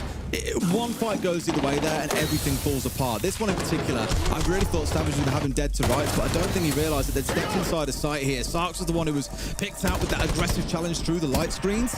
I'd like to see teams try and do this more truthfully, is be willing to step into the light screens, because you see them and you toss C4s at them and sort of hope for the best. Try and use them to your own advantage here and punish teams like we just saw them try to do. Got away with the free kill off the back of it. Fnatic still, though, with 2 rounds to chase here. Up we go to the top floor where Secret hope to close this out 7-4. Yeah, June was a little bit unlucky there. He managed to find the shot through the light screen. If he'd, and it's always in hindsight, it's always, I'm just saying he was unlucky. If he goes for that one first, he probably wins the round in the 1v3, to be honest. You know, we see it occasionally. In a 1v3 where time's running out, you only actually need 1 kill. You just need to drop the player who's going for the plant, and then the clock runs out, you win on time. We've seen it happen, you know, quite a few times over the years, and if Doom finds that kill first rather than the main stairs, but there's lots of ifs and buts there. If he doesn't take the one down from main stairs, maybe they get him from double door, but he was just about half a second behind the pace of where he needed to be. But ultimately a good round from Fnatic. They had all the answers, they got in, they made it very difficult for Secret to play anywhere inside a site, cut them down and got themselves a round. 6-4, 2 more to go. There we go. Start with the utility roll on through those Roteros. Remember when Wylde used to play this operator? It still does to some degree. But used to play this operator a lot back on walls, and I can sense that frustration of like, oh, you have to sit still and roll out 4 drones first. Like, I just want to be guns up, man, so I can go and do my thing. And sure enough, has got rid of 2 so far. Couldn't quite get rid of that Nets Castle barricade. Noah's got onto the double window, looking up towards those windows on the external facing side of site itself. Again, I'm seeing a Raura though, Tim. Groovy with the one in the hands here. They must be cooking something. Yeah, the plan is there. You know, if the Raura's coming along, that you want him to try and create a safe space, and I think it's quite a good site to do that. Safe has managed it, and I'll double down on what he said now, and that is dealing with Janitor. They have to deal with Janitor. Even Raura won't be able to help them with that, because the defenders are playing in through holes in the wall, so there's nothing that those Raura barricades can do. They have to force this player out of there, then they can seal off the rest of site and try and get the diffuser down. But Doom manages to find another onto Jegs. He's becoming a personal nightmare for Fnatic in this game. Nitro placed on the barricade. They need to be cautious of that as well. Noah goes up looking for his man, but as you say, he's gone. He's chasing shadows. It's 5 versus 2, and it looks like Secret may just be cruising to victory. Yeah, Secret have held real firm here. I mean, Doom, especially, as we can all remark, has been the player of the match, no doubt. Absolute resolute in shutting down many of these Fnatic attacks and not even giving them a way in. Blows found a kill in the round. It's not really all down to him. Secret have just shut out a very lethargic looking Fnatic who couldn't quite pull together attacks here on Bank. Of course, have a lot to do back on this one, but it's a flawless round to close things out as Secret cruise to the top of the table. Yeah, a real statement victory coming out from Secret there. Little bit of a struggle, but as we would expect really on the attack of Bank, they got 3 rounds, which is more than the average team, and then on the defense, they just stretched their legs and ran away with it. And as you say, all the way up to the top spot. Looking good, and definitely the team to beat so far throughout the stage. I think we'll start getting into the sharp end of things later in the stage, where they've got like Falcons to play against. I think also on the last day they play against Virtus Pro, it's going to be really interesting seeing how some of those games shake down. But I know you've all been asking, yes, Stomping is up next, but now we'll go to a break. When we come back, we'll analyze this game, and then G2 awaits in their next game.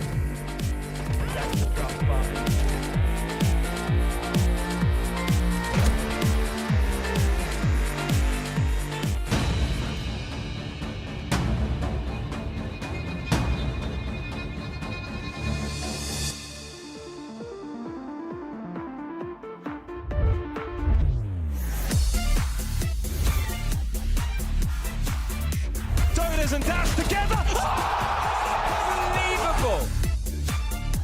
Can he get there in time? Cameraman's going to complete. Big ET finds a huge 4K and Gitro. There's only 4 seconds left. There's no way. Whilst not easy, is potentially winnable. No. Give him a 1v1. They've given him both guys. They find the down as well. Yesterday they took the crown from NA. Today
Secret secure their 3 points in the matchup against Fnatic, and despite Groovy being the IGL on Fnatic against his old team, knowing a lot about those players, it seems like it wasn't enough to drag it over the line. Yeah, they came in with the right plan, I feel like. And if you look at the early round, despite that first round win for Secret, it was pretty definitive that Fnatic was the leading one. They were dominating most of the rounds, and eventually it took one tech timeout from Secret to bounce back. In this situation, there were 2 rounds to 3 rounds for Fnatic, and then they start pulling through an addition and winning 4 or 5 rounds in a row. What changed?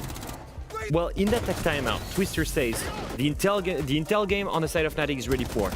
Abuse the lurks, abuse the aggression. What do we see in both attack and defense? Secret abusing the sheer individual firepower on the team to completely smash Fnatic, and that's where the weak point was. In the, I guess, skill department there was just no match in gunfights. Yeah, I think realistically, as soon as Secret realized that they could play really, really aggressive, and that was the Achilles heel of Fnatic, and just especially once Secret were getting onto their defenses, they were kind of to-ing and fro-ing on the attack, but once Secret got on their defenses, they weren't doing what Fnatic would expect of them. Normally, you'd expect pressure, drones, and fallbacks off the defenders, not on the side of Secret. It was Doom, it was Mowgli. Those guys just staying in position, staying stubborn, forcing the gunfights, and forcing miscoordination from Fnatic, and Fnatic couldn't deal with it. My main worry with that is that you need a reaction from the IGL, and I didn't see it. You have plenty of opportunities in Siege to punish the aggression. Where are your Deimos? Where is your Lion? Where's your Dokaibi? Where are these operators that crowd control the aggression? Where are your drones? Maybe you go 5 and find one guy that's isolated. And I did not see this reaction from Fnatic, and that should be one of the basics when the IGL is trying to react to pure aggression. And I think the fact that Fnatic didn't bring these operators, there was one player on the side of Secret that was really enjoying that and really thriving off of that. Doom had an amazing game today. I really want to hammer down his projection. Look at this guy finding the opening kills consistently, finding these multi-kills, finding the kills that matters in the middle of the round, and that one tap through the wall. I mean, he just sprayed the wall, shot him right in the larynx, gone. That guy's not speaking, he's not calling out, not doing anything. But look how stubborn he is. Playing with Maestro, this round here, he's just sat under vertical, challenging it. Fnatic just had no answers because Doom and Secret were just causing problems after problems after problems by not moving, by aggressing, by fighting them. He was the instigator. He was the instigator of the aggression. He was the main character in that. And what I'm saying in terms of production, on your left side, you've got Doom's statistic at reload. The first event he played on CJX, the first one with Noah and Mowgli. He could not find his position in the roster, struggled heavily. Look at his progression. We've always said that Doom is full of talent. It was just a matter of finding his groove in this roster, and I think he just found it. I don't want to draw too many. I mean, this is head-to-head, so of course we're going to draw comparisons. Doom nearly got the same amount of kills today. In one map? Than in the entirety of Reload. In Brazil. And like doubled his cost as well. That is insane. Yeah. And that's the progression we're waiting to see from him, because we all know of his talent. We all know of what he brought to Secret. Last year, he was the main character with Adrian. And like we said, Noah and Mowgli were amazing pickups, but then he needed to find his role again. He has to take a bit more of a back seat on the team. He's still got it, but he's got to change his role. Will have adapted to that, and he's adapted clearly very well today. Well, I hope he's been listening on the sidelines because we get to speak to Doom as well. We'll bring him into the podcast as well. Good evening. 3 points for you. I'm not sure if you listened to what the analysts were saying about you, but I think with this game today from you, must be a really good feeling. Yeah, it definitely was, and I heard everything. Great. So then I can ask you the question, the famous question. What happened at Reload, and how do you fix things on a personal level? I don't know, like at Reload, I literally just couldn't find myself. Like nothing was working. Also CJX being new, not that comfortable on it as well, but finally, you know, figuring out what works. So only going up from here, I think. Doom, obviously, he was playing against a former teammate in Grubby that's now IGLing Fnatic. Obviously, always a little bit of extra motivation to beat some former teammates, and I know, obviously, Noah previously played on Fnatic as well. The map of Bank was a little bit of a surprising one. Do you think that was maybe a little bit of inside information from Grubby that he wanted to take you guys there?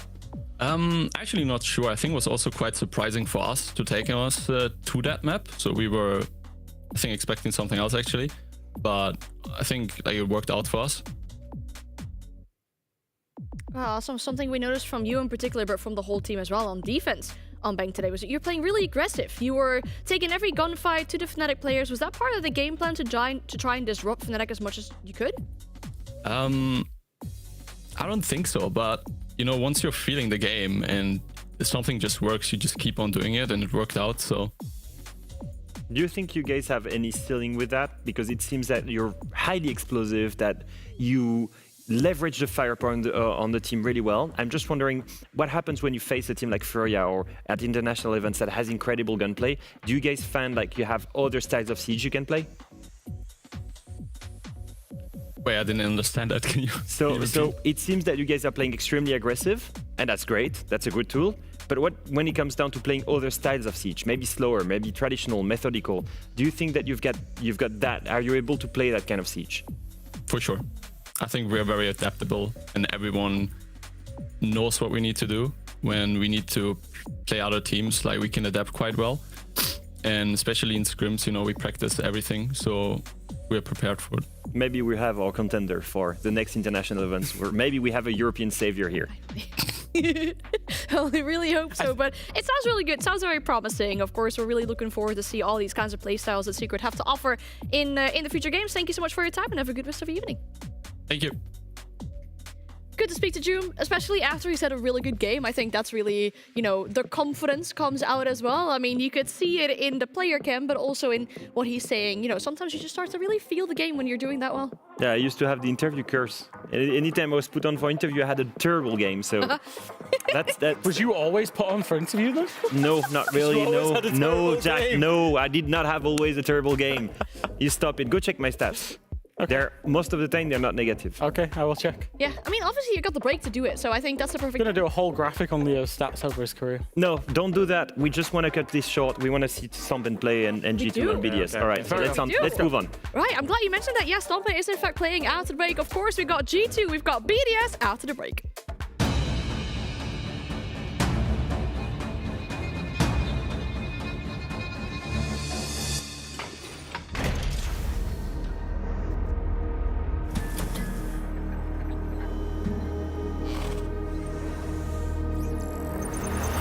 Into the level 1v1, the close end for the ball, Wylde saves them both. Holy, what is going on? He grabs that one out, 2-on-1. We're gonna see Se difensivo, si metti in tempo a tappa e salta together. Prioritization,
It's time for what I guess we can call our heavyweight boxing match of the evening. G2 versus BDS, two big organizations in Rainbow Six Siege, taking it up against each other. And there's so much we could say about this game. And for that, we'd like to take you back a little bit down the memory lane.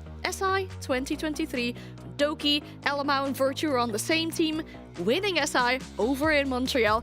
And now they found themselves playing against each other. Those are the stars of yesterday, or the past, I guess, as we can call them.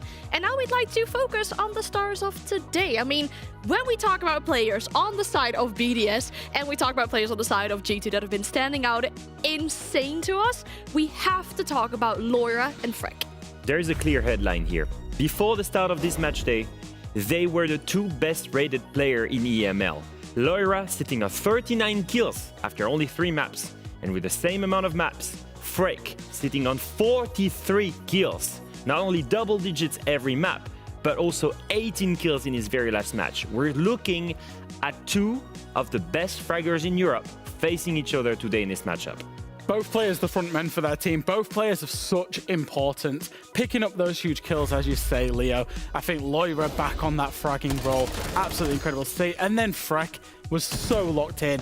He's so zoned in this stage. I don't know what they're feeding him, but he is having the stage of his life, especially after a couple of tricky stages in EUL previously as well. Frek has been the star player for his team, but it's never going to be a collective thing. That's the problem. He drops crazy number and they don't win. Look at Loira here. He was the main element of surprise on the side of G2, and they actually got many collective wins on his back. My biggest thing looking at this, yes, Frek is dominating the charts. Frek is the incredible entry player, +6 there in entry. Amazing cost, amazing reliability. When you look at the 43 kills, 422 deaths, that's insane, right? But collectively, who's the winning team? Still G2. We need other players to step up on the side of Frek. Yep.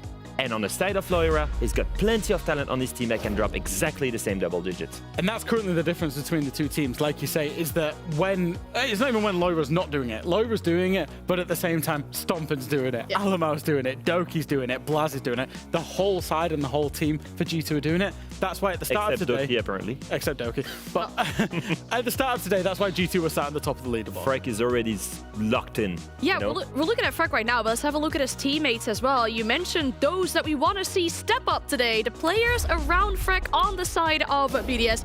So close, but so far yesterday versus MACKO, it seemed like they were so close to pulling it over the line. How do you come back from that? You need a collective effort. You need to understand what went wrong. You need to understand how can you leave a player on 18 kills, carry you and still lose the match. It's got to be close late round things. It's got to be small mistakes. It's got to be at some point the synergy and the chemistry in this team that I remind everyone here watching them.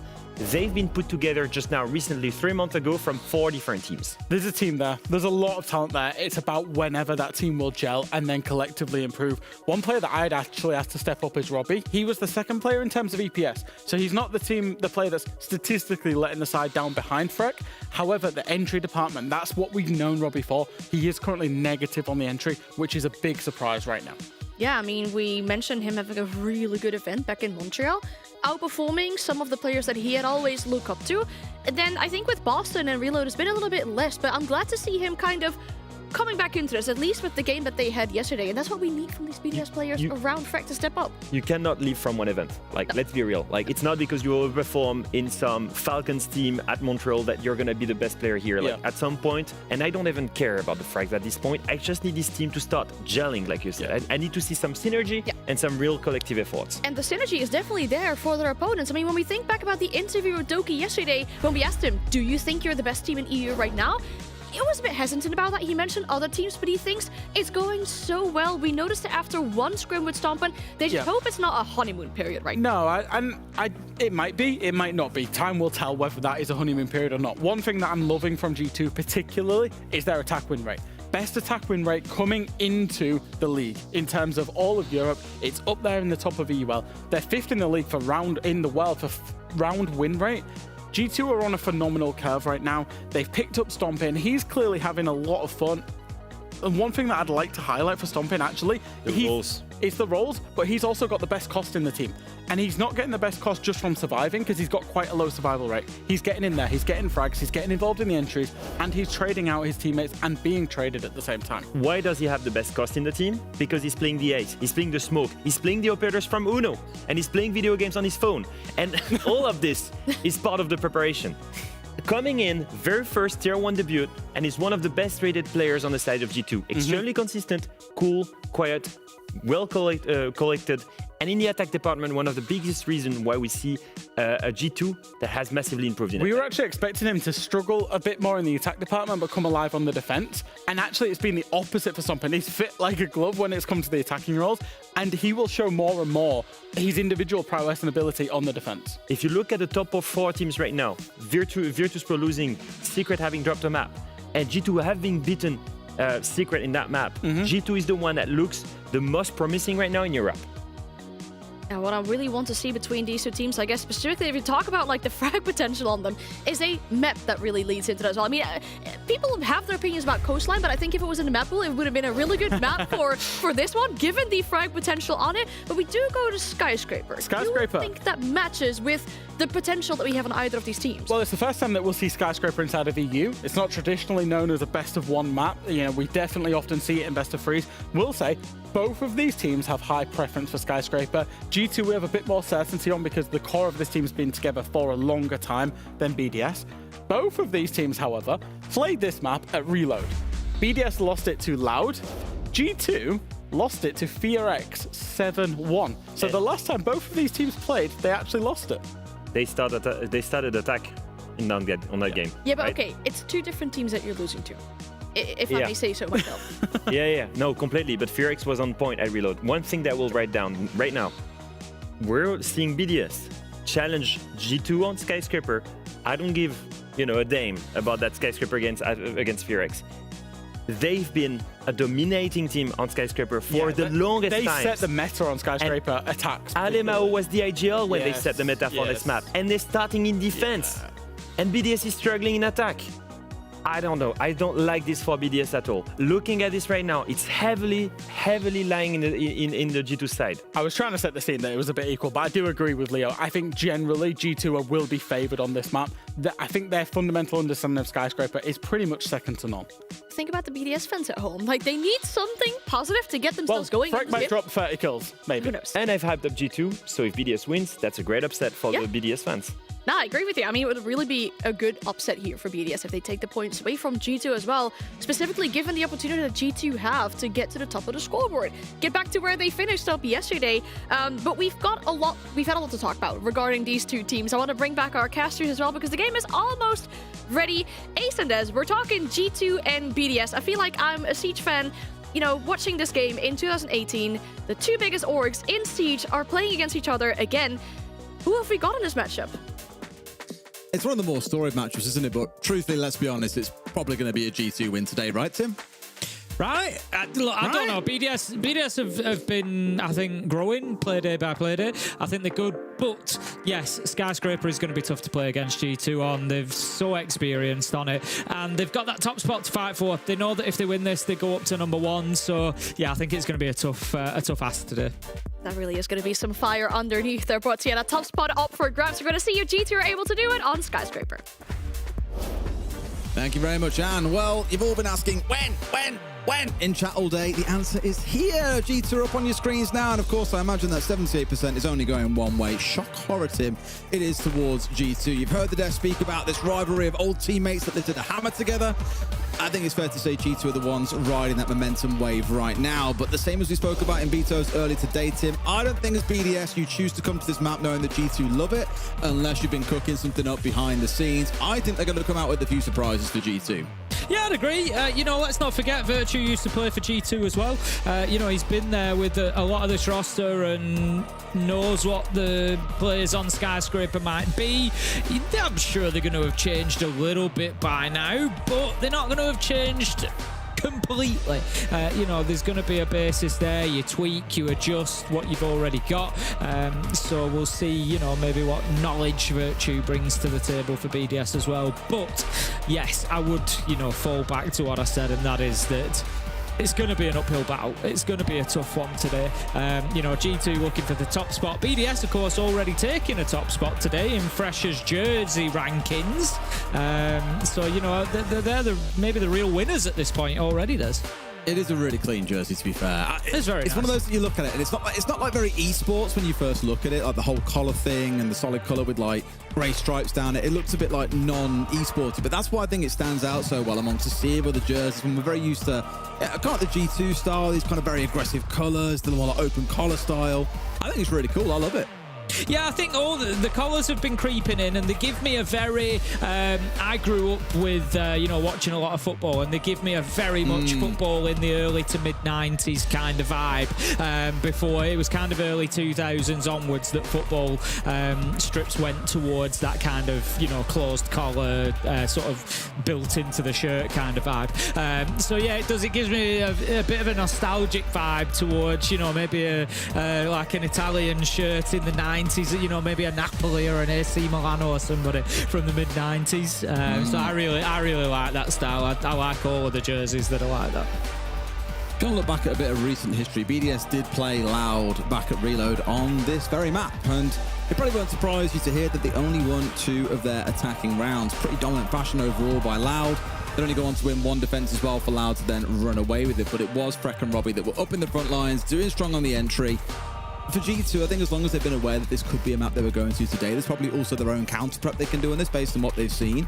But all that said, I do also remember speaking to Liloon as well back when we were at Reload and asking, you know, what's your take here? You're bringing out the very best. Like, what's the story? And she said, really, for us, it's more of a warm-up for stage 1. Like, you're not going to see all of our strats. You'll see some, but you're not going to see all of them here at Reload. You'll see us cooking more during the stage itself.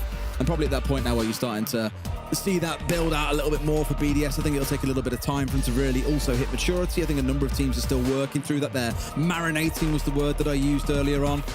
Again, today I don't think it'll be enough to bring down G2, but I think they'll still put up a good show the same way that Wolves did earlier on, despite getting absolutely slapped about in game 1. I love a bit of marinating, if I'm honest, Des. A bit of marinating. I love it. I'm a particular fan of a barbecue, and if you know the weather's coming and you can get some stuff in there marinating for a day or 2, yeah, I'm all about a bit of that. See, my problem is I really like teriyaki sauce, and most air quotes teriyaki sauce that you can buy in the UK is actually teriyaki marinade. Yeah. I like it when it's the like really thick, like gloopy, super sweet teriyaki sauce, not the really like water thin marinade. That's just not it. See, I prefer to marinate in a thicker sauce anyway. I'm not really in for for the old watery marinades. I want something nice and thick that's going to stick on there. I want it sticking around when I get it on the grill in the end, you know. Exactly. So I kind of like a bad association with marinating anything, really. Why is Robbie playing in the total darkness, by the way? Man is a mystery of the night. Everyone else got a little bit of daylight on the go. I spoke about this with them on the game that I covered when Demo had power issues last week. Me and Em covered the BDS game, and we were talking about all the sort of lighting and the scale from like Virtue in the kind of bright light to Robbie who's like in total darkness, and where we sit on the scale. Well, we just had a little bit of a preview then, and the light was on for all of about a second, and now it's gone again. He was like, nah, that's enough for me. I've seen that light once in the last 12 months. I don't need to see it again. Gone. Who needs light when you can just pop off, I guess? That's it. You shine bright enough in the server dash. You don't need to worry about the light that you've got inside of your room. And we'll see whether BDS are going to be able to shine bright enough. It looks from the screens like we are into things, so we will switch across into our preparation phase. G2 are going to kick things off on the defense, and it's actually going to be an office and exhibition start for us. They're not going to be over in karaoke and tea to start with. We're going to see largely similar approach, I would imagine, from BDS on the attack. Generally, what you'll see here on Skyscraper top floor is that teams will try to get into the opposite side from site and work their way across in a top floor clearance. The unique element here is there is an external wall that goes out onto the balcony that we're looking at now. So BDS will likely try and get that open in some sort of fashion so that they've got a bit of pressure going on into site as well. Perhaps that it raised to me, it's been brought to my attention that will excite a lot of people watching from home, is that if G2 G2 win this game, it will be a stomping interview. So we finally get to hear from the man himself about how things have been going, his thoughts on the game overall itself. At this point, it's probably the game that G2 are going to lose, just to make sure that can't happen, Tim. BDS certainly be doing the very best for it. As you can see, they start on the attack, as Tim has said. That exhibition off the start is where things kick off. And for now, as you saw, also G2 are quite spread across this top floor. So a lot of layers for BDS to chew through. Very much a time-draining exercise coming out from G2. G2 have no idea the pressure they're under right now, Des. There could be a riot in the chat if we've teased the stomping interview that doesn't happen.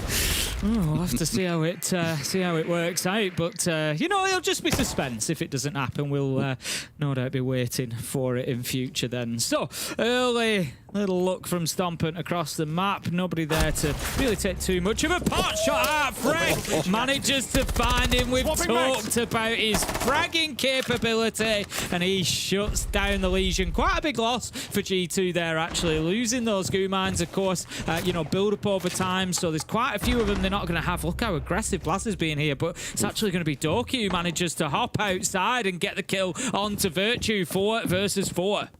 You got the sideswipe here, I think, from Drum. Like, it's good aggression from G2, really looking to keep BDS at bay. And I was partly thinking there might be a bit of a rush coming out from BDS. There were only 2 players on site. They could have gone direct to site and said, forget about dealing with the roamers. We can just hit things straight here, as VP did back on Chalet earlier on.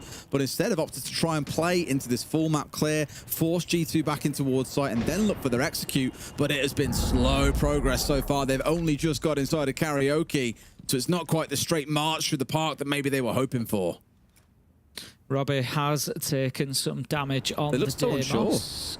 Like you say, they're down to 2 drones, Des. I think that's the answer. G2 have done a great job of removing that intel away from them. So at the minute, it's kind of like, you know, what do we do? Where do we go? Loira manages to peek out, gets himself a nice birthday present, taking down a headshot onto Robbie. So that's 4 versus 3 now for G2. And honestly, Des, I think they close this out from here reasonably comfortably just because of that lack of intel that BDS are working with. I mean, it's a good trade back from P4 onto Loira, who, as we've remarked several times, has had an incredible stage so far. At the end of the day, though, Tim, it's brought us down to a 3 versus 3, and the clock does not smile favorably on the attackers when you come down to this point. Freck now down to 1 HP, a second killer trade, in fact, coming back in. Lasmo finds one, but Blaz is there for the trade. Gotta burst their way forwards at this point, and Freck has stepped in. Of course, he's making things happen for his team. He gets a 3K, and BDS take round 1. Yeah, Freck's done absolutely everything that round, really. Getting those 3 kills has pushed them over the line. Blaz really got caught out there. I don't think he needed to get that aggressive, trying to run back into small bar and get aggressive onto site. Just, he never had a chance to get himself into that gunfight. And there was 15 seconds left on the clock. From G2's perspective, you know, maybe try and make them play, because we've spoke about this before. As soon as in a 2v2, for example, somebody starts putting the diffuser down, you're leaving the other in a 2v1. So really, with 15 seconds left to go, if you can, in that 2v2, just sit back as the defenders force them to play to put it down, and then aggress at the same time and take the 2v1 onto the player that's having to cover. You know, it's not a guarantee, but it should be a possibility. But instead, G2 kind of ran at them a little bit and gave Freck the opportunity, and he doesn't need asking twice. So BDS get themselves the first round, and they kick things off with a great start. They do, and now rather than going across towards Karaoke and Tea, which was the site I thought we'd see next, instead we dip downstairs into barbecue and kitchen to cook up a tasty morsel for G2 to try and feast their eyes on. It's one of those sites, of course, that you have to clear above normally first and foremost, because defenders will set themselves up upstairs, they'll play the verticals, they'll open up holes in the floor, and just punish you if you ignore them and try and hit the site itself directly. Things like Sens, we've already spoke about quite a bit. That operator does enable a lot of cheeky plants to go down, even when you haven't got the full vertical control. We've seen it happen on the second floor, well, first floor, I guess it is, again, British-American system, yada yada. Happens quite a lot on the first floor of Lair. We've seen a good few teams pushing in from green stairs, making use of the sense to get plants down. Here, that's of course not the option. What BDS leaning into is quite a spicy lineup. Got a shield, of course, coming in from the Monty. You've got the Ying Candelas that we've seen all too often to overwhelm, and also looking in towards the Fuse there. Now, Fuse more for the shield these days, but of course, you're always excited at the potential of the gadget. But I think, as you just saw, there was a player stuck on Repel, so we'll go for a quick tech pause and go for a rehost. Yeah, we'll get that one sorted and get everybody back in. We just saw some very special coverage there, Des, of Jinxie's box, which is, of course, the POV of Stomping. He was on the Valkyrie moving across that top floor. Obviously, big supporters. So we will get back in as soon as we can. But yeah, good start from PDS. Very solid. It was reliant on those kills coming in from Freck. That's, you know, something they need to make sure that they're not relying on too heavily, because G2 otherwise may punish them. But the thing that impressed me the most about it, to be honest, I commented on the low intel that BDS had. G2 did a great job on the drones. At the point where I mentioned it, there was only 2 left on the side of BDS. So you're basically going in blind to every gunfight. All those fights that they won, very little information for them to go off, and they were still going in, face checking and winning out those fights. So G2, particularly in the gunfights, going to need to sharpen up a little bit. It will. Although granted, it's that for those early stages of the game as well, where it takes a bit of time for teams to warm in. Saw it in our games earlier on, like even the last one that we cast as well. Fnatic had an interesting start to the game. Of course, things then changed very, very swiftly, and we got to the point we did where ultimately they found themselves on the losing end of that matchup. But even throughout the day itself, like you've seen some teams having very slow starts, taking a few rounds to really warm into things. Then obviously once they get themselves cooking, things change very, very differently. And in fact, one thing worth noting, Tim, as well, we were speaking about stomping already, but it is indeed Loira's birthday. It is. It's a big happy birthday to Loira, of course. I thought we might see a cake coming out on the desk or something, but I think he'll just settle for the 3 points from this game, Tim. Oh, I could be more than happy with that. 3 points in the top spot on your birthday. What more could you ask for? Of course, it was Secret who jumped ahead of him earlier on, but still a nice day for him. No complaints. Looking very alone in the dark. Having to sit through a rehost. It's not the idea of how I'd like to spend a birthday, admittedly, Tim. Well, it just shows the reality of esports a little bit as well. You know, obviously Loira is located in Europe, but originally from Brazil. So, you know, he's away from his family and his friends and things like that on his birthday. And, you know, it is unfortunately the reality of esports sometimes. It's like, yeah, I've spent quite a few birthdays away from home and whatnot, as, you know, as sort of the job requires. I don't remember the last Valentine's Day I was at home. SI has put pay to that for years. I was just about to say, the one thing that gets me every year is Valentine's Day, because it's always when SI is, and my missus is always just like, are you going to be home for any Valentine's Day? And I'm just like, no. You'll have to come out with me. It's the only way it's going to happen. Otherwise, I'm afraid you're just going to keep on missing these. I don't write the rules. Sorry. Yeah, no, I don't remember. I don't remember the last one that I was at home for. It'd be because even before. I mean, I've worked them since 2020, but then attended 2019 as a fan. So we're talking a good 6-7 years since I've been at home for a Valentine's Day. It always costs me. I will say that. You know, a nice present and whatnot is required to make up for my absence. Of course, you know, Vicky certainly sees that opportunity. But is that the unspoken rule? Like, you know, it has to be a thing, or is she putting pressure on you to say, nah, you've got to sort this? She's never mentioned it in the slightest. But you know, if you didn't do it, you'd be dead.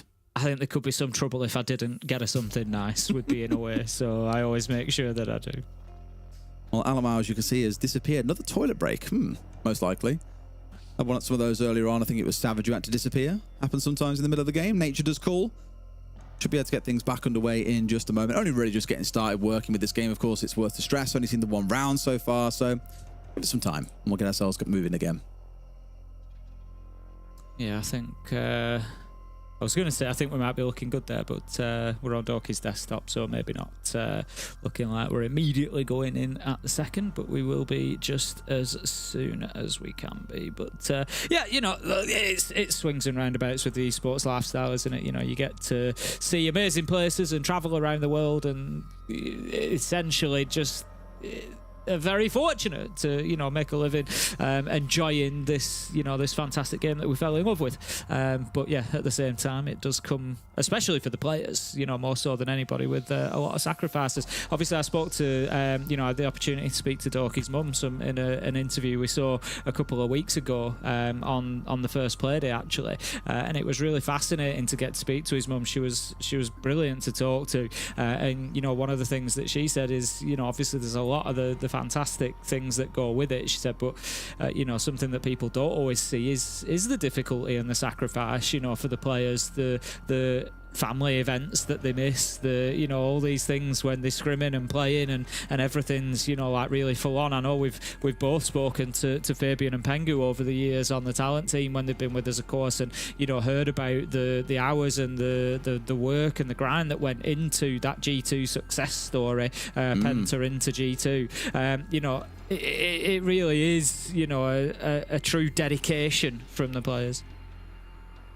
A lot of sacrifice gets made. It's one thing Doki actually always said was he still lives near home now. Of course, he's got his own place, but he still sees a lot of his like friends that he's grown up with as well. And I think that's probably something that's kept him quite grounded and very much the character that he is today. Is he isn't off by himself somewhere, and the only thing he doesn't know is the team. Like he does also have a life outside of it, and I'm sure there are plenty of players that do. I mean, Cryan, also a former player that we know very, very well. I think you only have to look at his Twitter these days and know that he is probably the henchiest Rainbow Six Siege player he's been in the gym. Ever see. He's been in the gym, Des. That's what you could say doing. he's been in the gym. That's a very light way of putting it to him. He's been murdering that gym. He's gained a bit of time with not having the scrims, and he's gained a lot of muscle with having the time in the gym. Even when he was playing, he was still massive. Yeah, he definitely. Cryan's always been one that was obviously took care of himself, and he was very keen on his fitness and everything else. But yeah, he's certainly ramped that up to another level since he stopped playing. I think Anderson's a similar story, of course, over in Japan, also pretty big himself. Saw him posing around the pool back at Reload, enjoying himself. There's some pictures out there in the wild, but we are good to get back into game now. Thank you very much for sticking with us, guys, and sorry about the delay. Round 2, back underway once more, starting things down here in Kitchen and Barbecue. Last time around, we had this interesting setup coming out that by the looks of the BDS is largely going to stick in towards the Ying, the Fuse, the Monty coming along, double shields, lots of aggression, and of course, if you get that vertical control above, which is necessary for this site, well, those fuse charges can do a fair bit of work on any utility or unfortunate operators that happen to be hanging out below. 10 seconds left. Okay then, it's going to be, as you said, Kitchen Barbecue, but it's going to mean clearing as if it was tea and karaoke. So BDS will want that top floor control, likely come in from the office exhibition side and work their way across, as I spoke about earlier. That top floor clearance, make sure you've got control, make sure you've got it locked down, and then you can move on to start. Interestingly, seeing the Fuse coming in from Lasmo. We've seen a bit more Fuse lately. And again, people may be starting out playing the game, a little bit newer to the game, may well assume that Fuse is there about getting kills, about, those explosive pucks, finding players inside a site and getting those kills. And it's really not the case at all. If you get one, great, it's a bonus. But Fuse's main job is to clear out utility, and it's to create space, because you're forcing players away from an area and you're taking out all that utility as you do it. It'd be great to deal with the Clash Shield, for example. So I'd expect to see a little bit of that. But saying that, Virtue has just dashed in behind the Candelas and is putting the diffuser down and has made it stick, Des. And they're all out of there. We've got a full diffuser plant stuck, and every single player is still alive. That is absolute madness. That is a bank robbery, Tim, of what BDS have managed to pull out here in round 1. And G2 look absolutely bewildered, stomping, as you can see on the left of your screen, trying to do what he can on the Clash. But I think G2, Tim, have got themselves a bit too much to do. Lasmo does manage to just turn around, use that shield on the Fuse to find a kill onto Blaz. A couple of kills come in from G2 though. The fight back is on, but with 6 seconds left to be able to have time to disable that diffuser, it's unlikely to happen. Lasmo finds another 3v1, and that is that. BDS calls out another round, 2-0, and that was true shock and awe. I was talking about how they were going to use the Fuse, maybe from above, maybe clear out that utility, force players to move around, pick a couple of them off as they do, but they saw the opportunity and they dived at the chance to get inside a site and put that diffuser down. Great stuff from BDS, and G2 right now are reeling a little bit. I said before we got into the map that I would doubt we would see BDS, as much as they like this map themselves, I doubted we'd see them bring G2 here unless they had a game plan in mind. And across those first 2 rounds, first one, the plan was Fret, go, kill. That second round execute, though, was absolutely excellent. And a lot of the work, kind of, obviously, we've just seen him on screen as well. Lasmo, Doki a little bit blind here in the second kill, but he's got 2 kills from that spot. He's been applying pressure coming in from Pantry side. Just really set BDS up there to make sure that plant went off. And they've pulled, again, a bank robbery off there. All 10 players still alive 5 seconds after the diffuser has gone down. Yeah, this is starting to become a little bit of a problem for G2. Just having a look at the overall map stats for Skyscraper. 55% defensive win rate, so similar to what we see on Bank that I spoke about earlier. So G2, they're going to be massively on the back foot if they don't get themselves the next 4 rounds, really. We saw it happen in the Secret Fnatic game. Secret on the attack managed to get 3, moved on to the defense, and then showed why there was a 55% defensive win rate on Bank. If BDS come out and do the same in the second half, G2, their only hope is to get the 4 rounds here and then give themselves an opportunity to stay in the game when it gets tougher on the attack. Yeah, really feel like they've got to find this round now and get their game moving. Otherwise, it is going to be calamitous for them. We've already seen Virtus Pro falling foul of it tonight. Could BDS be the second team that hands a defeat to one of our top 4 giants in the league that many say are the ones that are definitely making it? I mean, BDS still, G2 still will, but for BDS, it'll be a massive 3 points to take off one of those top dogs. As we start here, though, Tim, we are about 45 seconds in. No one's gone down yet. Swing surely comes through here, but no. Freck, a little bit too terrifying to face off against, I think. And those 2 players that were hanging at the top of Black, not going to bother swinging him. He's got the glass of Robbie working on that karaoke window as well. Smoke grenades will go in. We can hear the candelas going off. There is no plant going down yet. They're not in a position this time to follow that utility in. Instead, just trying to dislodge and disrupt this G2 defense. Lyra is going to punish Freck, and that is a big one to pick up. We've seen the start that he's had so far, but Virtue manages to find Doki. Trades it out 4 versus 4. Smoke on the door should at least force stomping back a little bit here so far. G2 have held them at bay, Tim. We've had a lot of smokes going off. In fact, all 6 have now been used from the back pockets of BDS. They are out of utility. Robbie won't be able to pop off the same way that he would, but it shows really good patience from G2. Playing quite safe, but making sure there is enough challenge there to keep these players at bay. The last O could be cool comes on through here. After that, they're just going to have to push forward and take gunfights, Tim. Yeah, Stompen's in an important position here. He's really preventing this attack from moving across that top floor, but it's not going to be easy for him to stay in position. He does actually have a little bit of support. I think it's Lyra that's just on Overwatch. Stompen manages to find the first. Blaz onto P4 as well, and that looks like G2 could be heading towards their first successful round. Blaz manages to find another. Will Stompen pick up the last? No! Virtue cuts him down, but 3 versus 1. It's unlikely he does much more in this round.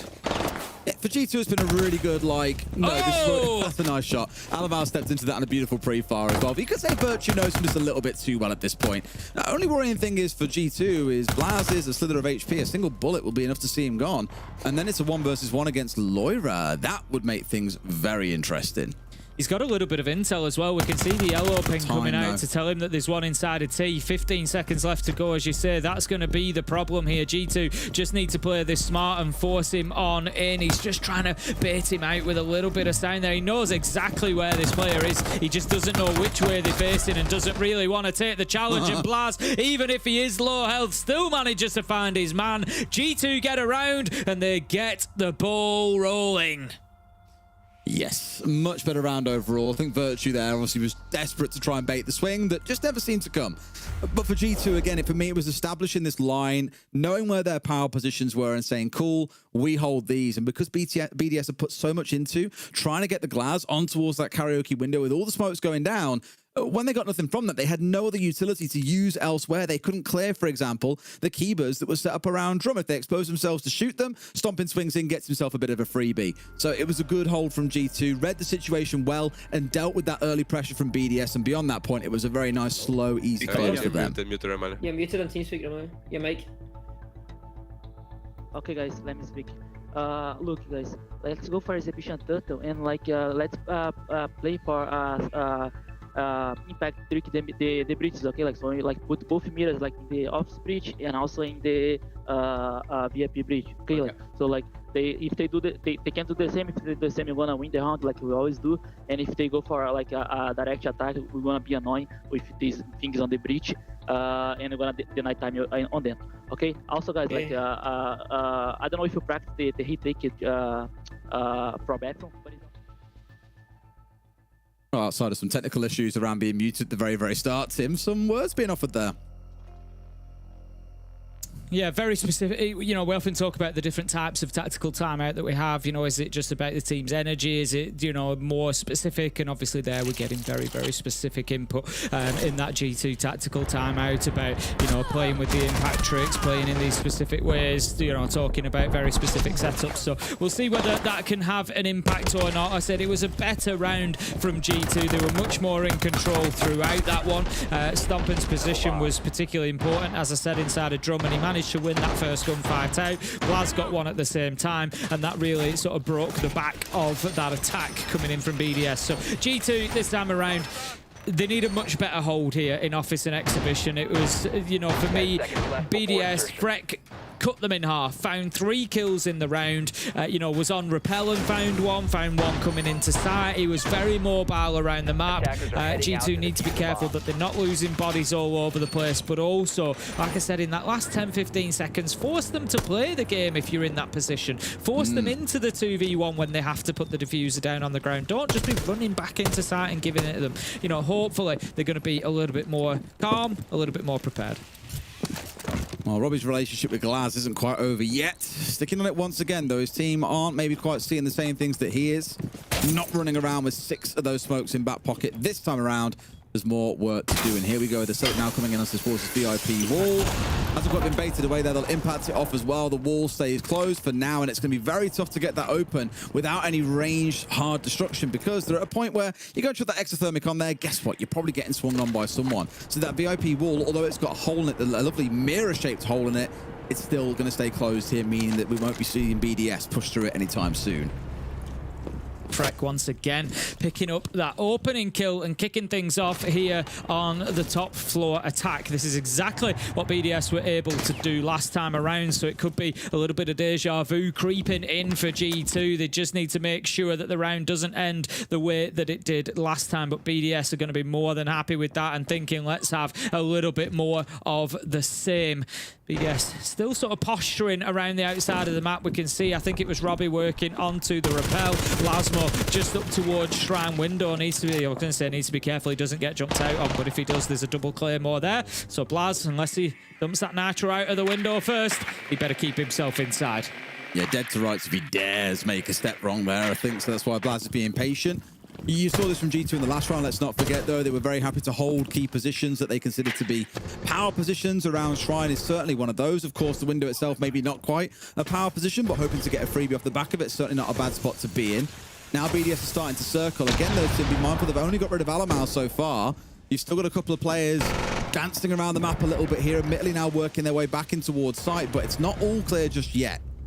Robbie manages to find Lyra, and again, the round continues to slide in the favour of BDS. It was exactly the same last time, as they were just able to grind down G2, but Blaz steps out with a swing and finds himself a double stomping. Piles on the pressure, and it's 2v2 in a matter of heartbeats. Fantastic recall control from Glaz as well. Oh, from Blaz, sorry. Absolute magic when you got that Vector. It kicks up like a mule, but has found 2 headshots and keeps the team dangerously close. Only 20 seconds to go here. Stomping getting the finish kill off with a down off the back of that smoke, and now Robbie, I don't think he can do it all by himself here, Tim. This Glaz is a bit of a slow-moving juggernaut.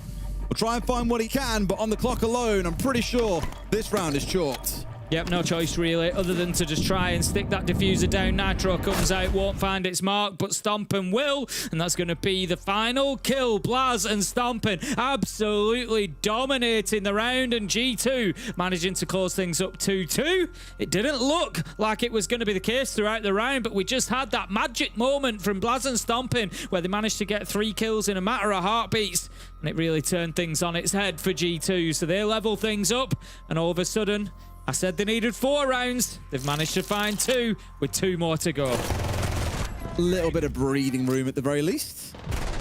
Starting to get a bit worried for them when they found themselves down 2-0, but G2 have awoken. We spoke about this earlier on. That sometimes teams just need a couple of rounds to build themselves into the game, and I feel like you're now starting to see that. I think BDS almost like paid a bit of a price there as well, not going for that full clear. They did like everything it felt they needed to. For example, the Shrine window being taken out, you assume that will scare someone away. They know there'll be claymores there. They know you can only have minimal impact, but Blaz planting his feet and choosing that perfect moment to swing out was absolutely instrumental. If he was already back on site at that point, they get Dragon for free. Stomping's under pressure. They can't healthily contest anyone. Pushing in through to that mini bar and in towards site itself. Real smart heads-up play, and BDS there leaving that one small part of the map unchecked is what's arguably cost them that entire round. Moving on to round 5 then. G2, as I said, really they need 4 back-to-back, so 2 of them are done, 2 more to come. This time they're going to be holding on to Master Bedroom. Not too often that we see this site. It's going to be a lot more of the same, trying to hold on to Office and Exhibition up above like they did last time around. But certainly not fancying Kitchen Barbecue again after BDS last time just threw themselves in through the window like a missile and put that diffuser down on the ground. We do see, I'll clarified Dez's excitement there at the new Valkyrie skin that we've got in the game. It is beautiful. It is beautiful. It's very, very funky. I'm not going to make him a great shooter, though, Tim, is the problem. Sat at 1 and 3 at the moment. He really needs to try and apply some pressure here. It's about wasting time as best he can. And, of course, we've got these step-on-4s now with Blaz the first to fall. The phone call coming in from the Dockerby, the first of 2 that can come out during the round. This should at least force G2 back momentarily. Alamal's still dug in deeper, and he knows that there's a second player looking to round onto him, now stepping himself away. Just knows that his time was up there. Could not afford to hang around much longer. Yeah, BDS with the nice advantage here, starting to take a bit of map control as well, forcing G2 back into those tough positions. Lyra is going to be holding on to reception for the time being, but the pressure will mount as Robbie starts to move forward. Might find himself in an engagement sooner rather than later. He can move around either way here, either go through storage or move through restaurants. So Lyra needs to be very careful. He could be pushed from either way. He was careful. Takes down Freck, keeps himself in position, but no, P4 is there for the trade. 4 versus 3, a minute 20 left on the clock. BDS, I was going to say looking good, but it's that man again. Stomping steps up 5 and 2 now as he manages to take down Robbie. All right. Still plenty of time with which to get this done for either side, and not forgetting the Deimos being on side. The strength in that operator grows, the less players rob, but he's about to walk in blind. This is always the danger, Tim. You get baited into it. You see the track and you think, yeah, cool, he's alone, he's all mine. But no, a second player hanging nearby can give you this exact outcome. P4's all alone. Stomping gets the closing kill yet again. And G2 now, for the first time this game, are in the lead.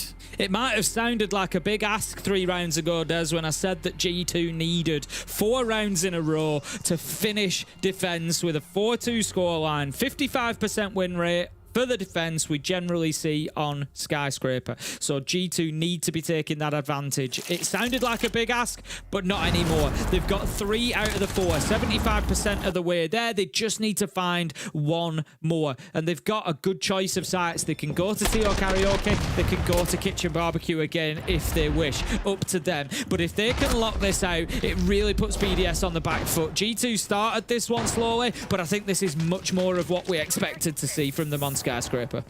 Yeah, as I've said a few times now, it takes a couple of rounds to get warmed into it at points. The big question mark for me, Tim, is going to be that second half, though, and how they fare on the attacking side. I'll say it again, as I do every single game. 2 halves to a game of Siege, you could see a very, very solid BDS coming out on defense and a very, very limp G2. That's the way that it could pan out. So we'll see how things go once we're over this final hump in this first half, and we'll see if BDS can make it 3-3. I imagine based on those first 2 rounds, they'll feel like they're justified asking for a 3-3 at this point, but you've still got to step forward and earn it. Locate a bomb and defuse it. Okay, then final defensive round for G2 coming up. I like the use of the Goyo. We see how I think it's an operator that's present a lot, and it's obviously an operator that we speak about, but I don't know if Goyo's impact is not understated, but maybe overlooked sometimes. You know, we talk about the Vulcan canisters, but they are absolutely devastating if they're used well and not cleared out. I'm looking at the attacking side and I'm looking, how are they going to clear them out? They don't have a twitch. They don't have anything to, you know, other than going in and shooting them themselves, they don't have anything to be able to deal with those Goyo canisters. So right now, G2 have got this huge amount of time wasting in areas that they want it. Specifically, they can just shut down lanes, shut down avenues of attack for, you know, significant periods of time. They just need to hold on until that late round where they're going to be the most impactful. Robbie, however, does manage to take down Alamo. That's the mute gone off the board. Not ideal for G2. No, I mean, they've started out losing the entry in quite a number of these rounds, though. Tim managed to fight their way back in. Blaz certainly playing his part in making that happen. Robbie, of course, stepping away from that Glaz, and he's had a pretty tough half, truthfully. It's been down to the rest of his team to get those 2 rounds on the board. Not quite that top fragger that we're used to seeing from him, at least last season, back when he was on Falcons. There you go. In comes the first Falcon canister, maybe a little bit soon. G2 not really having too much of an option because the pressure is starting to mount here. Even in a 4v4, BDS are really starting to push forward using that utility. Stomping having to drop back down drum stairs as well. Freck finding Lyra. As I say, pressure mounts and continues to do so. But they're just being held at bay by those Vulcan canisters. Give Stomping an opportunity. Can he find himself a kill here? He does do damage to Freck. Can he find It's Lasmo, I believe, that's on that Geisha wall right now. Stomping he's got his finger in the crack of the dam, Des, that's trying to burst. He's just holding back the water. He is. I mean, to be fair play to Stompin, he's been bouncing around back and forth around Drum to challenge both angles here to keep BDS at bay. Has now dropped himself downstairs and may have done so at the wrong time. Doki steps across for one. It's Ring Around the Roses. Gets a second, and now Stompin has got to recover into a 1v1 against Virtue. New versus old. Who comes out on top? 30 seconds left to go, so he can't necessarily rely on just holding on for time here. Virtue has the case in hand and can play for a plant if he wants to. I think for now, he's just using that time, using that experience to try and bait out a push from Stompin, but he's playing this well, Des. He's burning seconds. Half of the time is already gone. If Virtue doesn't stick this, Stompin really well played, not going for it, but the challenge comes. He's got to win the fight, and he does! Really well played there. He just managed that 1v1 beautifully. He didn't get baited out when the case starts going down. He waited for his opportunity. He waited for Virtue to push. And when he did, he won the gunfight that he needed to. Really well played from the rookie. G2 get themselves 4 in a row to take the defensive half that they needed. He's sorting in chat then for a second. New Gen.G or Virtue. Just... it must sting a little bit for Virtue. That's 2 1v1s now that he's come out on the losing side of. Like, you're in that spot, you back yourself as a world champion to be able to win out at least one of them. But unfortunately, hasn't quite been able to. G2 up to a 4-round win streak, and now we swap sides. They go on the attack, and we'll see what they can deliver. But first, as you can see, it's that operator bans. Thermite, the first one to be taken away by BDS, and the second one to follow is going to be that Ace going in for the double hard breacher ban. The other side, it's all about the element of electricity being taken away.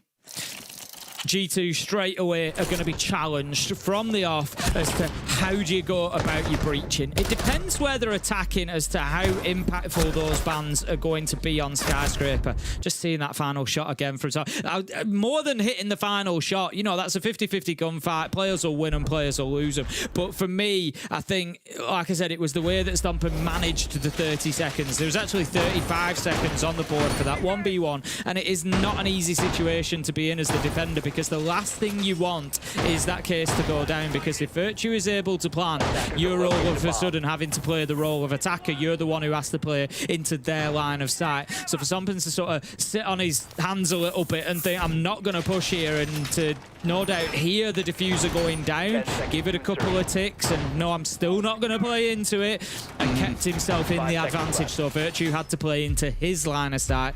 Really, really well managed from him. It would have been easy to be kind of baited into that fight, you know, and taking it on Virtue's terms, but he didn't, and it was well played. But yeah, coming into this second half now, G2 not having a hard breach available, or, you know, one of the 2 key ones. They're going to be using Hibana, they're going to need to use Maverick or those secondary hard breach gadgets. Skyscraper is not necessarily the end of the world. You know, there's office balcony, maybe. Would you call that an essential breach? I'm not sure I even would, to be honest. You know, I think most sites you can get away without breaching. Geisha wall can be a particularly important one to take out. But otherwise, I think they certainly... I'm not saying it's ideal, you know, I'm not saying... But they're winnable. The sites are winnable. Was Doki having an epileptic fit then? I'm not quite sure what was going on for the first. Like, throwing a nade at Stomping definitely ain't the one. He was sat on drone there. He's probably dead to rights. But hey, yo, almost in March. Virtue falls. Alamar collecting him. They've lost the Capitao in the process, though. Not super ideal for G2 to have lost such a critical operator. But you could say the same about losing the Smoke Tim. A very key operator for wasting time on this site. 4 versus 4 those. 1 kill goes either way. No real advantage to anybody as of yet. Alamau is going to send out the light screen and just look to have a little bit of a push up to the top of Black Stairs in behind it. May now be able to start creating a position to get in and put the diffuser down. This is clever use of those light screens. He's blocking off all those long angles onto the plant spot, and he's going for it. And I don't think BDS have got any knowledge, because G2 have just created so much noise around it. Stompin is trying to pressure with that Blackbeard, but absolutely slammed by Freck onto the stairs. Going for a second, gonna find it. Manages to take down from Doki. 1 versus 4. BDS on a serious retake. Can Blaz hold on? He's been on a big day so far, but they're already on the disable of the diffuser. He's too late. It's done. BDS win the round. Nothing he can really get done there, and Freck, very understandably, no. G2 just being completely deleted behind. The pressure from top black eviscerated by Fret there with that double kill. And on it rolled from there. I was a bit worried, to be fair, because P4 missed the initial cross that could have stopped that plant going down. Missed the second man as he stepped across, and I thought, man, he really ain't up to it on them reaction times today, is he? But gets a big 2K once he steps out into the corridor. That combined with Frex 2 shuts the round down entirely. Good stuff for BDS, keeping G2 at bay, even in the post plant. Yeah, it was very good from them. I think, for me, I think G2 were a little bit too quick at putting that plant down. I like how they worked it. You know, the light screens creating the space for Alamo to go in and plant it, but it was very early in the round, and I'm just not sure that they were quite set, ready for that plant to go down. I'm not sure that they cleared enough utility. You know, maybe get a kill or two more, get yourself into a man advantage situation before starting to put that plant down, because it was just all a bit too rushed for me, and I think G2 have been punished for that. You know, it is one of the risks that you take with a quick plant. Quite often they will go down, but you're leaving the defenders numbers to be able to work back at you. So a good round from BDS. G2 here, of course, you know, looking for 2 rounds as a minimum. They want to secure at least overtime. You know, they will want more than that, but it's a good start for BDS. Obviously, a key one to me is they've been absolutely dominating on the entry, despite losing the majority of rounds so far. It's crazy. They've only lost the entry in 1 round when Laura managed to find Freck. Outside of that, Freck's up at 3-0 on the entry. They're just absolutely laughing with the early round, but it's the conversion that is biting them. We saw this in our games earlier on today as well. You'd expect most teams to be able to convert from a 5 versus 4 and turn that advantage into a round win, but it isn't always guaranteed. Beautiful use of the Hibana there from G2. It's something that I often comment on. The rat. When we've had those hard breach bans, being able to effectively use your Maverick to do something like that, or being able to use the Hibana to take off that top and bottom and just maximize the efficiency of that utility. Well played from G2, but as you say, the Warden could play real spoiler. They're going to be chasing them around here, though, as the shield goes in. Alamo on the Blitz, knows his man is there, has to bring the shield back up, but Robbie is there to deal with it. Blitz taken down, and again, the G2 attack is crumbling. Alamo just largely sat there waiting for the sun to set, unfortunately, Tim. It gave time for BDS to reposition. Blitz's advantage is that speed, the ability to flash and be aggressive. But as much as they've tried to do it, he's basically paused there in a very difficult position. Either way, BDS, they keep on rolling with the punches here, keeping up the kill advantage they've got. It's into a 4 versus 3, and Doki's the one trying to be a difference maker, hoping to stab someone here at the back, but hasn't yet found anyone. I'm pretty sure Lasmo is still laid down, by the way. He hasn't moved.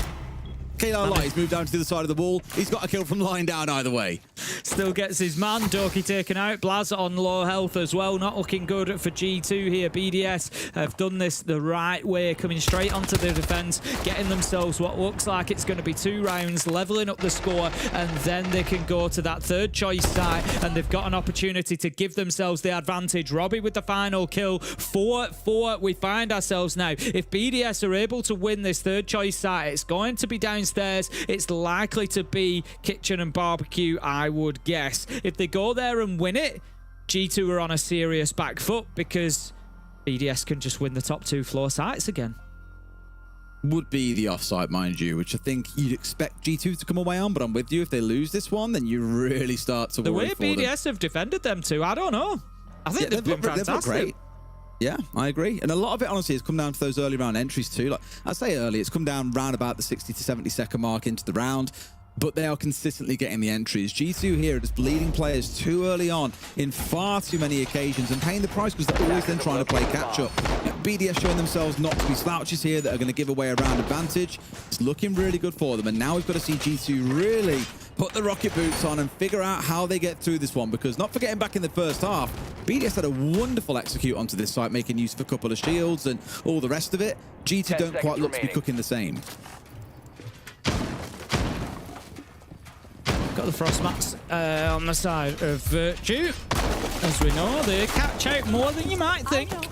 At a pro level, you could be forgiven for thinking, well, they'll never get caught out by frost mats. But because the gunfights are so intense and so quick that they're coming into, quite often these players will be ADS'd when they're going through windows, when they're coming around corners, upstairs, and it just restricts their view. And if they've not been thoroughly droned out, which shouldn't be an excuse for G2 at the minute, they've still got 9 drones on site. But if that work hasn't been done, they can quite often stray into one of those frost mats. But we can see now. Quick work being done by Blaz, who's having a great game actually so far. They're 8-4. He's had some really big moments that have helped win rounds for G2, and they could do with a couple more of those big moments.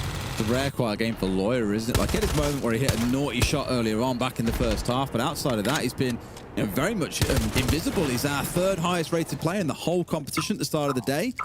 Certainly been showing what he can do this stage, although this game has been quiet, so it leads to asking who else steps up. And yet, Blaz is one. And there comes Lawyer as a speak his name to speak it into existence. Reload. 2 kills for himself. Freck, our #1 rate in the league, gone. And also going to see Lasmo falling by the wayside. Exactly the start that G2 needed. They have to find these offsides as an absolute minimum. They need 2 attacks to take them into overtime. And by getting the offside, maybe it starts putting a little bit of pressure back onto BDS as well. Robbie takes down Stomping in the last of a whole bunch of kills that have come in, mostly in the favour of G2. 4 versus 2 they stand at the minute. Robbie and P4 are battling a beautiful pistol shot, but it's not going to do any more than prolong the inevitable, as it's 3 versus 1. P4 has got an absolute fraction, a sliver of health. He's a breath away from death, and G2 now are on the hunt. They're looking for him. They know roughly where he is. Inside of storage, he manages to hit a beautiful shot through the softball. Des, this is a 1v2. They've got a Deimos trap. They can find out where he is here. That's what I was going to say. Just pause for a moment, guys. You've got over a minute to play with. Get the track on. Now you know exactly where he is. You can try and shoot him through the softball if you really want here, but that should open up your other player to go and make a plan happen. Problem is, they haven't got the diffuser, and no way does Lawyer potentially just gifted this, and then comes Doki. Good old Reliable when you need him most. Steps in and gives G2 the round, because, Tim, you were worried about what would happen if they lost this one. They came nail-bitingly close to it. I was sweating then, let alone G2. It was 1 HP and a dream from P4. And he managed to get that all the way back to a 1v1, much closer than it should have been. But G2, importantly, in the grand scheme of things, when we look at this matchup, managed to get themselves the offside. So that kind of poises us ready for going to overtime. G2 need to come out and win one of those primary choice sites if they want to avoid that. But given the way that BDS played rounds 7 and 8, the way that they were able to command those first choice sites, G2 have certainly got their work cut out. Got that pistol shot from Robbie as well. Deagle. It's this terrifying moment where really there's no excuse for Lawyer losing that there. He had to be killing P4. He had the real-time track. It's a bit of a blessing that Doki was there, ready to come in and save the day. G2 up to 5-4, a couple more rounds, and they'll seal this up and take all 3 points. But something tells me there's yet to be another twist in this tale. I don't anticipate it's going to be two straight rounds for G2 here. I think BDS are going to find themselves back on the board, and then overtime could be abound. Yeah, that's my feeling for this matchup at the minute, is that BDS win the next 2 and then fail to win the offside, and we see a few extra, which I wouldn't complain about, because this has been a great matchup so far. I'm really enjoying this. I think it's been, you know, good quality siege, some really good individual moments. Blaz, Freck, both having really big plays, really, you know, big opportunities that they've taken. So yeah, great entertainment so far. We get into round 10.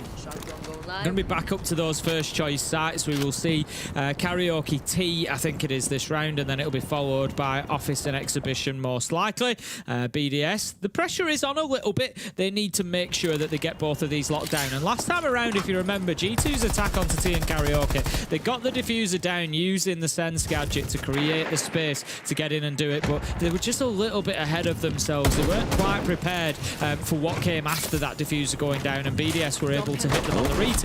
If they're a bit more prepared, then maybe they could have done something. But no, again, I feel like G2 have just gone in ahead of themselves. They're not aware of P4, who just shoots Alamo in the back. Your blitz is gone. The tip of the spear is taken off, and G2 now on the back foot. Like the idea, lock it off, don't give them away back into terrorists. That's all well and good. But I think it's just the expectation that they could charge in and Alamo could carry on rolling on through without any response was a bit of a catastrophic one, because as you're stating, they lose that tip of the spear. It's 5v3 to BDS. They should not be giving away this kind of multi-man advantage situation. This is going to be a 5-5. Yeah, you would expect so at this point. 5 versus 3 now. Looking at who you've got to create an opportunity to execute onto site, you don't really have much utility that's going to help you to do that. Doki's got 1 Claymore left in hand. Your blowtorch from Maverick isn't really going to do much. You're focusing on those Raura gates, really, if you want to create an opportunity to put the diffuser down. So with 1 minute 15 left to go, I think for the time being at least, G2 need to focus on finding some kills here. They've got to level things up, maybe get themselves a man advantage, keep stomping on the board so they've got that utility to play behind if the opportunity presents itself. But first and foremost, treat this as if you've got to get all 5 kills. They get the finish off at the very least, but I think as you say, Tim, you're very right. They've got to get all 5 here between the 3 of them. Probably being a bit of a consolation prize for the slaughter that took place over towards this side of the map, because now you've got to deal with the setup coming out from the side of BDS. They've got themselves locked in here. Obviously in a spot where maybe you're starting to consider that potentially they've got to now send the Maverick outside to go and deal with the electrified reinforced wall. Like, it's going to be so ugly to deal with. Blaz gets 1 more bat though. Suddenly again, you're starting to ask that question, what if, Tim? Just what if?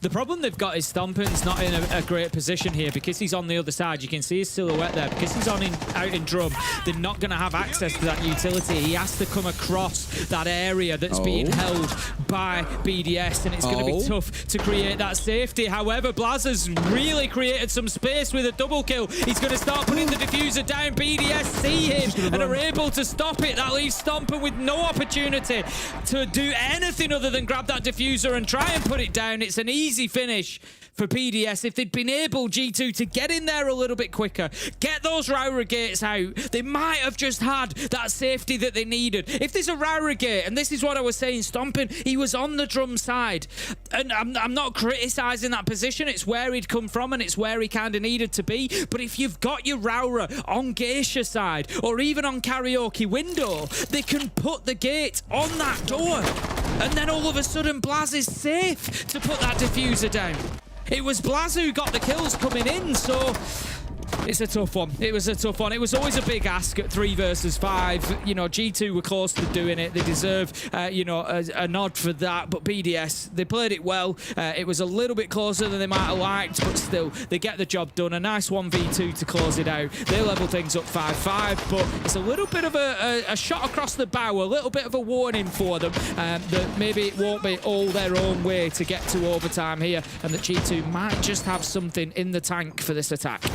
I'm enjoying seeing the use of Raura. I know a number of teams have started playing them now that we're into the stage, and I've enjoyed seeing the use cases, the ideas behind it. Just a few times more execution is probably needed to demonstrate the real efficacy of that operator. We saw during the break the SAL breakdown from Jack and from Leo, where they were talking about how things are played out over there by Loss against Loud. It was a really cool use, but again, limited use cases I think that we've seen most teams deploy so far. But again, it's quite a new operator. It'll take a little bit of time to see them really build into, you know, top level, like, wow, this is a perfect execute. There is nothing the other side can do about it. We're still waiting to see that development, I think. Yeah, and I mean, the thing is, you know, you never want an operator in this game that's useful on every single site all of the time for every single plan. You know, that's not what you want, because that would be overpowered. So yeah, I think you know, when we've seen it used, it's been used to good effect, but like you say, maybe a little bit limited so far. But we're gonna have bandit tricking going on by the looks of it. I'm not sure how successful that's going to be given the Maverick line in the bottom of it, but there's not really much on the side of G2 to do anything about that anyway. They've no hard breach. They've done their best there to try and get it opened up by taking out parts of the bottom parts, stopping to seeing all the reinforcement fall away, but they've absolutely mucked it up, so they can't make use of VIP now. They're going to have to try and make something a bit more standard work, I imagine. But BDS are the ones that are dug in. They're under no real pressure right now. Doki's going to fall down here on the Deimos. It's starting to look a bit ropey. G2 could find themselves on the wrong end of match point. Yep, and this is why, you know, I said in the Falcons game, this is why I like the triple hard breach ban, because it just forces teams onto the back foot and it really slows them down. You can bring along those secondary gadgets, which G2 have chose not to do, but they are pretty easily tricked away and pretty easily dealt with. So very, very tough to do anything when you lose all 3 of those sort of primary hard breaches and have to rely on the Mav. Stompin does manage to pick up Lasmo. 4 versus 4. We've got a little bit of bullying going on with with Alamau on that shield, and that's what G2 needs to do. If you're going to take away the hard breaches, fine, but we're now going to abuse the shields. We're now going to abuse what you have left as 3 versus 3 as Alamau manages to find one. Blaz comes in strong again, taking down Freck. 1 minute left to go. G2 have somehow just turned the round on its head, Des. They get kill after kill. Don't worry about getting site control. And they are the ones, and I said it was coming, that managed to get themselves onto the match point opportunity. BDS, they might just see this opportunity to get to overtime sail past them. That was a bit too much from BDS, I think, there. Let's you have a guys listen. have good ideas, okay? Like, so far, those are really good ideas. What's going on with our late rounds? It's simply that we're sitting in our positions, right? Like, we're waiting for it to happen. They're very slow, mostly because of the map and what we're causing them to do. So they're very slow, great. Now the late rounds. We need to make our late round less predictable. So either we can retake position, we can retake space, play with verticality like we talked about before the game, or we can swap a little bit some of our comp or the position of our traps, okay? But we need to have a plan for our late rounds, okay? They're just gonna synchronize and push on those late rounds, push our strong position and get the gunfights there. All right, chill the comms, chill the voices. All very spot on. The thing I was going to say before we jumped into it then was that for BDS, that was a little bit too aggressive. They were a bit, like for G2, there was no one except Blaz actually inside the building as far as I'm aware. He was on the house stairs looking to come for a backstab later on. Look at this moment here, look, like they're not really under any immense amount of pressure, I think, unless they get a kill up towards house side of things, but it all just crumbles. Like they, you can tell Doki's very happy about it. They were so keen to stop the Monty push coming on through before they were even inside the building, and it just felt a bit too heavy. Would have maybe liked to see them back off a bit there, concede some space. No, I'm not going to say that I predicted what Leland was going to talk about, but they're talking about retaking space later. That could have been fine. Disappear into the bowels of the map a little bit and give G2 something to have to chase it down or worry about later on, but they've largely given G2 here the opportunity to get up to match point, and now BDS have got to fight their way back in to send us to overtime. Yeah, I think it's a tough one to control as a player. You know, it's very easy to get drawn into those gunfights. You know, if you're getting told, right, 2 of them are on drum door, and there's maybe, you know, you're naturally kind of just peeking onto it or onto terrace door. So, you know, you're naturally thinking, right, I'm going to go, I could win the round it. If I go and take Alamau out on the Monte, I win the round for us. And I think it is easy to get drawn into those fights. But like you say, I think sometimes on defense, you just got to remember that the clock is working in your favor. Don't give them anything. Let them play. You know, they're the ones on the attack that have to, or most of the time, have to take that onus to get in and to get aggressive. Just having a look to see if we can find anything underneath this. I don't think G2 are going to give anything away. Blaz nearly giving a little look at the boots, the soles of his boots there, but just got away with it. Yeah, trying to get anything to remove the... it's a weird one. They were trying to move the reinforcement. I'm pretty sure like Alamau the book certainly leans in towards that, but they've not had much of the option to do it. At the very least, he's got him below and opened up that floor. I expect and force P4 backwards. I think that's it. It's more wanting to force players out of VIP. That map hole, even in the bottom, you're going to think if they're on rappel, maybe they get an angle underneath, or they lead prone on the balcony. It just makes people uncomfortable to play inside of there. I think that's more the aim. But now no one's gone down too early on. Again, you heard Leland talking about the slow nature of G2 on these attacks. May it build into that. That's an unfortunate moment to look away for Doki. Oh, but he hits the shot. It's the second. Robbie and Freck both eviscerated by the Scots. And G2 could now be on a path to win this, Tim. They've got half the round to play in a 5v3. This has to be theirs. Doki only 6 kills up to this point, but wakes up exactly when G2 need him with a beautiful double. Lasmo, however, says anything you can do, I can at least match. Alamau manages to find one. Virtue takes down Doki. All of a sudden, it's Lyra and Alamau versus Virtue and Lasmo. 2 versus 2. A minute left on the clock. There is time here for G2. Not much in terms of intel. Lasmo finds a third. BDS, they want this overtime, Des. And they might find it as well. He's down on the deck. He doesn't know that he's down like a rat. Goes for Virtue and doesn't find it. G2 throw away the 5 versus 3. And in we go to overtime. I knew that was on the back of that damn pillow. We are going to overtime, Des. We are indeed 6-6 it stands at the minute, and we're going to have at least 2 extra rounds, maybe 3, and I love it because these last 2 rounds have been brilliant. What about that? Dorky opens it up with a double. You think, yeah, G2 have got this. They go into the top of the table, but then Lasmo wakes up and drops a triple himself, and all of a sudden it is all bets are off. This is anybody's. Wow, wow, wow. Here we are. Laura saw his name up in lights on his birthday. Just could not find the kills that he needed to give G2 the 7-5. So one thing now is at least guaranteed, Tim. They will drop points. Both teams walk away with at least 1 point because we're in overtime. The winner of these next 3 rounds, or this little best of 3 we step into, they walk away with 2. And by the looks of it, I think Virtua's DC maybe. So maybe we'll have to find a rehost on the way. But no, I think we're all good, actually. We're cracking on. So yes. Everyone gets to walk away with something. There are no real losers here per se, but someone's still got to walk away with the lion's share of the points. In terms of the table, let's have a look. Yeah, the best that G2 can do now is to match Secret on 10. So it'll come, and I'm not going to do the quick maths and stuff off the top of my head as to what the tiebreakers are.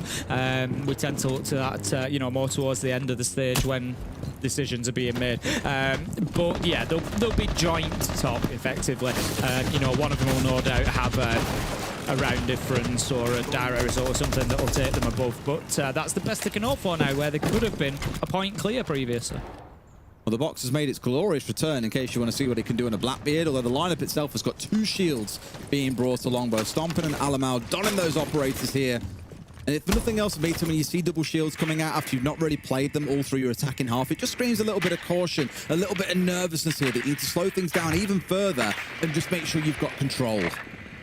Yeah, we saw Stompin on the Blackbeard last time on this site. Didn't have too much of an impact, if you remember. He came up Black Stairs, tried to make a challenge, and was taken down. I think it was Freck. Hit a brilliant shot, to be fair, over the top of the shield as soon as he brought it down. But this time it's going to be a slightly different approach. Alamau is the one going up Black Stairs, and then Stompin's coming in from the terrace door. They're then going to join up and try to push forward and take a little bit of ground. They do manage to get an opener onto P4 as well. That's the Bandit taken down, but Freck and Robbie get one apiece. BDS have done this so well. They've fought their way back into round after round when they've had that sort of man deficit. It's been great from them.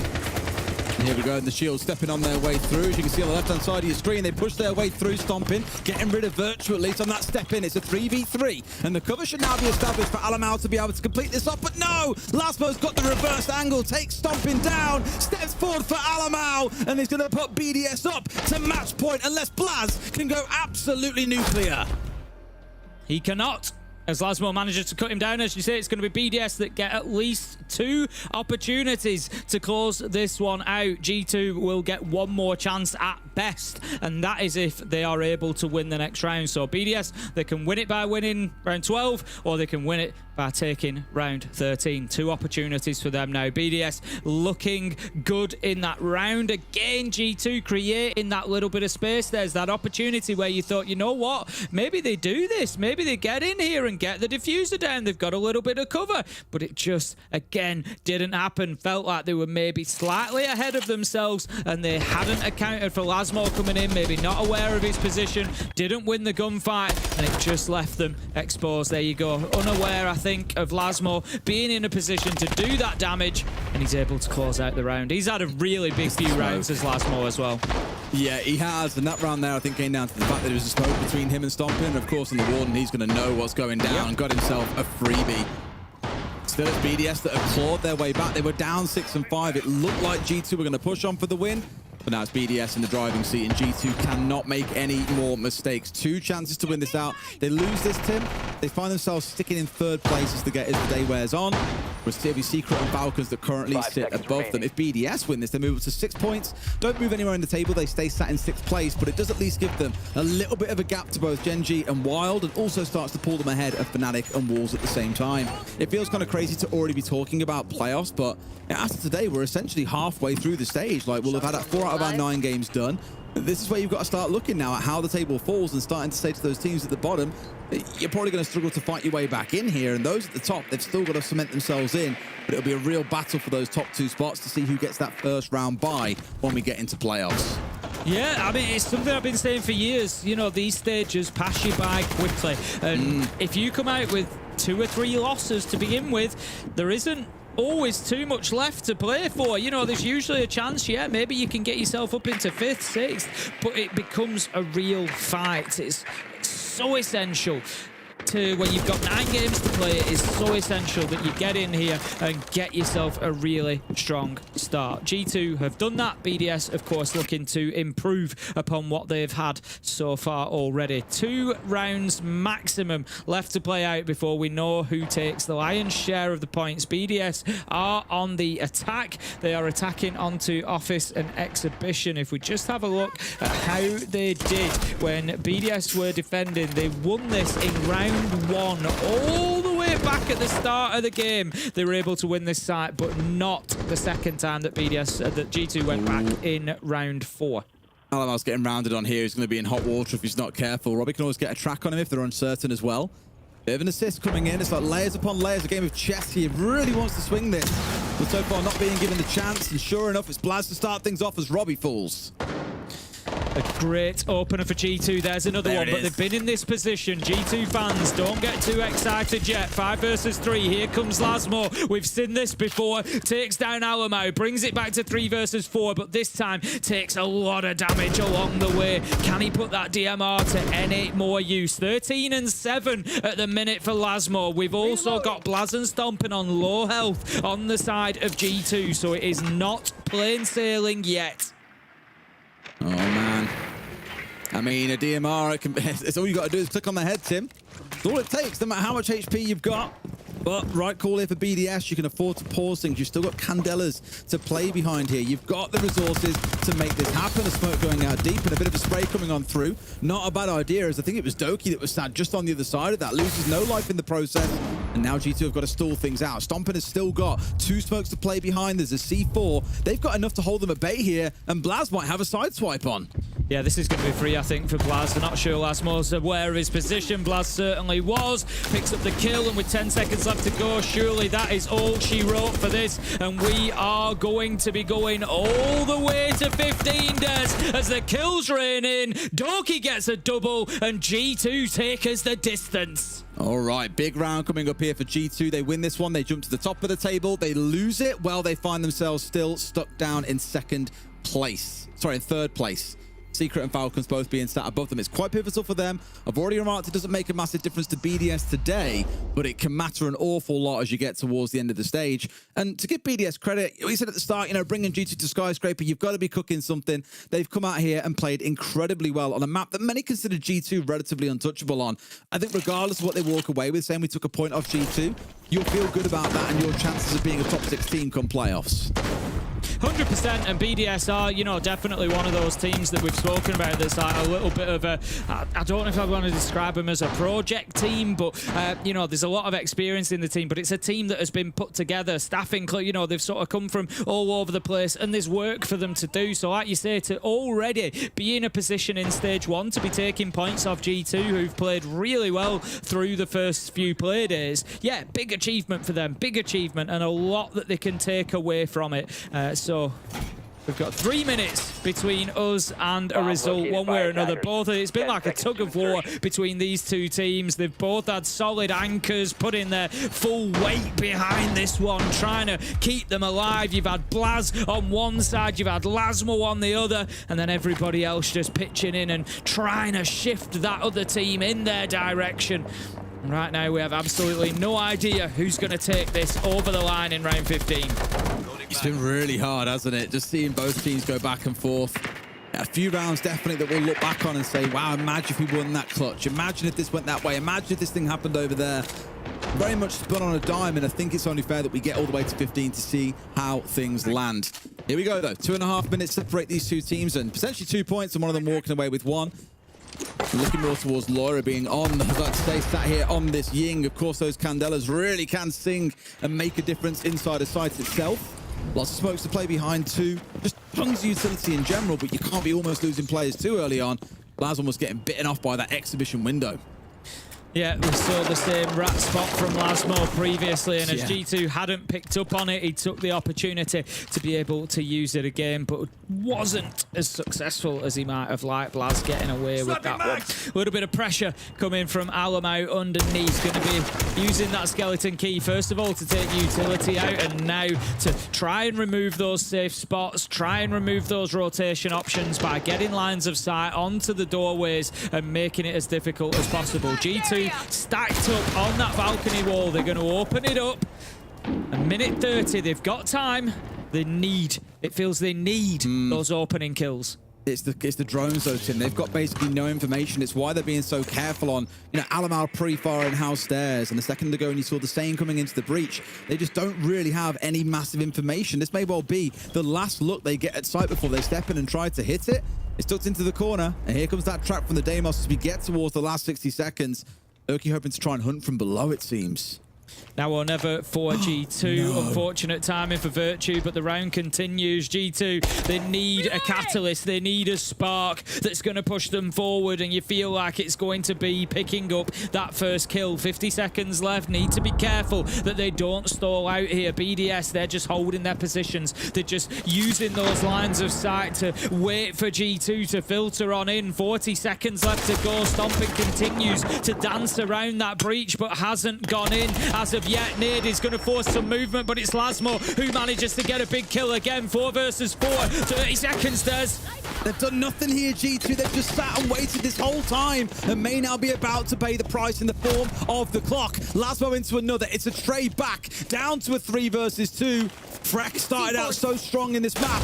Can he hold on as the C4 comes on through? Laura not being caught out. Alamal finished off. It's a 2v2 and Freck gets the double.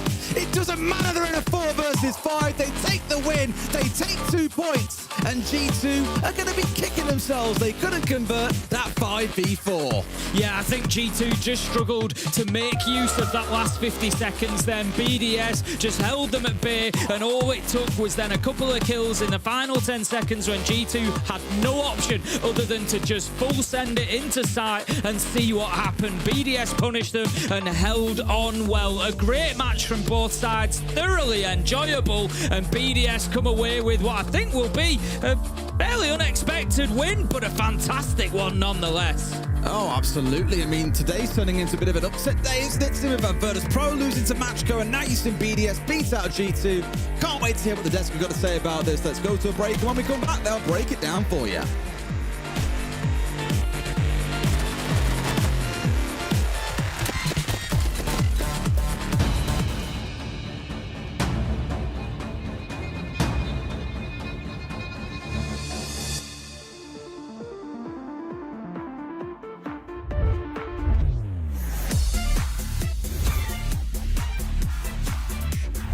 And dash together. Unbelievable. Can he get there in time? Cameraman's going to complete. Big ET finds a huge 4K and Gitro. Their first round. There's only 4 seconds left. There's no way. Whilst not easy, is potentially winnable. No. They give him a 1v1. And they've given him both down. They find the down as well. Yesterday they took the crown from NA. Today they take the kingdom of Blackout.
Welcome back to the Europe Meta League. My name is Anne. I'm joined by Alfama and Fresh, and we have all just watched the most bar burner game of this evening. To be fair, we've had rather quick games this evening, but this one had us on the edge of our seat for every single round.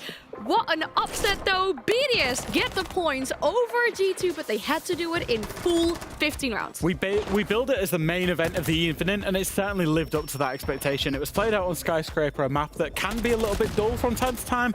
Attack usually has a pretty hard time there. We saw defenses reign king for the most part. 4-2 splits in each half, went to overtime, and then defense won it out from there. However, I will say, the game was filled with entertainment, it was filled with jeopardy, it was filled with big kills, multi-kills, clutches, you name it, even a disconnect in the very final round, the BDS still then managed to get over the line. Realistically, they should have, when I'm speaking of BDS here, they should have had at least a better attacking split. I felt like the 2-4 in attack was not deserved. I think they should have at least gotten more. The two first round were such a big testament of this team stepping up as a team. And as we see the statistics now, we've mentioned it cannot be only the Frek show. And despite Frek once again delivering not only double digits, but a triple entry kill in this matchup. And who do we see step up? And another clutch. Who do we see step up? Lasmo, P4, teammates around him, and one team playing as one cohesive unit to bring these attacks first on Skyscraper. Yeah, but also in the defense, I think, for Lasmo as well, right?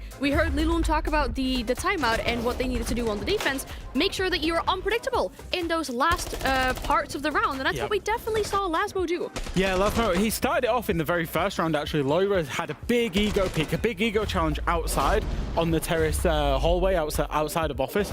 Lasmo dealt with Loira then. Then he got a big kill on Stompin on the second round when he was playing on the shield, and it went from there, realistically. And he grew across the game. We challenged Leo. We said we need somebody to step up. To be honest, I expected it would be Robbie, but today it was Lasmo.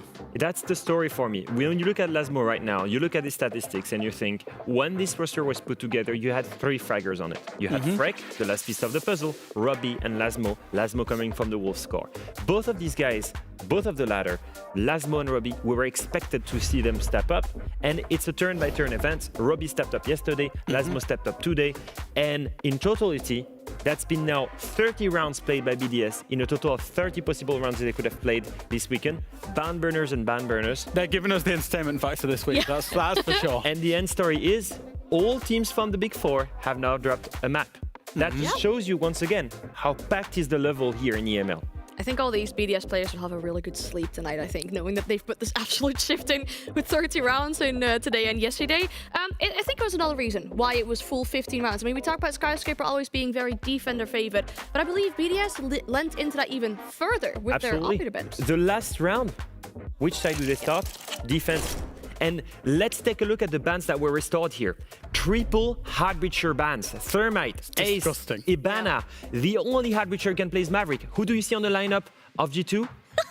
No hard breacher. Look at 1 full minute of 4 G2 players being static. No one does anything. There is no opener. There is no one making this turtle situation move. No one is creating pressure on the anchors. And in the end, even with the man advantage, 12 less seconds, they can only come through the stairs and the breach.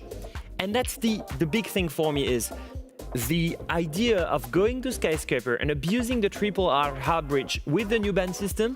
That was genius. And that was the only reason, with the overtime defense side, that BDS won that match. And what are G2 known for? They're known for the gunfights, the cheesy executes. They're not known for problem solving, how to breach a wall, how to move people out of position when they don't have a breacher available to them. Them bans, for me, were absolutely genius. Of course, in a best of one, when you choose the map, the opponent chooses the starting side, you choose the start side in the overtime, which is what BDS had. That, in combination with that triple hard breach ban, it paid the dividends. It got them 2 points ultimately, rather than just 1. It's a great recipe for success, and it showed again today here. I'm glad we get to speak to the victors as well. We have Frek on the line joining us. Good evening. You look tired. 15 rounds was a very big game. You can call me a veteran after this week, because I've aged like 5 years. This week was crazy. Frek, I need to understand, you guys have played Skyscraper against G2, and when we saw that, we were like, wow, okay, they're brave. Obviously, G2, big Skyscraper team. And coming into this matchup, you decide, when you're in defense, to ban the triple hard breach. Now, who came up with this genius game plan? I don't know, I think it's one day it came up in scrims, and we kept doing it because it went very well, so we just kept doing it. Freck, I've got to ask you about yesterday. I know, congratulations on the victory. I've got to ask you about the loss yesterday. You obviously fragged out of your mind yesterday. So from a personal perspective, how did it feel to be on the losing side yesterday after such an individual performance? And then the second part to that question is, what do you think the team got a bit wrong yesterday that you fixed going into today? Yeah, yesterday it was honestly heartbreaking because we did our VOD reviews and stuff. We knew exactly what they were gonna do, and still we didn't execute it in the game. So the fixing way, I don't know. Like I still feel like today we could have had 6 attacks the way we were attacking. Like the attacks were so good, but after like we get the entry, but after we stall, we don't make a plan, and then we get punished. We solo peek or something, and it kept killing us. It was the same problem we had yesterday. Not really, actually. Yesterday was a little bit different, but today we had that problem still. So I don't think it's really fine polished today, but we got the victory today, so. Yeah, I mean, the 2 points are probably what matters most from this game. Now, you've been keeping yourself really busy. I mean, you mentioned you've aged 5 years, but in general, this whole week, you've been really busy as well, right? You know, you're doing an EML game, and then you're posting the day after, like, oh, I've got exams in the morning, by the way. The casual streaming here and there. How are you managing all of that? For a man like me, it's nothing, don't worry. Did you pass your exam? I don't know yet. I didn't revise a lot, so oh dear. let's hope I did. Fingers crossed for that one. Another question we have before we let you go. The Leland timeout. I think it was really good how she mentioned that you guys need to be more predictable in the late rounds. How much is information like that helping in the games? I honestly think Laurie's like one of the most underrated coaches. Like her view on the game is actually insane. Like she always knows what to say at what moment. All you have to do is just sit still and listen, and you'll understand the game better. I feel like it's very important. Right, that's awesome. Well, thank you so much for sharing all these insights with us. We're gonna let you go now because it's been a very long week for you, I feel like. So I'm gonna go straight to bed. I'm going straight to bed. Yeah, I imagine that. Thank you so much for your time, and good luck next. Thank you for having me. Bye-bye. I can imagine him trying to go to bed and to sleep right now, and like that just resonates with me. After that adrenaline, after the full 50 rounds you've had there with the teammate disconnect in the last round, like the whole shebang, everything that went on. You don't go to sleep. There's also an absolute barn burner coming up, to be fair, to watch. Oh, okay. If I was a player, I'd be straight back on that EML stream. I was just telling you, like, I couldn't stop myself from laughing. Which barn burner is it then first? If you'd like to, please. That is going to be Gen.G against Wylde. Yeah, I mean, of course, both these teams don't have a win yet. That's going to change. One of them has to pick up a win. And we're going to find out after the break who it'll be.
Time for the final match of the day at the EML studio, and it's not just a match. We've got the bottom two teams going up against each other. And before you go and comment on this, hold your horses.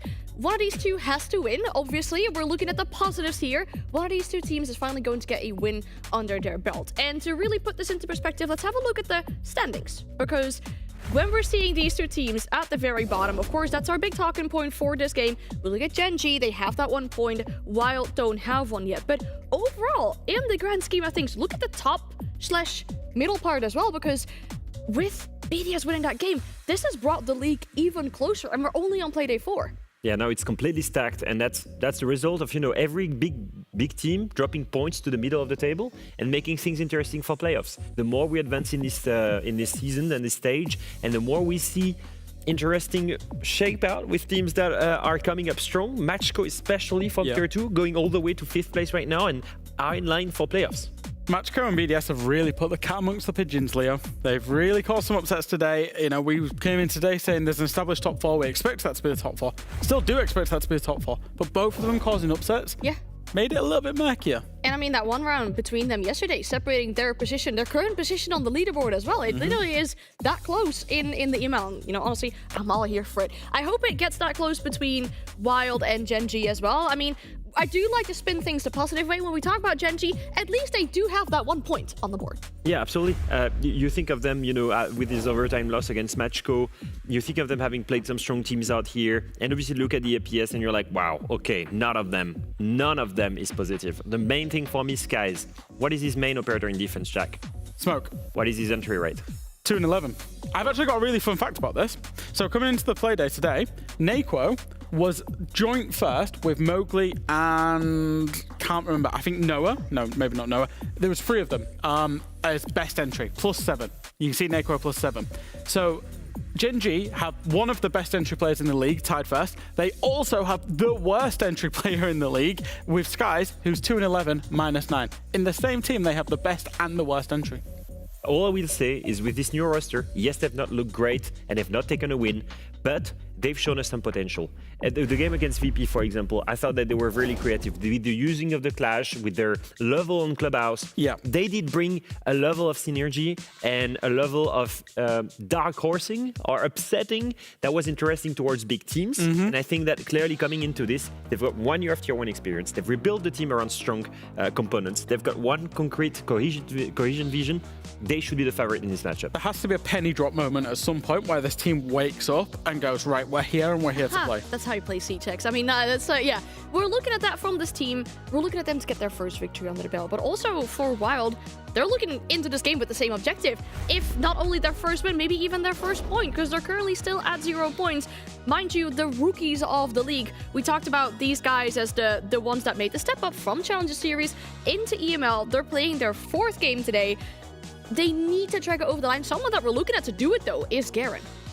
I think we need to see consistent growth. That's what I'm missing right now. I'm seeing them commit to a game plan every play day, and that game plan not working. And I want to see them throw away the game plan. I want to see them try new things. I want to see them go disruptive. At this point, all we want to see is maybe a single point, maybe taking a team to overtime. We need some kind of something that's surprising, because right now, these guys are predictable and in the wrong way. Yeah, I want to see them take easy wins. I want to see them do things that will give them the biggest marginal, or not the biggest marginal gains, the biggest gains out of performance that will get them rounds. Whether that is, like you say, Leo, a cheesy round or something a little bit different, be a little bit unpredictable. Have fun with it, because when you lose every single game, and Wylde are losing every single game the way that they're losing, it will take a mental toll on them. Trying to spin things positively once again. I mean, he was just on your screens, the one player that we look towards to potentially bring that spark for this team, the one that's been performing absolutely, well, amazing in comparison maybe to the rest of his team. And I know it sounds really bad, but we can put that into numbers as well. Absolutely. If you compare the EPS score between all of these players on this roster, you will see a big difference. Garen right now has a 120 EPS score, playing most of the time that kind of flex support, backline role. He's kind of, let's be real, in attack, his role kind of is to be the baiter as well, but also the utility player, and it seems to work. He's there, he's putting in the numbers, he's surviving, and he's killing people. The problem is if you compare it to the one all the way on the bottom, 55 EPS score, if we take a look at how it looks like compared to the other, the other players in the league, Evan is the worst rated player in the league. Yeah. And Garen is the 4th best rated player in the league. And if Evan, you want to take all of this into account, Jack, Garen is 4th best rated in the league coming into this playday, and 3 of his teammates are in the bottom worst and 5 worst players. Yeah, it's hard. It's hard to put a positive spin on this whatsoever. I will say for Garen, he got that big clutch in round 1 of his very first professional game, and I think that set him nicely personally. With those 3 players that you just mentioned, Leo, it gets a little bit worse. Those 3 players all have less than a 10% survival rate. They're giving their lives for free a lot of the time, and there's one player there that has not got over 10 kills in 3 games. It's very, very hard to put in a complete team performance when that is the case. And Evan's got much more quality than that. I've watched this guy in tier 3, tier 2, absolutely dominate, even teams like Gen.G. He's got that potential. This team has got that potential. They just need to unlock it. Let's talk map veto for the final map veto of the day as well. I mean, yesterday we had a little lair. Today we've had 4 different maps.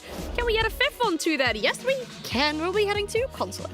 This is quite a surprising map veto, I would say, for me. I think if you look at both of these teams so far, they've had problems with, I would say, technical fundamental siege. Consulate really, really tests that. I wouldn't be entirely surprised with where these 2 teams are in the standings if defense absolutely dominates on this map and we see teams having a really difficult time attacking it. At the same time, we've seen Gen.G, back then was called ENCE, when they won Malta, beat Fnatic. They did win it on this map. Yep. They seem comfortable on it to a degree. I don't know how if it still works with this new roster. And at the same time, you look at Wylde, they've played a couple times Challenger Series. It was interesting. They've won it a couple times. Also dropped it against tier 2 teams. It's on and off. It doesn't scream comfort map when you're in a nervous position and haven't won a game in the league yet. We need a reaction, and we need sometimes the right tactical decision. We've heard tactical timeouts where the coach is giving the wrong call out. We need to see them try something new and disruptive. Okay, I've got a quick question before we send it into the game. The cushion there, we saw it already during the last game. Do you think we're going to have another pop-up of the cushion with the overtime or no? I think there's a real chance. I have a real feeling defense is going to dominate, and it could be the same element for both halves. I'm trusting Gen.G to take it. All right, well, we'll see if the cushion makes another appearance, but the only 2 that can really tell us if that's going to be the case are Ace and Dez. So please take us away for the final game of the day. Thank you very much, Alan and the guys. Yes, last game of the day. We are here. It's the battle of the bottom, Tim. It is a little bit of a dogfight that's about to take place down here. I think many would say they're expecting Gen.G to come out on top of this one. Wylde, though, there's moments of brilliance. It's just not consistent. In many ways, I think this is one of the biggest games of the night because neither team has had a win yet. Whoever comes away with a win here puts themselves right back in the mix. Gen.G are on 1 point, Wylde are on 0. If Gen.G, for example, get that 3-point win, they go up onto 4 points, which ties them with BDS and Fnatic around 6th and 7th. So it's a real opportunity here. Like Gen.G, for example, for the last couple of weeks, they've played Virtus.pro and Falcons back-to-back. It's been really tough. Wylde have kind of had similar. They started out against Fnatic. They played BDS. They've had some tough games, G2 last week. They need these newer teams to be looking towards these matches and thinking, they're the big ones, because we're going to be in football in the UK, we often call it like a 6-point game, because we're going to be finishing around these teams. We're going to be competing for, maybe a 6th place, maybe trying to squeak into the playoffs, maybe even a 5th place, and it's going to be with these other newer teams around us that we're fighting for those places. So not only do we gain 3 points, we take 3 away from them, we prevent them getting 3. So it's a really, really big matchup for both of these teams. I do think Gen.G are going to come away relatively comfortably the victor here as well. I know the Gdes was debating this, but from previous games, they've played against Falcons, they've played against Virtus.pro, they've had some tough matchups. Yeah, MACKO today, for example, looked fantastic. They beat Virtus.pro. Yet back on day 1, Gen.G only lost 7-8 to MACKO. It was a very, very tight game. So I don't think Gen.G have had a chance to show us what they can really do yet, except for that first play day. But the problem with the first play days, it's always a bit up and down, a bit back and forth. Like, players are still kind of settling themselves into the official league as it's starting to play out. I think you might see a different side today, and they could find themselves looking very, very confident and comfortable here against Wylde. But they've got to start things off on the attack, and this is where the desk had a few question marks, Tim. Will we see them come out swinging here on the attacking side, or will they languish and struggle on the defense? Consulate will be the first, the map that we will be playing on, and CEO will be the first site up on that top floor. They've already got themselves set up for the classic plant inside of the window. We've got the Vulcan canisters there. Sneak applying those liberally around that area to make sure they've got plenty of opportunity to deny any attempt to get in there. Looking at the setup from Gen.G on the attack, I don't think that's what we're going to be seeing from them. Just given the utility, no Ying, no Grim, no you know, utility there to deal with that half wall to clear anybody out. Boomsy is actually going to pick up the first kill onto Skies. Fresh picked up that he's got the worst entry in the league. Well, guess what? It just got worse. He gets taken down to kick things off. That's going to be the knock off the board. And Wylde give themselves at least a little bit more comfort here on this opening defense with a nice start. Yeah, getting rid of the Nook that was a sort of backstab factor, I think, is one that you'd look at and go, yeah, cool, they got the entry, though. It's one of the throwaway operators that's looking to be a bit of the X factor, as I say, in the round, to try and catch someone off guards, to capitalize maybe on the naivety of this team a little bit, the inexperience they've got. Although they'll be happy knowing that how they currently stand. For Gen.G, it's going to be a case of making use of time here, very importantly. We're coming up to about halfway through the round. They're now starting to get themselves set up for what could be, Tim, a very, very standard execute here. The fact you've got the Thatcher on side, the fact that we've got themselves a shield on shop as well, and we've also got the Capitao, it just screams utility dump in here to make a plant go down. There are no C4s available for Wylde, it's stressing. Evan did have one in back pocket, may still be pre-placed. I don't recall hearing it go off. There's options to them, but for Gen.G, they're really trying to thread the eye of the needle here. Yeah, exactly that. Need to get themselves established inside the map. Ursa is going to do that now, moving on into admin with Capitao. We've still got at least one outside of the map, two outside of the map actually. Deadshot and Azox are both outside of there. And what that's going to mean is the players inside the map are going to find themselves very possibly being pushed at numbers disadvantage. You've now got Deadshot has moved inside at the top of Spiral here, just going to be challenged from long desk, and we see those flames burning away as well, just to prevent any progression being made by the attackers trying to look along that avenue. Sees his man, can't quite find the shots. Evan takes a little bit of damage there, but not quite in position to put this diffuser down. If we have a look at the Toxic Babe canisters, two left. This plant area inside a meeting can be denied for the rest of the round practically. They've got enough. I did wonder whether those two players are suddenly hightailing it down yellow as they've changed away and just want to step down there. Gen.G looking a little bit unsure themselves here. It's a good step across from MACKO. Gets rid of Evan. They'll find himself careering further on down in terms of EPS. 55 is where he started the series. May yet go from bad to worse. Garen getting a shot at range. Matt's into a second. And here comes that flank from the backside. They are just out of time. Gen.G falling apart there as Wylde just jump out of the shadows and pick them apart. Yeah, it was really solid, I thought, from Wylde. You know, I go back to how bothered were the defenders inside of sight. I'm going to rate that one as a not very bothered. You know, Wylde were pretty comfortable in there. There was a little bit of pressure. Returns. The scale returns. There was a little bit of pressure onto meeting door, but they dealt with it very easily with those Toxic Babe canisters. They were pressured a little bit around long desk, but again, never really gave up the ground. Gen.G didn't take anything that Wylde didn't give them.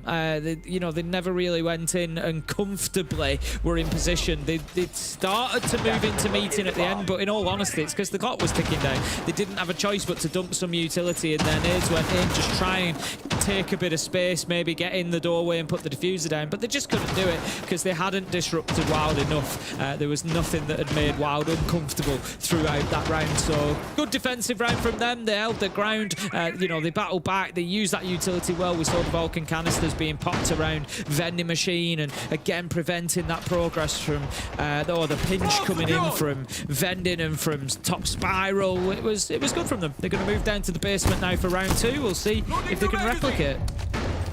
Let's see what Gen.G opt to do, because that last round was a little bit unconvincing in terms of their commitment to any given push. You know, they committed a bit of utility in towards the default plant spot, changed themselves away over towards Spiral. It just looked a little bit back and forth, a little bit higgledy-piggledy, not being 100% sure on what the game plan was in the round. So I want to see a bit more of that.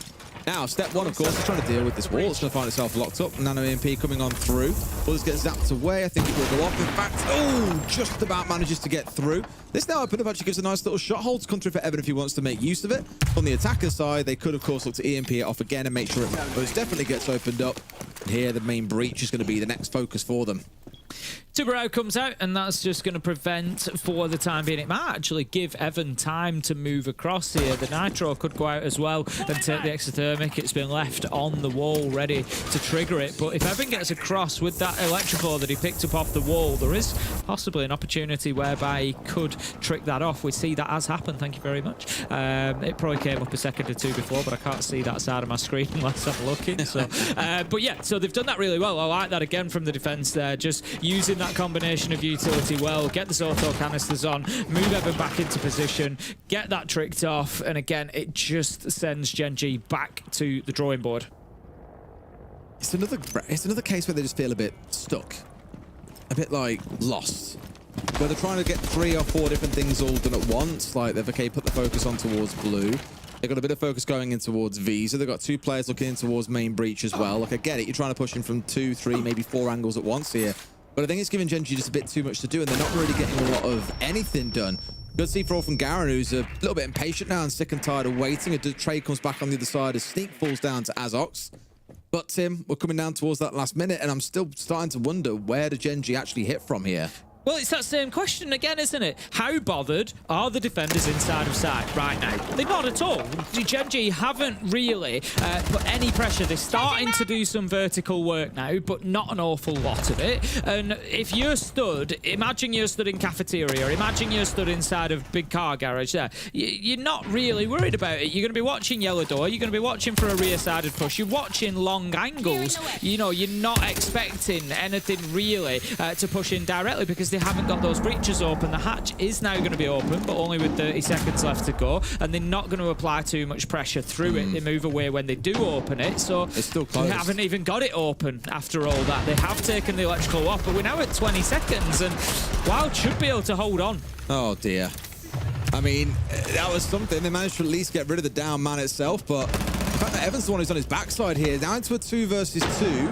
Winnable for either side, but no shield up anymore. It's a bit of a sticky spot. And then it's being forced to drop into the hatch here, Tim. Matt has got to sit there and collect some freebies as they come falling through to him like Christmas. And the defenders win it out. Gen.G just look lost. Yeah, they just don't seem to have much of a focus on the attack. You know, they're going in there, they're not using their utility well to, you know, I know that, don't get me wrong, it is not easy when you're up against a Tubarão and either Kaid or Bandit or a combination of the two. Just have a listen to that. Donc on va au basique, on tabasse, on tabasse, on tabasse. On retourne sur nos basiques. C'est bien clair? Parce que là, vous faites des fakes, des machins, ils comprennent rien. Ouais, faut qu'on la zone, les gars. Les seuls qui fake, c'est nous. Ok, donc du coup on retape un peu dedans, on va commencer par ouvrir des murs sur le terrain, on commence à faire des choses intéressantes, à faire de la verti, patcher la trappe là quand on veut un cerf, et à cooksenate correctement pour péter les goyos. C'est bien clair? Donc on repart au basique et on vient, on tabasse. C'est bien clair? Et commence à envoyer des trucs. Hein.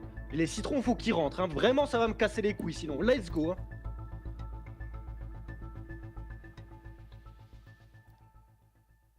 I understood 1 word of that, but guess what, Tim? Someone understands a lot more words than me. It's Leo. Leo, what the hell was just going down? Well, that was a pretty simple one. He was basically saying that these guys need to start playing defaults. They've been trying to fake 2 rounds in a row. It doesn't work. They don't problem solve. They don't breach the basics. They don't do the basics. So right now, they need to come back to the basics. And he said, les citrons, faut qu'ils rentrent. He said, the lemons gotta go in. You gotta go start and play your traditional game. You're better than these guys. Let's go. Let's start doing things. Come on. So that was basically going back to defaults. I see. Thoughts, Tim? I think there's big problems for Gen.G, in all honesty. You know, like I was saying, it is not an easy task necessarily if you've got a Tubarão and a Kaid or a Tubarão and a Bandit that are teaming up like that to stop you breaching. That is not always an easy thing to get away with because, of course, you know, even with Thatcher EMPs, for example, it's still possible to trick. You can work around it. So, yes, it's tough. But looking at the lineup that Gen.G brought, very little to no verticality, and that is a big problem. If they had had a Sledge, if they had had a Ram, both of whom are available, get in there into Piano, start ripping that floor up. All of a sudden, they can't trick anymore because if there's auto canister goes on the wall, you just shoot it out. If the Kaid electrical is placed, you shoot it out. You don't, you know, yes, they are both thrown gadgets, so you're not going to stop them putting them on the wall. But the point is that you can clear them off dead easy. We saw them doing a little bit of verticality with the Hibana later on in the round, but it was too little too late. You've not got your main breach open. Attacking onto that site is one of the main things you need to do. Get that main breach open because they can't play in garage anymore. They're limited to one position behind pillar, and you can lock them down from hatch and yellow stairs then, and they can't move anywhere. They're dead to rights if they try to affect the round at all. So yeah, for Gen.G, they should know all that. They know, you know, they're not bringing the operators that they need really to get that done on a site like that. If you want to attack onto garage, you get vertical control. You rip it all up. And you know, that stuff like that has just really hurt them. They should be getting those breaches open. They should be getting the verticals on. You know, I look at the lineup: Hibana, Thermite, and Ace. What on earth do you need 3 hard breaches for on that site when attacking that site? You need to get the main garage open. You want to get the hatch open. That should be sufficient. I honestly think a lot of it is just simplify down the attacks. Like, yeah, as we saw in that last round, they were trying to accomplish 3 or 4 separate things, and it was a little bit like, well, you get refuted from one, you get refuted from a second because you aren't pushing enough utility in towards a given area. And what did they do once they got control of blue, for example? Like, we had the Monty had to rotate away and come down a different angle in the end and push him from yellow. Like, in which case, what's the point in investing all that time early in the round to start off on that side? It's just a little bit strange. Like, I'd rather see them say, right, these are the 2 angles they're pushing from. We're going to commit 2 there, 3 there, put all the focus into getting control and push on forward from that point. It hasn't really got to be too much more complex than that, but they're making it look incredibly hard, which is why, as Leo translated for us, the coach is stepping in and saying, look, chill, play default. Like, why are we overcomplicating this? We don't need to against these guys. Yeah, and that, you know, that's exactly it. They brought 3 hard breaches to enable them to do that. Right, so we can send Ace to open up Secret, and we can go down there and push from the back. We can send Thermite onto the main wall, and we can open that up and go and push from the front. We can get Hibana up on the hatch, and we can breach that, and then we can push from there. And it's just, it's overcome. There's too many moving parts. And look at what happened. They didn't get Secret opened in a way that they could actually go in through. That was tricked off with just the line of sight open, so they couldn't get in through there. They failed to open the main breach with the you know, a lot of things failed to happen then when they were trying to do a little bit here, a little bit here, a little bit here. I'd rather, like I say, see a concerted effort to do one thing well. Get your verticality in, get control of Piano, you know, maybe take a Nomad so that you can lock it off. You can put an air jab on yellow stairs. You're not going to get flanked. You put an air jab on lounge. You know that you're safe. Work that verticality. Force all the defenders back into cafeteria and security. Push them nice and deep. And then get in on a plant. It's a simple rank take. It's a simple competitive take. You know, just simplify things a little bit. See, of course, it builds into that. Thanks for being with us through this tech pause for our last game of the day. Of course, that's to be on the last game of the day. We have tech pauses, right, Tim? Just to really draw us out into the evening. Oh, of course. At least it means it's a little bit cooler now, though. It does. God bless. I just had a little snack in the break, so I'm kind of happy. I had a little snack in the break, so I'm just chilling. I'm, you know, quite happy to sit here and watch my bit of Siege. I've never seen it. I've never seen the flavour before. I had some crisps or potato chips for some of Europe. I know some crisps as well. But they were not just salt and vinegar, Des. They were salt and double vinegar. Now I've never seen that before. Double vinegar? Double vinegar, yeah. So not just vinegar, but double vinegar, like vinegar squared. And I've got to say, they were very sharp. That's not the same thing. They were very, very sharp. Very sharp.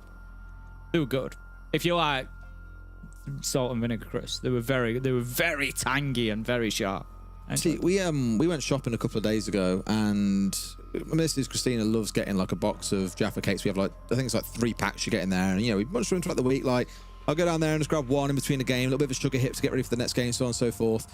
And last night we opened up a pack, and there's what 11 Jaffa cakes in a pack, and I had a couple, she had a couple, cool, fine, no problem. Went down just now to try and get some, and I looked in the box and I was like, where's that first pack gone? And I turned to her and I was like, have you eaten that whole Jaffa cake pack? And she looked at me and was just like, yep. And I was just like, what? She's a small woman, like she's not normally a massive snacker, but the fact she'd gone through it all, I was kind of both partly offended but also somewhat impressed that she'd done the whole lot by herself. So I cracked open another pack, had my Jaffa cakes, came back upstairs. I fear now that we'll finish this game. They're done. That's it. I'll go back downstairs and they will be gone.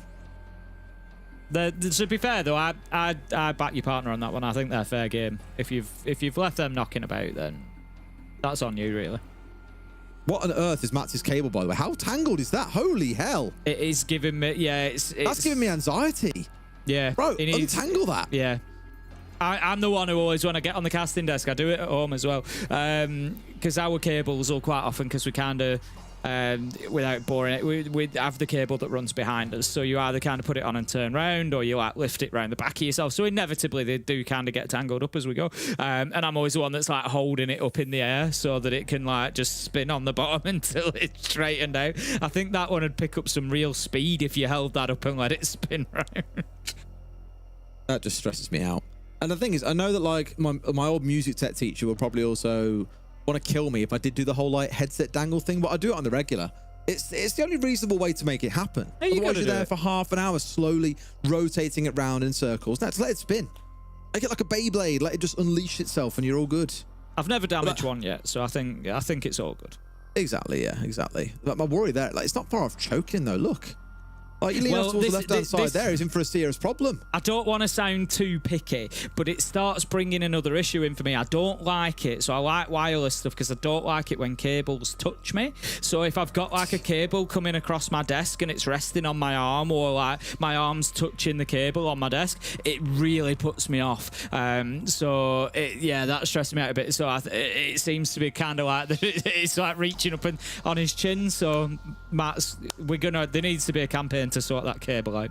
I think next event I'm just going to chase you around with a cable and be like, Tim, the cable's going to touch you. Watch out, watch out. I can't stand it, honestly, on my desk. If I've got a cable, quite often my in-ears do it. They're like, obviously they come across and up to my ears, but the cable's not that long, so as they go into my amp it just lies across my desk, but obviously right, because I'm sat dead central, so it comes right across and under my keyboard arm. Oh, it drives me mad. I wish it was long enough for me to run under the desk, but it's not. Sounds like a due upgrade at some point, Tim. I don't know. I really like the in-ears. I probably just need to get like an extension for the cable, but I'm worried it'll affect the audio quality. So first world problems. When your vision's already impaired, mate, you got to be relying on audio, haven't you? You know what I mean? I've got to have it absolutely pinpoint sharp. I can't be taking any risks with the audio. But I tell you what, look, Wylde 2-0 up. I don't think Max's cable is affecting him at all.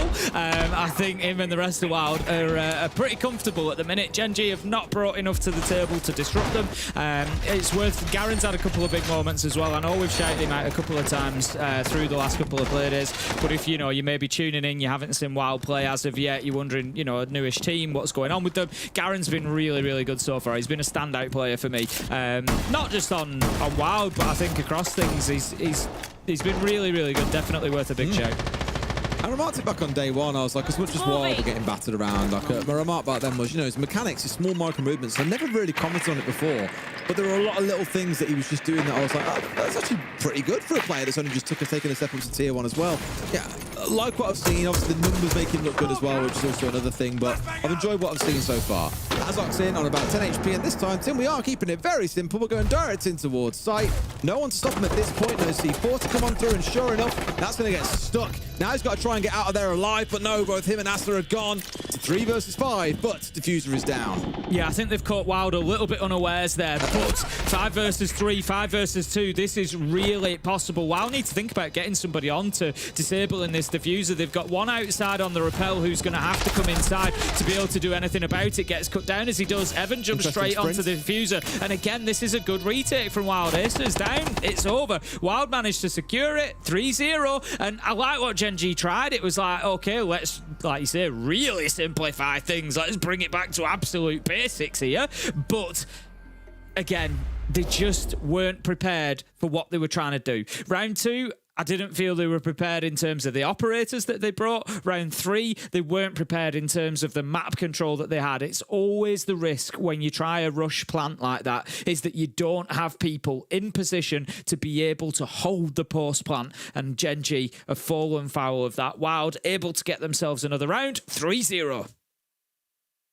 Oh, okay. All right. at least they tried, and that's the important thing. Wylde responded well, they're up 3-0, and now we get to repeat the same 3 sites again. So Gen.G the ones who really need to figure this one out a little bit here. It's just a bit of a moment of chaos, really, to be honest with you. And the question will always come down to, okay, well, where was Garen here? He's on the ward, and he should be able to deal with that. I've got to say, I watched at the time I chose not to comment, but seeing it again has set me off. Why is he sprinting there?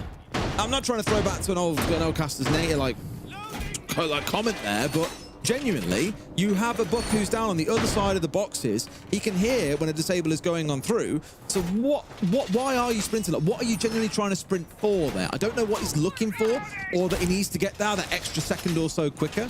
Just a question of the moment from Deadshot when he probably could have got himself in a little bit more calmly, taken out the one player that was trying to swing on him, and then at least presented some kind of threat from the above. Because by the looks of it, Wylde didn't know that the Buck was down there. Like they thought they had the chance to be able to, you know, just get that one away and done without anyone being able to hear or stop it. But with that bit of information, Deadshot could have done a lot more. So just a very, weird situation.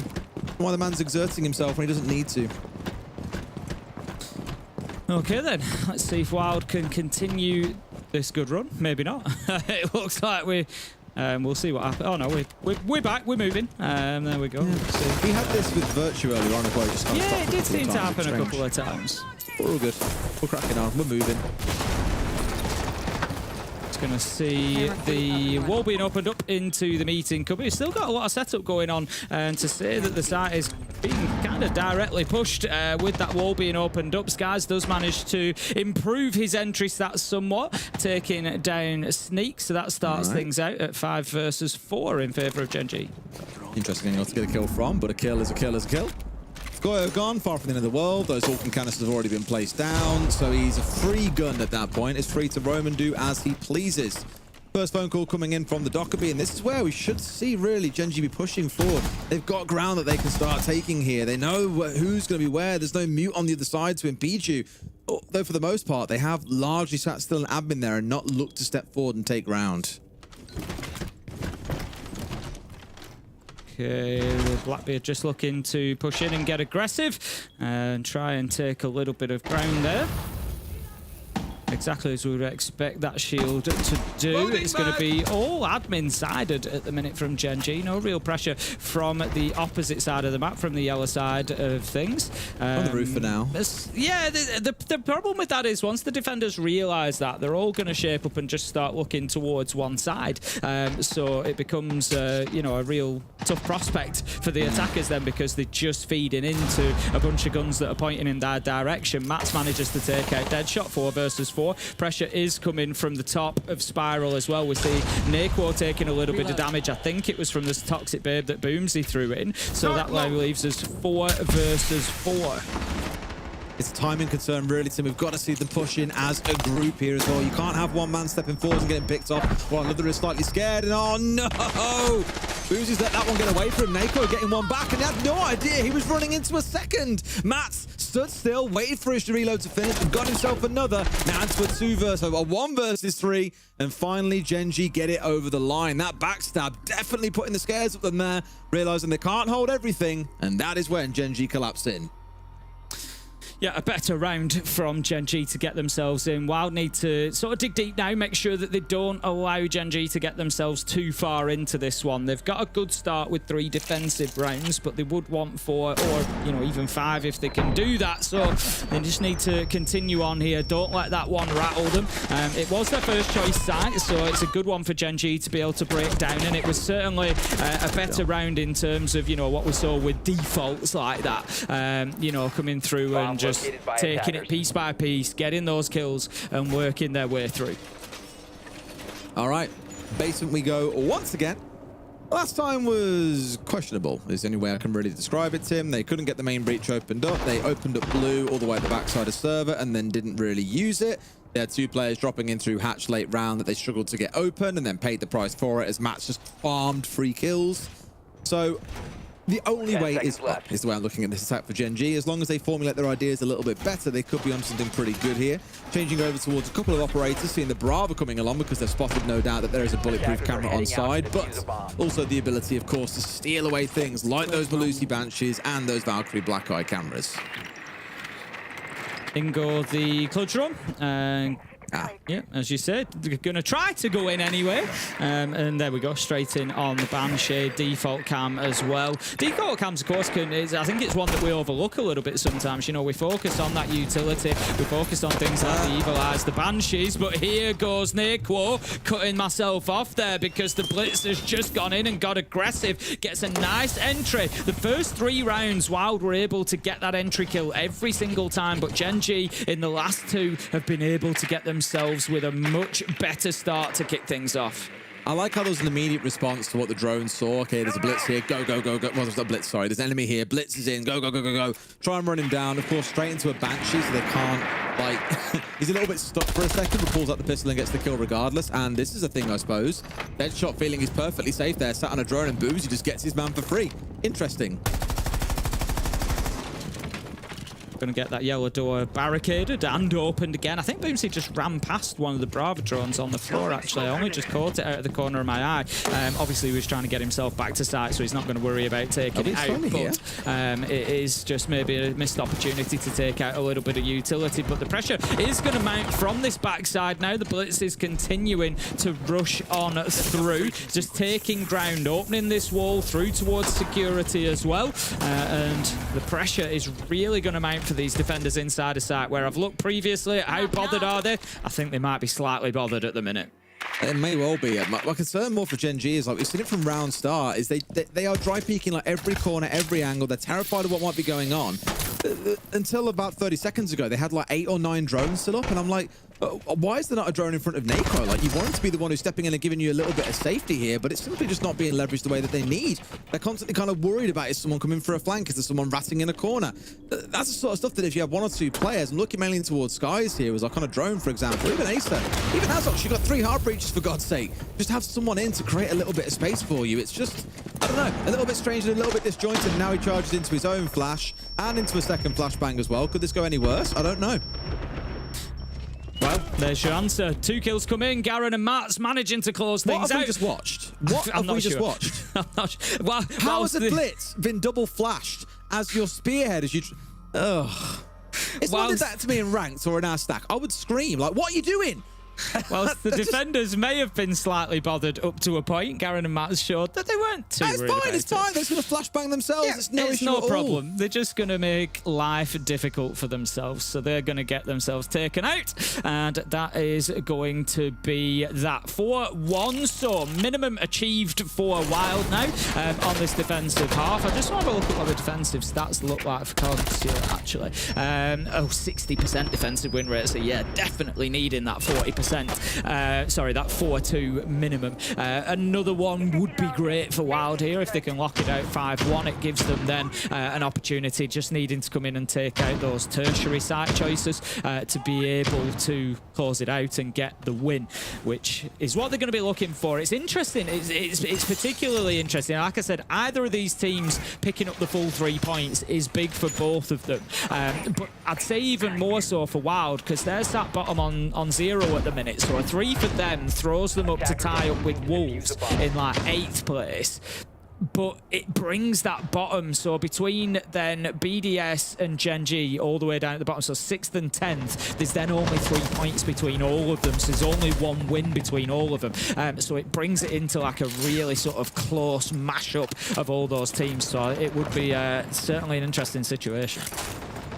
It's interesting until you look at the fact that, again, this is the 2 teams at the bottom playing each to the right, and probably who many assume would be in 9th and 10th when we end the league, when everything is all said and done. You've got to then look on towards future games and wonder, will they be able to start getting points from other opponents they might play? And the answer probably is yes. I'm sure there'll be an overtime here and there along the way. They'll get points as they go, but this is the one that like can really make a difference. And as you say, if other teams like really find themselves dropping points in silly places or potentially even losing, God forbid, to one of these 2 teams, it could be enough for one of these 2 to start knocking doors and asking questions about that top 6. Straight back out of the window there, Acer. For what reason? Nitro goes out, not going to catch its man. Why have we dropped out, though? I'm so confused. Yeah, I mean, they had a little bit of presence inside of there. Maybe not in a position. I think that was probably the concern. Not really in a position to be able to get that diffuser down at that point. We wasted a phone call, though, Tim. peppered by Boomsy underneath. So they need to be getting in there and making sure that they're clearing out Piano, because otherwise it's going to need a full, I think we're actually going to see a full rotate over to yellow just to try and pressure from somewhere else, which does actually start to work. Not bad. They've cleared the phone call. They've made a push on forward, although here comes Evan. Got one for himself. Surely this time around we see the Blackbeard come out on top. Yes, we do. Azok's finding his man, making it a third as he spins on for White. Much more coordinated, but it's still a 1 versus 2. Coming around for the spray, but a little too soon. And that one, Acer just waits his turn, steps out, and for, yeah, fair play. Gen.G have somewhat saved this half, Tim. Got themselves the 2 rounds they needed here to give themselves a little bit of comfort. Now pressure flips onto Wylde to show us what they can do on the attack. Yeah, I think this is, you know, where questions are going to start to get answered now. I always say, and it's not really, I don't want to really refer to Wylde as a newer team. Obviously, they're new into, or with this roster, it's new into Tier 1, but it's a roster that's been together for, you know, a good period of time, playing as the Wylde Academy team and coming through. So they're not really, you know, they should be coming in here and they should have their attack set up and ready to go, and, you know, they should have sort of plan A, plan B, plan C. They should have those variations and adaptations ready. I was going to, you know, quite often with the newer teams, we see it's, you know, more difficult on the attack because they can focus on the strategies that they're going to set up for on defense, but it takes a little bit more time to develop those attacks because you kind of got to play against a bunch of people to say, all right, well, you know, if a team does this, then this is our response, so on and so forth.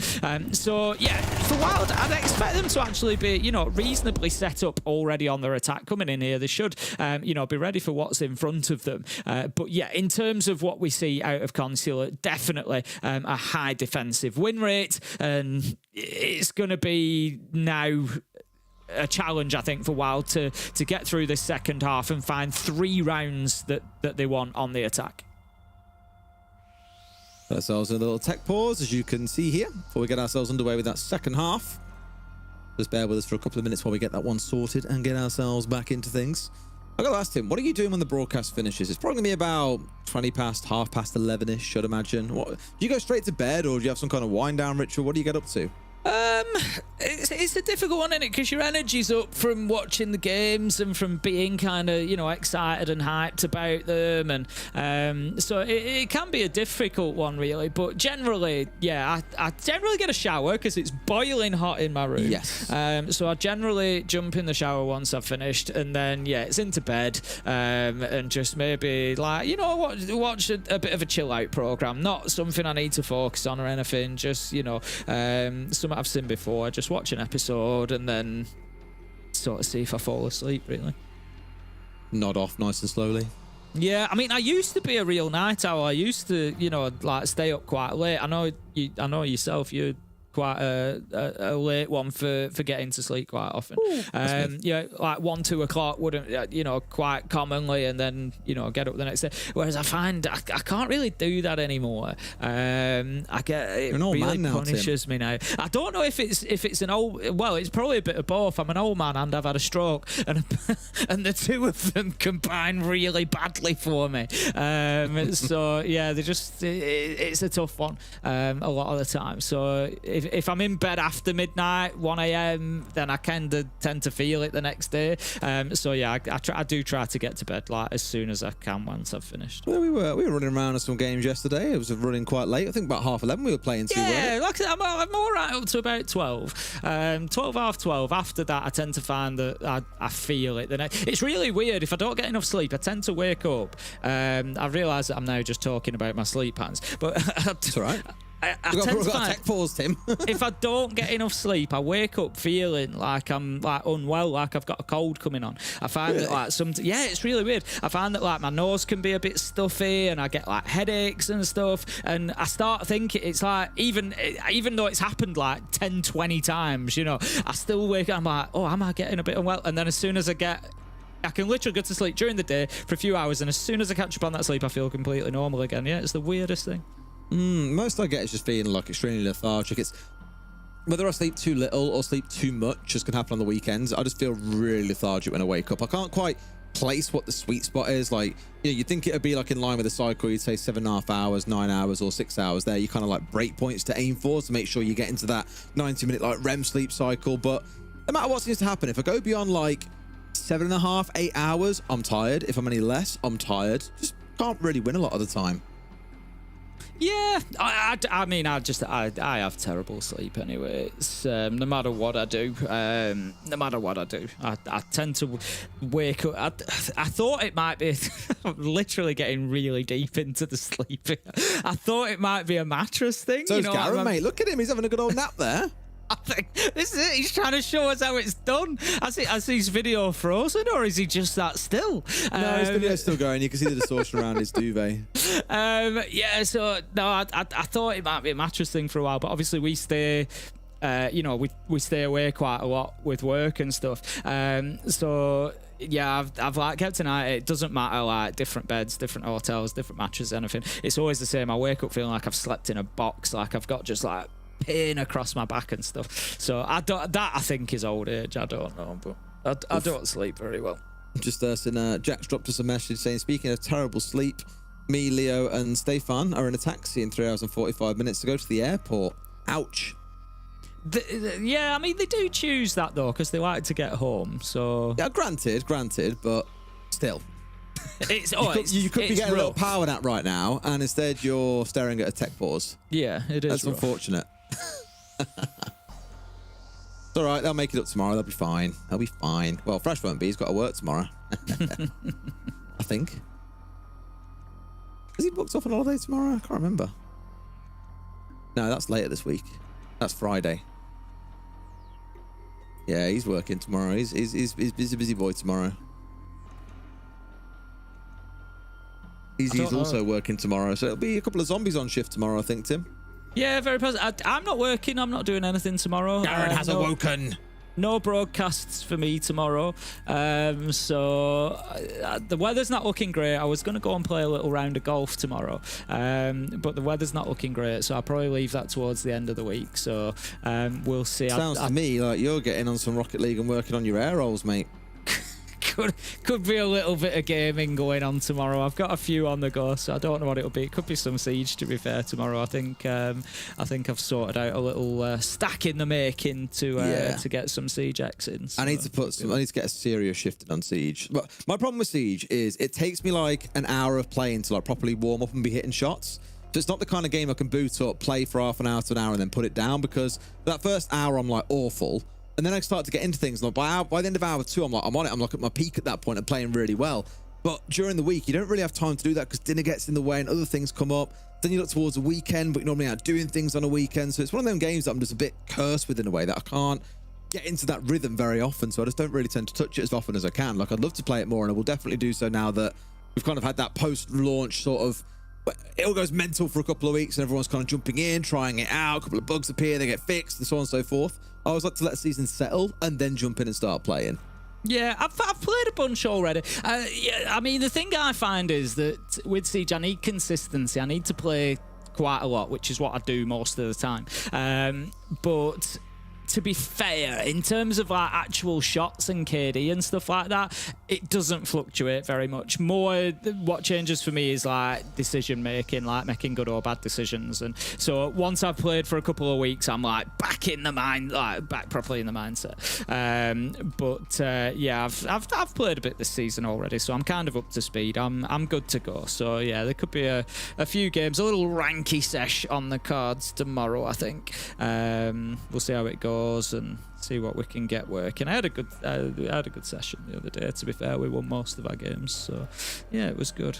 And it's just great playing Siege X at the minute, like those new maps that are there and having those ingredients and like starting to factor those into, you know, because you get into routines, I think, with Siege in terms of like you're in round, you know. It's like if you're playing this bomb site, generally, you know, if I'm playing basement on Clubhouse, for example, I'll play Malusi a lot of the time. That's like one of my go-tos, and so you kind of play it in the same way, and your setup is similar and you try and perfect it. And yeah, you've now got these like new elements being thrown in with, you know, gas pipes and fire extinguishers and all sorts of stuff going on.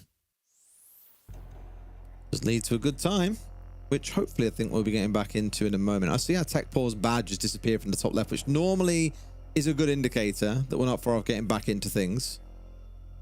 I guess we'll find out in a sec. The thing is, none of these players seem to have their cameras angled so that you can see their screens, whereas others tend to do that. So we're a little bit screwed that we can't see what's going on. Maybe looking like, there we go.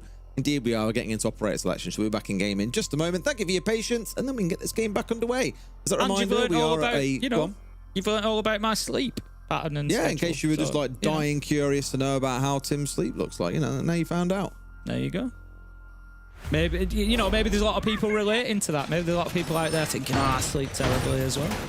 The thing is, a lot of people out there know it's self-inflicted because they play games till 3 or 4 in the morning. I was going to say, you know, later. Given that it's an esports audience, there's probably a significant amount of maybe bad decisions going on there. Absolutely, and we are right there with you. But here we go, back into it then. We've had that first half complete where Wylde were up 4-2 on the defense.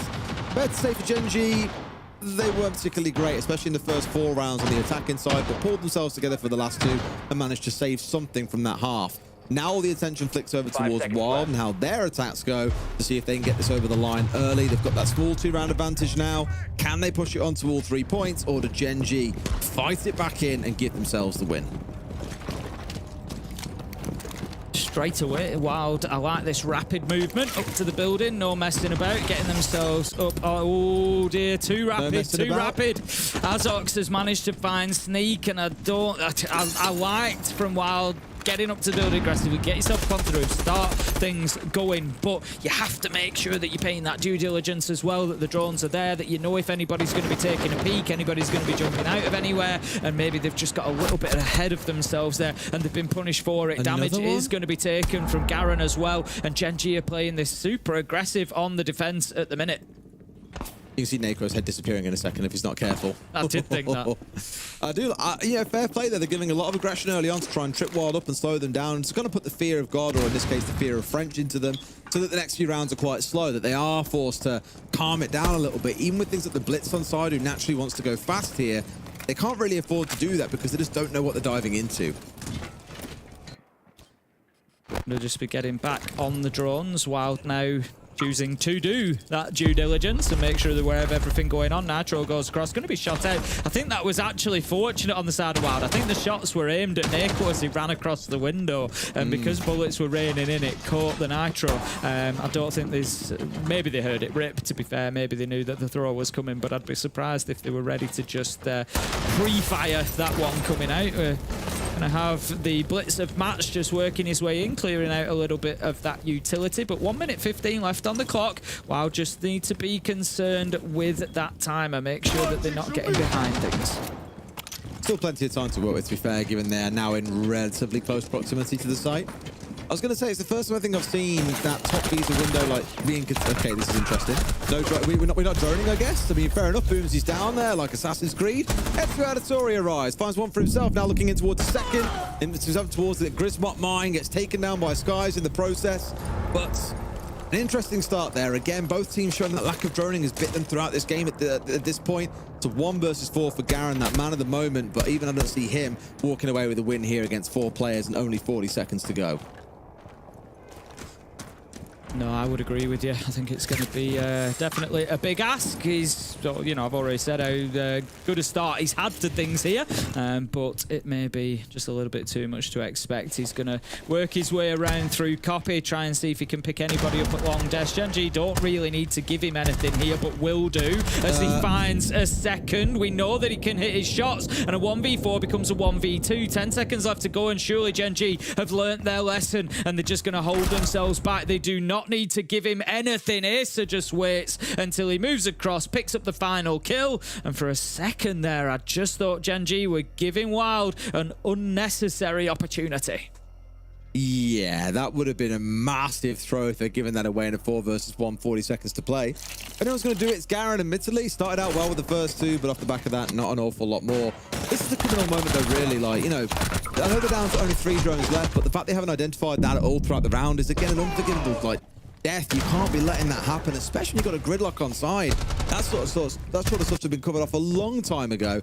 Almost fortunate in a way that, I guess, on Gen.G's side there, they managed to close things out thanks to the clock. Up to 3 and 4 we go. Wylde still in the lead, at least for now.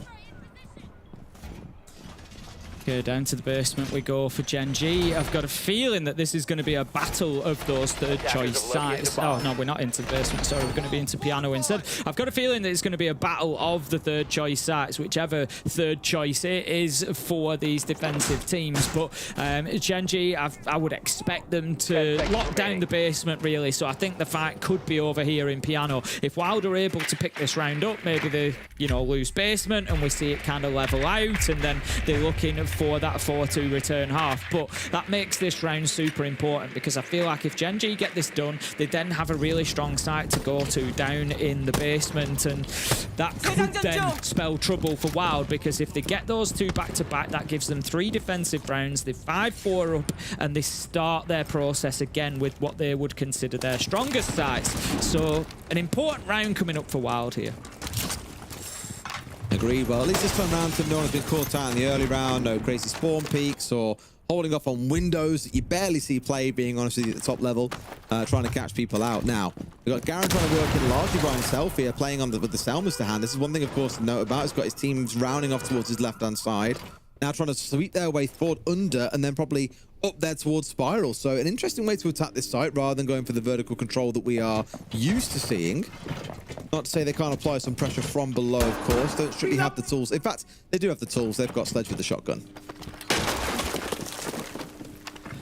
Sledge is going to open up that wall and look to move. This is the problem with Sledge and the shotgun. You've got to get him into those positions where you're having those sort of close encounters, the close quarters fights, because otherwise he's just so reliant on that pistol. We did see it for a while when I think it was Buck got his nades taken away from him. We saw players bring in the Sledge shotgun because Sledge had nades available still, and it was a combo that we saw run for all of about 3 days, I think, until they realised that it was actually a bit of a difficulty when you're on the attack. It's easier when you're on the defense to manage those engagements, because you can kind of pick your spot and you can wait for them to come to you, whereas on the attack you can't do that. You don't have that luxury. You need to go and take engagements. So we'll see what Boomsy does, how much impact he has with the Sledge, whether he's able to get any kills particularly, or whether that's maybe not as successful as he hopes. So peculiar that they spent 2 minutes focused on the downstairs and getting that cleared out, have now rounded up yellow, left themselves with a minute to play, and only now are trying to work their way through. Have actually managed to finish guys, fair play,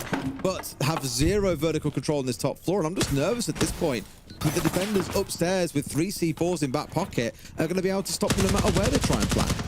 Boomsy's answered any questions that I might have had. Manages to find himself a kill with the Sledge shotgun, but as you say, Wylde not really paying attention to this top floor. Can they manage to work around Nitro? Is going to go out, is it? No, they're fighting on the vertical, and that's a great kill from Sneak. The plant is down. 3 versus 3 as 2 kills come in quickly, and look at this from Gen.G. Ace has got straight on to disabling that diffuser, but no, Wylde are now the ones using the verticality and able to stop him doing so. MACKO is going to go for it, but again, Wylde are in position. They hold the post plant. I said it was an important round for them. They've locked it down. The third choice site is theirs, so we now start looking at a position where overtime is a very real possibility, as I would say now a minimum, but Wylde really are looking at if they can take basement away from Gen.G, there is still an opportunity here for them to come through and get the 3 points.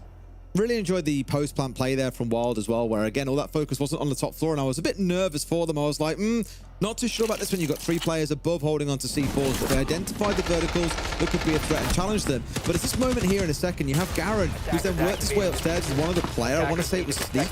They've overtaken that top floor together, and sure, Ace is in there thinking, cool, and get this now. You can't, because your players that were hanging on the upstairs have been picked apart. There's now 2 players on the upstairs that have almost, I wouldn't even want to say retaken the ground, because they never had it in the first place, but they've used the plant as a distraction to then sweep in that top floor and then hold it against the defenders. So pretty smart play from Wylde and great stuff. Yeah, it was nice. You know, a great post plant from them, and I like the way they managed it to get the plant down. It's not easy to fight those reverse vertical angles, and they did well to prevent that Nitro coming down, particularly that would have stopped the plant going down. So Wylde get themselves 5-3 up. 2 rounds required for their first tier 1 win. It would be massive for this roster, and it would, I won't say catapult them, but it would certainly move them up that league table by a few places and leave them in a position where they could be far more competitive for those playoff positions. But They have got 2 more rounds to win. Let's see if they can get this wall open. This was something that Gen.G struggled with. Gen.G as defenders have not brought Tupper out, so the wall will be open nice and easy. Wylde, again, maybe just focusing on that default attack, get themselves in. I think they're going to go for a little bit of pressure on both sides. They have open secret as well. The breaching has been better. I don't think they're going for too much action above, but they certainly are pressuring both sides of the site.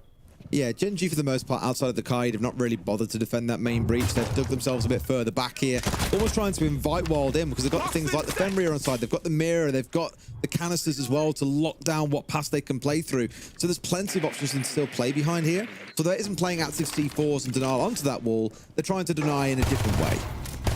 That's beautiful from Skies as he steps out and gets himself one onto Sneak. 5 versus 3. Gen.G looking good at the minute to hold down this round. The challengers continue on to the mirror window. They've got smokes. They haven't brought along anything like an Ash to deal with that at distance, but even use your shield, extend it, walk up to it so that you've got an opportunity to punch it, smash it, shatter it, prevent it being used. But Wylde not really dealing with that gadget fantastically well. 5 versus 3. Gen.G have just fallen back a little bit. That mirror window has now been dealt with, but I think the damage might already have been done. Yeah, the sound was coming out from Mats, who joined them on that blue rotate to come and support that push through. 3 of them all working in together. I like at least how Wylde have identified, look, we've got control of blue here. This is where our attack starts, and they're pretty much committing to it, which I do like to see. Equally, Gen.G have matched it pretty well on the other side. They've got their kills and said, cool, we don't need to be here anymore. Dig back towards site, get behind that other mirror window, play behind those canisters that we were talking about. They've still got a lot of stall available to them here, so Wylde might struggle to get their way through. Nako's going to find one more. They're fighting against shadows at this point, Tim. It's a flawless round coming out for Gen.G. Yeah, a good... I think we're seeing pretty much what we expected here, and that is Gen.G holding on to top floor and basement, generally the first 2, you know, the 2 first choice sites, and then struggling on that 3rd choice. It's going to be a battle, I think, over piano. If Gen.G want to get this one, I think now they're likely to go back to top floor. They will probably win there and level things up at 5-5, and then it is going to be that battle over piano. If they go back to piano and Wylde aren't able to get a second win there, Gen.G put themselves onto match point and then have basement to be able... Ooh, as I'm talking though, Des, look at that. Servers and tellers, it looks like they're going to go for the split site, and I think this is a bit of a risk for Gen.G. If the top floor is available, they won that fairly comfortably. I think they go there. Just go there and get it locked down. Instead, it looks like they're going to give a try to the split site, where if Wylde win this now, they get 2 opportunities to close it out. I mean, this is also one of those sites where you can employ the wackier strats, dare I say, and a more fully... a team that isn't fully prepared for it can struggle to crack this site open, I feel. And so I don't blame Gen.G for wanting to try and do this. It's just more... is leaning in towards a Chanka, for example, the play. We've seen so many teams try and rely heavily on a Chanka to deny things like on bank, and teams just run through the fire and say, forget about it. It's that small an area, we can ignore it and plant elsewhere. So I hope they've got a good plan in mind here. There's a lot of barbed wire on the lineup, it's worth stressing, as well as a lot of traps being brought along at the same time. So maybe there is something cooking here for Gen.G. Wylde are the ones who are going to have to figure out a way through. Nako with the Capcan. I always love a little Capcan. It's that, you know, time element that he brings. Again, it's, you know, I was speaking about Fuse earlier in the way that, you know, a lot of people will see an operator like Fuse and think, you know, explosive pucks, go and get him to explode next to somebody and get a kill. Same with Capcan. Yeah, it's great if you can get a kill with a Capcan trap. You shouldn't really be getting them at this level, but it is about burning time, because until the attackers are confident that they have found and taken out all 5 of those traps, they need to be checking every single angle, every single doorway, every time that they go through. And especially on maps, it's not so prominent on something like Consulate, but on Border, there are some places that are a nightmare that you can put them that you just wouldn't even think of as kind of doorways, if you will. It can be really tough, kind of the archways that you can play them on. So yeah, it can be a tough one to play against. Sneak, however, does manage to pick up Acer, and this is the risk that I'm talking about for Gen.G. It's trying your 3rd choice site immediately in the start of your next rotation of 3, and if they don't get it, it puts you under pressure for those 2 first choice sites that you'll then play in round 11 and maybe 12 if you manage to hold on. For the most part, Gen.G still have full control of the basement. Like, they're still roaming around wherever they want to downstairs right now. So a lot of ability to rotate and move through the map quite freely, because for Wylde, a lot of the focus has been on that top floor. Understandably so, they've got rid of Ace from the push up there. They made use of one of the Dokkaebi calls to make sure they could push in and get control of that space pretty quickly.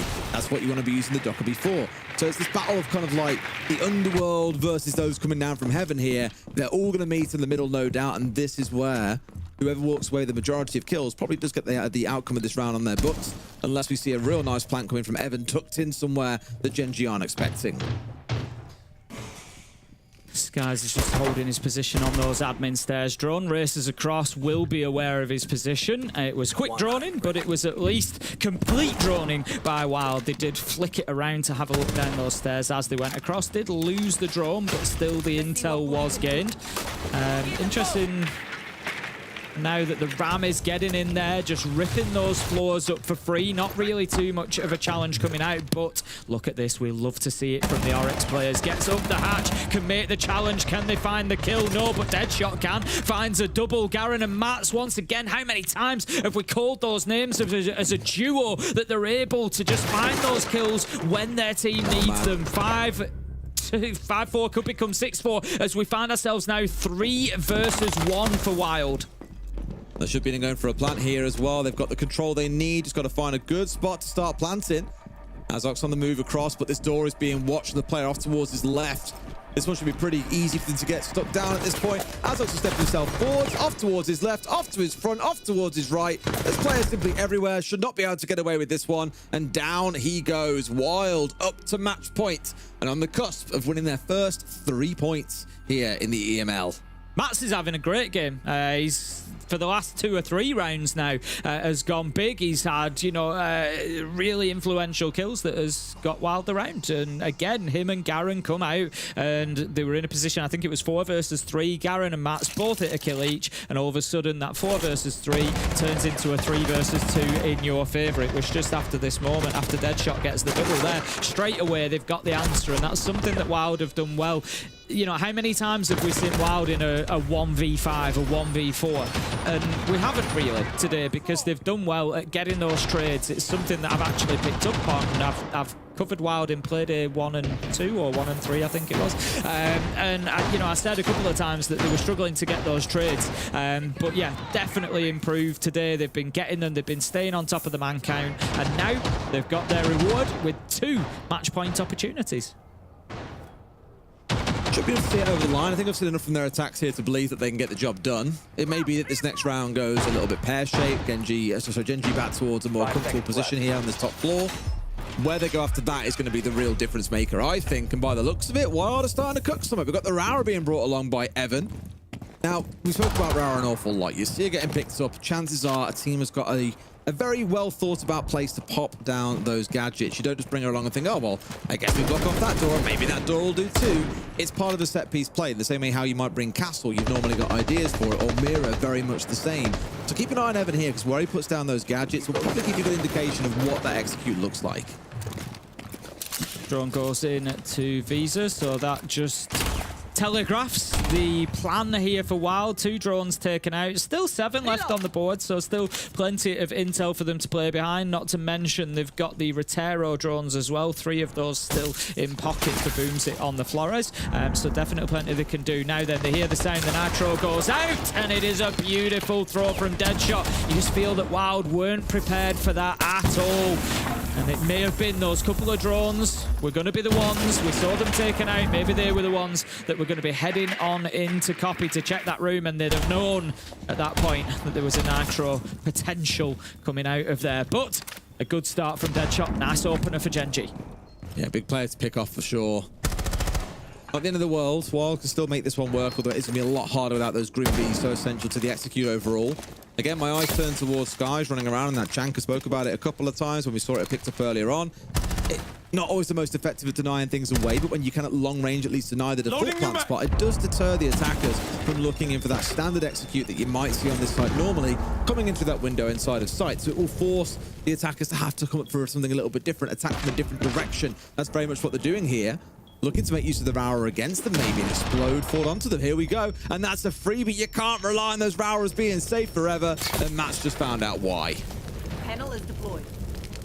Is the next one going to go out? Yes, it is. So that is now going to seal off sight. They try to get out, and Evan is there waiting, but he's going to be cut down in a nice trade from Gen.G. They are two saying, we can play the trade game. We can keep ourselves on top here. 4 versus 2. Boomsy moves up Spiral. Need to find a couple of kills. The problem is they're going to be playing through those Shumiko launcher canisters as well. Boomsy does manage to get one, but problem is it gives the location away. And there you go. Sneak is cut down, which means they're watching that angle. Final kill comes in. Gen.G managed to take the round, and we're going to 12. All right, then. As I said for Wylde, I thought that might be the round that they see falling away from them. Is this next one that's going to be the critical one as we head down either to the basement or onto that first floor. They've shown that they can do it, Tim, and they want those 3 points so sorely. As Euromarts, they get 3 points here today. The whole conversation changes. It becomes very interesting that they're suddenly starting to punch up against teams that are sat around that 6th place position, because as you remark, BDS, even with their win against G2 earlier, are only on 4 points. They're not miles out of reach. Of course, based on opponents already played, it could be a very different conversation, but at the very least, Wylde are part of the conversation. But they need those 3 points here and now. Yeah, really, I think it's one of them going, obviously going to overtime, you know, is all that Gen.G can hope for now, but it feels like going to overtime, like you said, it doesn't really benefit either of these teams, does it? It's about grabbing as much as you can, especially from these games against each other. But Gen.G, they're going to be trying to hold on. It's down in the basement. Wylde last time struggled to deal, you know, with the mirror window. It's been brought along again by Skies. That doesn't surprise me too much. I'd like to see a little bit of a plan coming in from Wylde of how to deal with that. They had the Kali, they've picked away onto the IQ, they brought the Dokube, so I'm thinking maybe we see a little bit of a clearance, try and get a bit of control in Piano, using the Dokube to do so, using the IQ to spot out any Valkyrie cameras, open things up with the book, clear out the floor, get that main window open, and just make it a bit more of a default front-sided push. All right. Now or never, Wylde. It's the time to make it happen. Those 3 points, as we've already remarked, are absolutely massive here. But it all comes from winning this round. Again, probably some focus expected to come here on towards blue. Seen this an awful lot from both teams, to be fair. Whether they've used it or not is a different conversation, but often a lot of rounds have started around here. The battle that Wylde faced with no nano EMPs, instead going to make use of Sneak's nades to try and get this wall opened up. And that also mandates using one of Garen's exothermics at the same time. Maybe even looking towards Evan here. Of course, with that playing along on the striker, has those in back pocket as well to help out. But for the most part, it seems that's not the focus. Loading new mag. Just going to open up down into Art, take out the mute jammer, so it does look like they're going to be working towards Piano at some point, and just again taking out that utility to allow them the opportunity to get in there through the Art closet and start to take a little bit of ground, but they will need to deal with yellow stairs. Asa at the minute, kind of just bobbing back up and down, but he's right there in a position to be able to challenge into Piano should they start to cause a real nuisance there. We can see the work has already begun on the verticals. If they pull the trigger on this Nitro, it is not going to do the job yet. It gets taken out. I think just as they were about to pull it, it didn't manage to detonate. They didn't get there quite in time, so the Bucks' work can continue.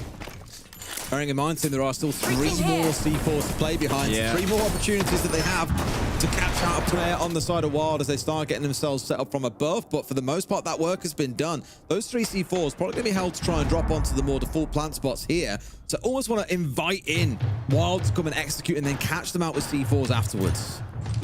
Should be able to get in here and just put a thermite charge on the wall next to that mirror window anyway, even though the glass has been taken out. That's exactly what's going to happen. So, as I said, it's going to be that front-sided push. They've got the vertical control. They've got the hatch open, and you can see the effect that has. All those blue silhouettes of Gen.G are pushed back into security and cafeteria. So, Wylde now need to create a little bit of space. They can do that using some utility like a smoke canister just to block a line of sight so that they can get in with that diffuser, and Evan can start to put it on the ground. Garen does find the opener onto Acer, but only 15 seconds left to go. If they're going to win it, they need to win it now. And that, no, the smoke grenade has gone in. I thought it was a little bit of a miss throw, but no, going in deep to the corner. Opportunity to put the diffuser down. They need to make this stick. They need to have the cover from the hatch, and I think they do. Gen.G have got caught up in the fight. The cover must be there. No!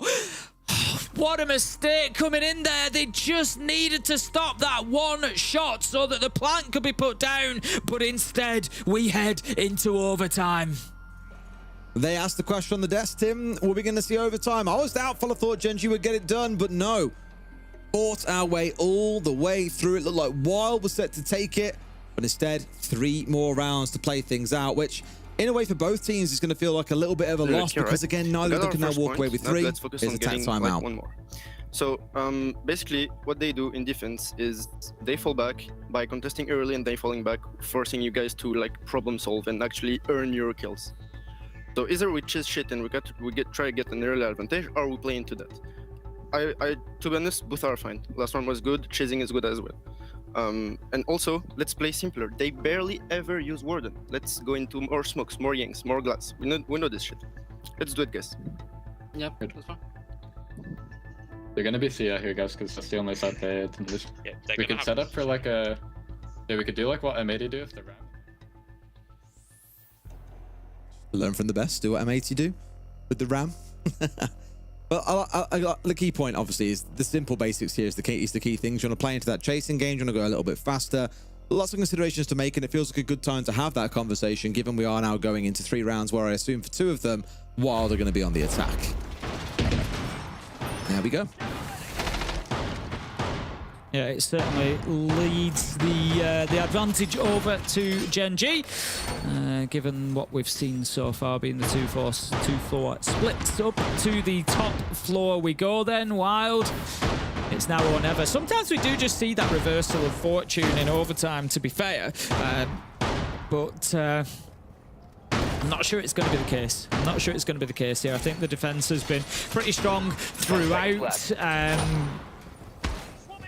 We've seen both teams on the attack kind of struggle a little bit and stall out at times, sort of get to a position and then not be able to progress past it, or to have lost too many bodies along the way. So certainly avoiding that situation would be good for Wylde here. Get themselves in the building. I'd like to see them get into a position to execute like they did last time. They were close to getting it done. They had the cover from the hatch. It was 1 kill that they needed, and we probably sat now passing it over to the desk because Wylde have won in regulation, but just need to find that extra couple of yards to get them over the finish line. I was going to say I'm missing something here with the ram on top floor, but then remembered actually it was the use case of making use of the ram to mask the sound of a plant going down was what we saw get used before. Of course, on this site itself, maybe not the most effective use because you can't open up verticals when you're trying to attack quite literally the top floor of the map itself. So it's very much a noise game they're aiming for with Evan here. Sneak quite literally living up to his name on the Nook. Starts his march on through on this ground floor. Do they know? Not too sure they do, Tim. Always a tricky one to deal with is the knock, of course. Going to be caught out here. I think the Valkyrie. Yep. I think they were kind of aware that somebody was there, that it was a possibility, but not exactly where. And going in, absolutely caught out there. So that's the Valkyrie taken down, but the glass has gone as well. Here? Obviously, the glass is always going to be, a big part of any plan in terms of how that plant is going to go down. So that is a big loss with Boomsy going down. Skies does get downed, but collected. So 20 HP, 4 versus 4. They do have the utility to make a plant work still. They've got the Candelas. They've got the ram that can chew up that floor, that can create a lot of noise. So this is still possible. And they're probably just thinking, okay, now what? Are they planting or are they not? I mean, a lot of the attention is going around where the ram is. It now gives Sneak a chance to get up there on the Nook and do a little bit of damage at Spiral. And that's where he's slowly starting to work his way forwards into the round. Of course, eyes on Garen still. Got those Candelas to play behind, but as much as they said during the attack timeout, they're not really playing Warden. This is the round where that Warden is in place, and they've got to be respectful. Need to be careful here, Deadshot. There is one on Spiral waiting to make the challenge up, and it is Sneak again. Perfect player name for somebody who's going to be playing the knock, I think. Just looking to sneak on up there. but for the time being hasn't been able to impact Deadshot just yet. 25 seconds left to go, and I'm just concerned that we're in that position again where Wylde have maybe left this a little bit too late, but no, Evan is in a position to start putting the diffuser down. Can they stick it this time? It's not going to matter as kill after kill comes in. Gen.G were happy to give them the ground. They were there, ready and waiting to snap the jaws shut and to close that one out. It's now going to be map point opportunity for Gen.G.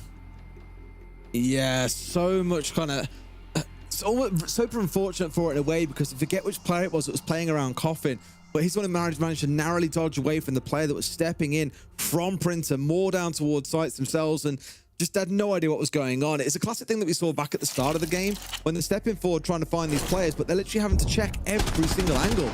Like, normally you see a drone going in and leading the team on the way forward. Like, it's no idea he's being shot from behind here. They had no idea MACKO was even there. Those are the things that you can't really be affording to let happen, but in that situation, it's because they were trying to do 2 or 3 or 4 different things all at the same time. Therefore, no one can really look to drone in their main entryman. It just leads to all kinds of things going wrong and falling apart at the seams. Gen.G will put 7 and 6. Wylde and Defense go down into the basement here, confident in their ability to hold Gen.G at bay. It feels like a bit of a free round for Gen.G here as well, because they're, I think, in the back of their minds going to be looking, thinking, well, we've got another defense to come yet. So they think we win this in round 15. If we get it done now, it just kind of saves us 3 minutes. I think that's, you know, probably Gen.G's mentality. Maybe I'm wrong, but, you know, they need to make sure, of course, that, you know, they are prepared for that round 15 to get it done. But I don't know, I feel like it maybe takes a bit of the pressure off this, and we could end up seeing a successful attack because of it. But maybe they were terrible at opening the wall last time, to be fair. Yeah, they got a very, very stuck at the basics. Admittedly, that's not going to get in the way this time. There is, of course, the Bandit to do so, but you'd hope they're able to get through a wall at the very least. Of course, we'll see if that becomes the focus in the round as we step on forward. What I am seeing, Tim, is a lot of vertical destruction. We've got the Ram on side, we've got that sledge. They want vertical control, and they want Wylde to know about it. Gets that front door opened, to the window, and then moves on to the front door after that to begin with.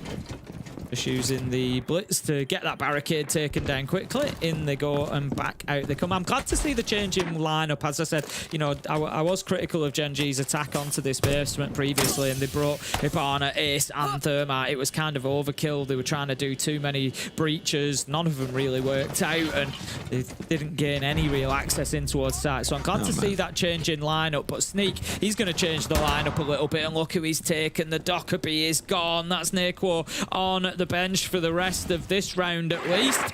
5 versus 4. Wylde continue streak over the last couple of rounds of picking up those opening kills.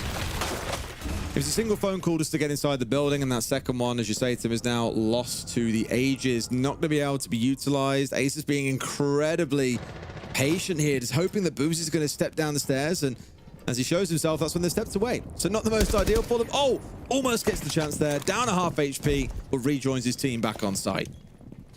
Gets himself into the power position behind that yellow pillar. And now smoke grenade goes straight. Oh, I like the timing of that. The smoke grenade goes out to deal with the mirror window, and the reflex is there to just take out that Vulcan canister and prevent the blitz pushing forward onto the player at pillar. That keeps them in a good position for a little bit longer. Nice from Wylde, but Deadshot above manages to take down Boomsy, and we're going to start seeing the value of that verticality. 45 seconds left to go. Gen.G, they have some good map control. They need to make sure that they too don't stall out.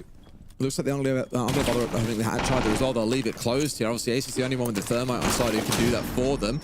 Also, Flash is being dumped in instead, and this is where you'd hope they'd start their push on forward. Sure enough, Plant now going down. They've lost a player on the step on forwards, and here we go. No, Skies really needed something there, but Garen has stopped him. Plant is down. Ace has got it all to do. He won't be able to get away with it. Tim, Wylde are going to clean up, and we're going to have to see all 15 rounds to see who walks away the winner. This has been an absolute brawl between these two. Unbelievable stuff, thoroughly enjoyable, and we get to see a last round decider. It both, you know, to both teams, it will mean an awful lot. They will no doubt see this as an opportunity, you know, more so than maybe a game against Falcons or Secret up at the top of the table. They're going to see this as a real opportunity to come in and take some points and put them on the board. So they both get 3 minutes of a chance to do so. Gen.G with an advantage there on the defense. We saw 4-2 halves both ways that took us into overtime. So I think Gen.G will be going down to the basement. It would surprise me if they're anywhere else. Wylde, they've got one shot at this to get it done on the attack. They were close last time with Wylde. They kept it simple. They opened up that front. No, they've gone to piano. Now then, Wylde were able to win this out previously. And the truth is, Tim, one team now has to win. There are no more extra rounds after this. One has got to walk away the victor here. I mean, how things have been going, maybe you give it over to Gen.G being on that defensive side, but crazier things have happened. We've seen both defenses both won and lost 4-2 splits, as we saw throughout regulation. Every chance that Wylde can get it done, you just don't always favor them here in overtime. I'm a little bit surprised by the site choice. Obviously, I was leading way into it being down in basement because that made sense. They won it twice. They tried piano once and lost it once. They tried servers and tellers once and lost it once. So I'm not really sure why Gen.G have come back here. I think, you know, Wylde didn't go for the top floor clearance, so maybe that's something that Gen.G were reading into, saying if they're going to give us top floor again, you know, we're confident that we can hold this site. If we can hold on to the top floor, they won't get away with that again. But it just feels like a bit of a risk to me. I know that Garage was close last time around, and I'm sure that Wylde would probably look at that and think, yeah, that's a site that we can win on the attack. It was within, you know, half a second to a second of them getting the diffuser down. So it was a close run thing. Maybe not an easy choice, but I think I'd have to back myself on the site I'd won twice versus the site that I hadn't won. Now we'll find out very, very soon, in the next 2 minutes, in fact, whether or not that intuition's right. First phone call coming out here. Sneak popping it out, and of course 4 players you can see all rung out immediately. Deadshot was sat on a jammer, so did not get himself picked up by that phone call. Largely ineffective, as we haven't seen too much movement forward from the side of Wylde. Most players still outside the building. Now they start their march on forward. You'd ask maybe should that call have come in a bit later, but they don't care. They're going for it here, Tim. They're breaking in towards this top floor. They've got the control that they feel they need. Outside of those 2 players now hanging around on yellow, but look who's above them. It was Boomsy holding up above. Will they push into him here? Because that could be a great way to retake this top floor. I think that's good from Wylde. They've recognised that last time that was maybe, you know, a little bit of a blind spot that they had, that they didn't take that top floor clearance into account. And they, you know, when they were going into site, they were getting hammered from above a little bit. They still managed to get that diffuser down. But so they've definitely, you know, done something different here. They've got themselves in and they've got that verticality. They can now think about how they get the diffuser down. But I think the difficulty they're going to have here, Wylde, the one thing they really need to pay attention to is knowing exactly where Gen.G is. Because a bunch of them have run down to the basement and they're not making it easy to find them.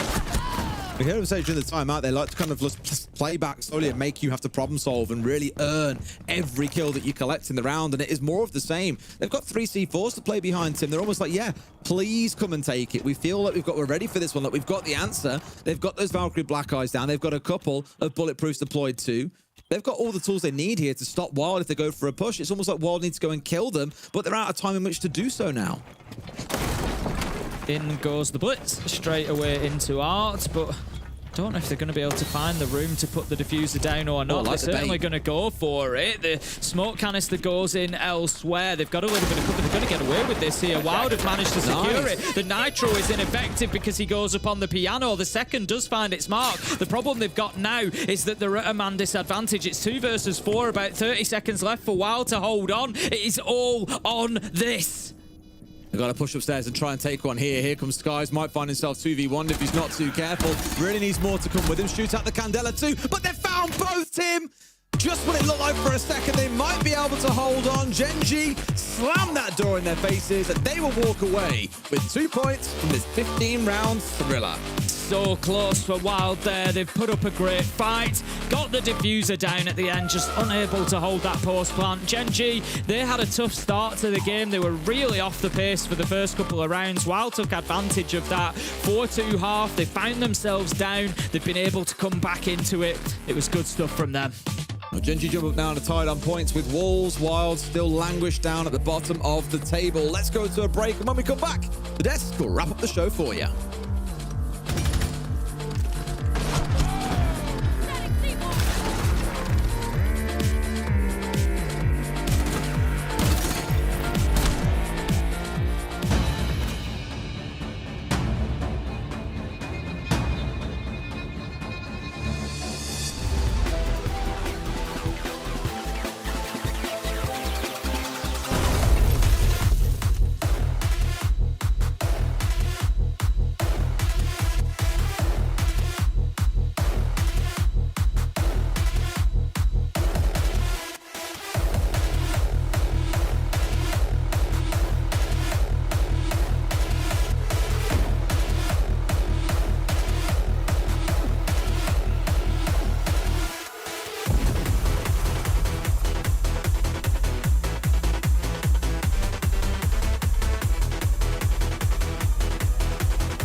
So one more time this evening, we'd like to welcome you back to the studio here at the EML broadcast.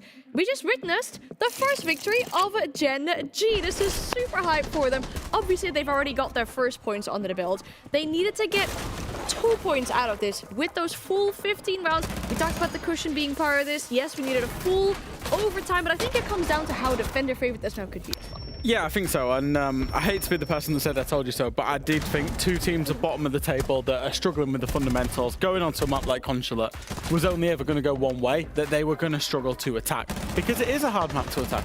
It's where you need to take the space that's given to you and solve through a lot of problems. And when you don't, it's very easy for the defenders to make plays, as we saw just in that clip right there. And I think realistically, that was the story of it. The winner of this game came down to who started defense in overtime, and that was Gen.G. And if you just think of it, in generally speaking, with two teams that are struggling, the attacker side is the one that you're going to be struggling the most with because it's the most complex one that requires the most amount of team play. And we did not see that team play today, and that's the reason why you're seeing almost all of the defenses being won. Yeah.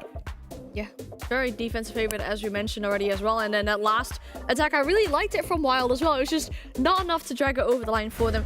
Two big positive, though, I guess, for both these teams. Like, obviously, Gen.G getting the first win, but for Wylde as well. Making it harder, getting the first point, right? Yeah. Yeah, that for me is the big story. Like, these guys, whatever we say about this performance, there were a couple of instances where I thought it was interesting. The last round, chasing and clearing top floor went much quicker. They finally understood the game that Gen.G was playing, which was just peeling off and just playing towards the late round. Them clearing that really quickly with the blitz and then going and having that plant in piano was very smart. But once again, we're missing things. Why aren't you sending someone in basement? Obviously, that's the win condition. That's just the next if logical thing. You can't find them top floor, you can't find them on the middle floor. Obviously, they're going to be downstairs playing the C4s. Like, it's just like... Well, they knew because they planted on the piano. Yeah. But they didn't have the foresight to send somebody downstairs to get in the face of the people. And that's my thing. The devil is in the details. We need these guys to step up, to play at tier 1 level. That's what we're still missing right now. My biggest disappointment is it took Gen.G all the way to the final round to win that. And that's not normal for a team of that caliber. Now I feel like it's woulda, coulda, shoulda, I guess, if we talk about some things that we really wanted to see this game, but we don't always get what we want to see. What we do get, though, luckily, is we get to speak to Gen.G for the first time on the stage because they did finally get to manage that victory here today. We're speaking to MACKO. Good evening. Congratulations on the first victory. How are you feeling? Good evening. Hello. I'm not really feeling good right now, even with the win. And MACKO, I've got to ask you, when I saw you guys play at Malta, I was excited. I was like, this new team, coherent vision, it looks good, it's good names, it's good players. And then you're coming in this stage and it's a little bit hard. And even that win is a little bit hard. Can you tell me what's the process with the team? How are you guys figuring things out? Well, I don't know. Actually, I'm gonna be honest, I think there is a lot of problem actually with our team. Like fundamentals, team play, stuff like this. And yeah. Do you think there's one thing to pinpoint, maybe? We're overconfident after Malta and we're a bit lazy and showed. Okay. And anything you need to work on specifically, like one big thing that you think is like the main weakness you guys can fix? There is one big thing I wanna work on. It's actually our team play and the difference between scrims and officials. Like we really need to play like we play in Scrim. That's a big issue right now we are facing. I feel like a few teams have had that issue as well, MACKO. Coming on to today's game then, you played Consulate against Wylde, who are also struggling. So defense was, I think, the key win condition, and you got over the line on your defenses. But what do you think the struggles were for both teams, I guess, with attacking? For us, the problem in attack, for the first round, it was like we wanted to do things like too complicated when they didn't even understand what we were doing. We just need to do some basics and, like I said, fundamentals. Mm-hmm. And the other round, like the first round was about this, and the other one was more like the team play problem I told you earlier. Like I remember a round I'm calling like clearly Detroit to hold this.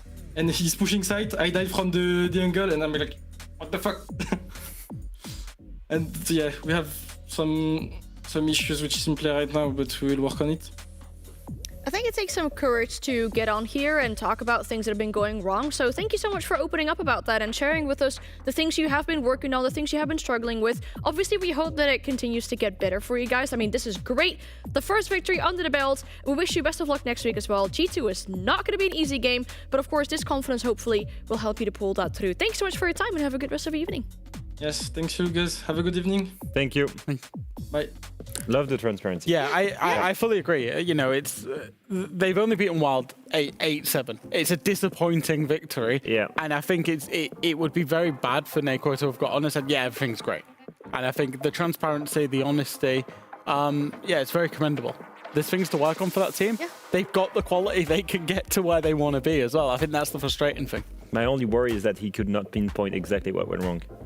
Saying we've got to work on team play, I'm sorry, but that's just not clear. Like, how much of that is massaging it though, Leo? Because like, say you was in this position when you're on a team, you're not going to come on the broadcast and say, "Oh, this is our issue, this is our issue, and this is our issue." I think that's being that I don't know. Like from my opinion, like there are things that were quite clear. You know, maybe it's communication, maybe it's listening, maybe it's having a clear direction. There are things that you need to be honest with yourself. Who knows? Maybe he knows. Maybe we don't. Maybe he didn't want to share. I mean, that's just like beginning of it, at least, where they realize, like, okay, you know, maybe our teamwork isn't really where we want it to be just yet. There's a lot maybe there for them to unfold in regards of what they want to do. Well, the stage is still long, in a way, right? There's still chance for them to improve. Let's have a look at our results from today. I mean, we've had a long day. I feel like, again, another full overtime game. It couldn't be a day without Ace and Des if we didn't have 2 full overtime games. We've played so many rounds today. Yeah. I'm just trying to work out how many rounds off the maximum. 30 already in the last 2 matches. Yeah. You're counting right now, right? Yeah, no, my maths is not mathing. We're about 10 rounds short, I would say. Maybe a little bit more. Yeah. But it's been a long day. I remember after the first 2 matches saying, "Oh, we're on good pacing." Never say that. We were planning an 11 a.m. finish. I think we're bordering on 1 a.m. When I said this, are we past 1 a.m? We'd had Falcons win 7-2, and then VP was winning 4-0. Yeah, they were 4-0. We were like, yeah, we are cooking.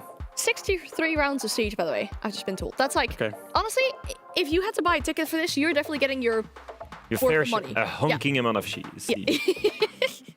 I think this is just why you should be tuning in for every single day of the EML. Wow. Honestly, like if this is what we're giving you every single time, if this is what the standings look like as well after this day, because once again, look at how close this is. Look at those top 5 teams being separated by 3 points in between them. I know it's only play day 4. Yeah, the stage is very long. Oh, there's so much still to play for.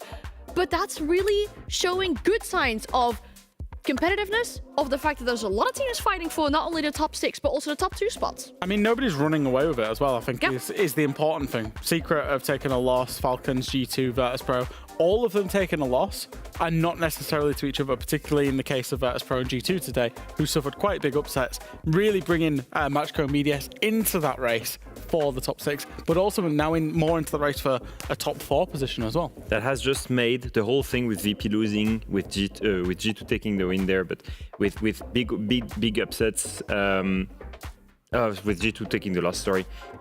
That made the playoff run that much more interesting. Yeah. Because we're going to see developing through the next few weeks teams that should never have went into playoffs on paper and that will make it. And also just the teams outside of it. And I'm excluding Gen.G and Wylde here, but the Fnatic and Wolves sitting just outside of it, who are both putting in performances where they're controlling games against some of these top teams, but not getting over the line. When they come to play each other, when they come to play, I mean, they've already played each other, but teams in that similar situation, your BDSs, your MACKOs, your Gen.Gs, your Wyldes, you would expect them to be kicking on as well. So I don't think this league table is in its final form yet, and I did think it was at the start of today. That's the surprising thing. I mean, I'm glad it's not yet, because there's so many opportunities for these teams. I mean, when we look at a team like Falcons, for example, we had some concerns about them going into this stage with that first loss. They're currently the team with the best form, currently the team with the best round differential as well. I think next week, for them, there's a really good chance of taking up that very top spot, given it's only a 1 point difference with the very top in the league. Also, given the fact that they play against Fnatic, a team that could be considered maybe one of the easier opponents to go up against if you look at all the other teams in the region. But these are the 5 matchups we'll have on Monday. It's going to be a little bit of time before we get there, but which one can you not wait for? I'm very excited about 2 games. MACKO versus Secret. Damn, the current was mine. The current form of MACKO. If you pick my other one. The current form of MACKO, and then the Team Secret that's been dominating Europe. That's very interesting. BDS VP. Yeah. Damn. We have the same taste. Damn. Like, tell me why you I want was BDS VP. Tell me. I mean, BDS VP, BDS huge result today. I think they're showing that substance, the team performance. VP coming back off the back of a loss. They're not going to lose 2 in a row. That's going to be a highly contested game. And again, I suppose the obvious one in the room is also Falcons Fnatic as well. Yeah. In terms of, Falcons did win today, did win comfortably scoreline-wise, but actually maybe shouldn't have. It was big leak effect late round. That feels about 4 years ago, by the way. Yeah. But it was big leak effect late round, 15 kills without reply. Fnatic might not let that happen, so... No, there's a lot to play for, I think, next week. And I mean, obviously, we're going to have to wait until Monday before we get back to any EML action.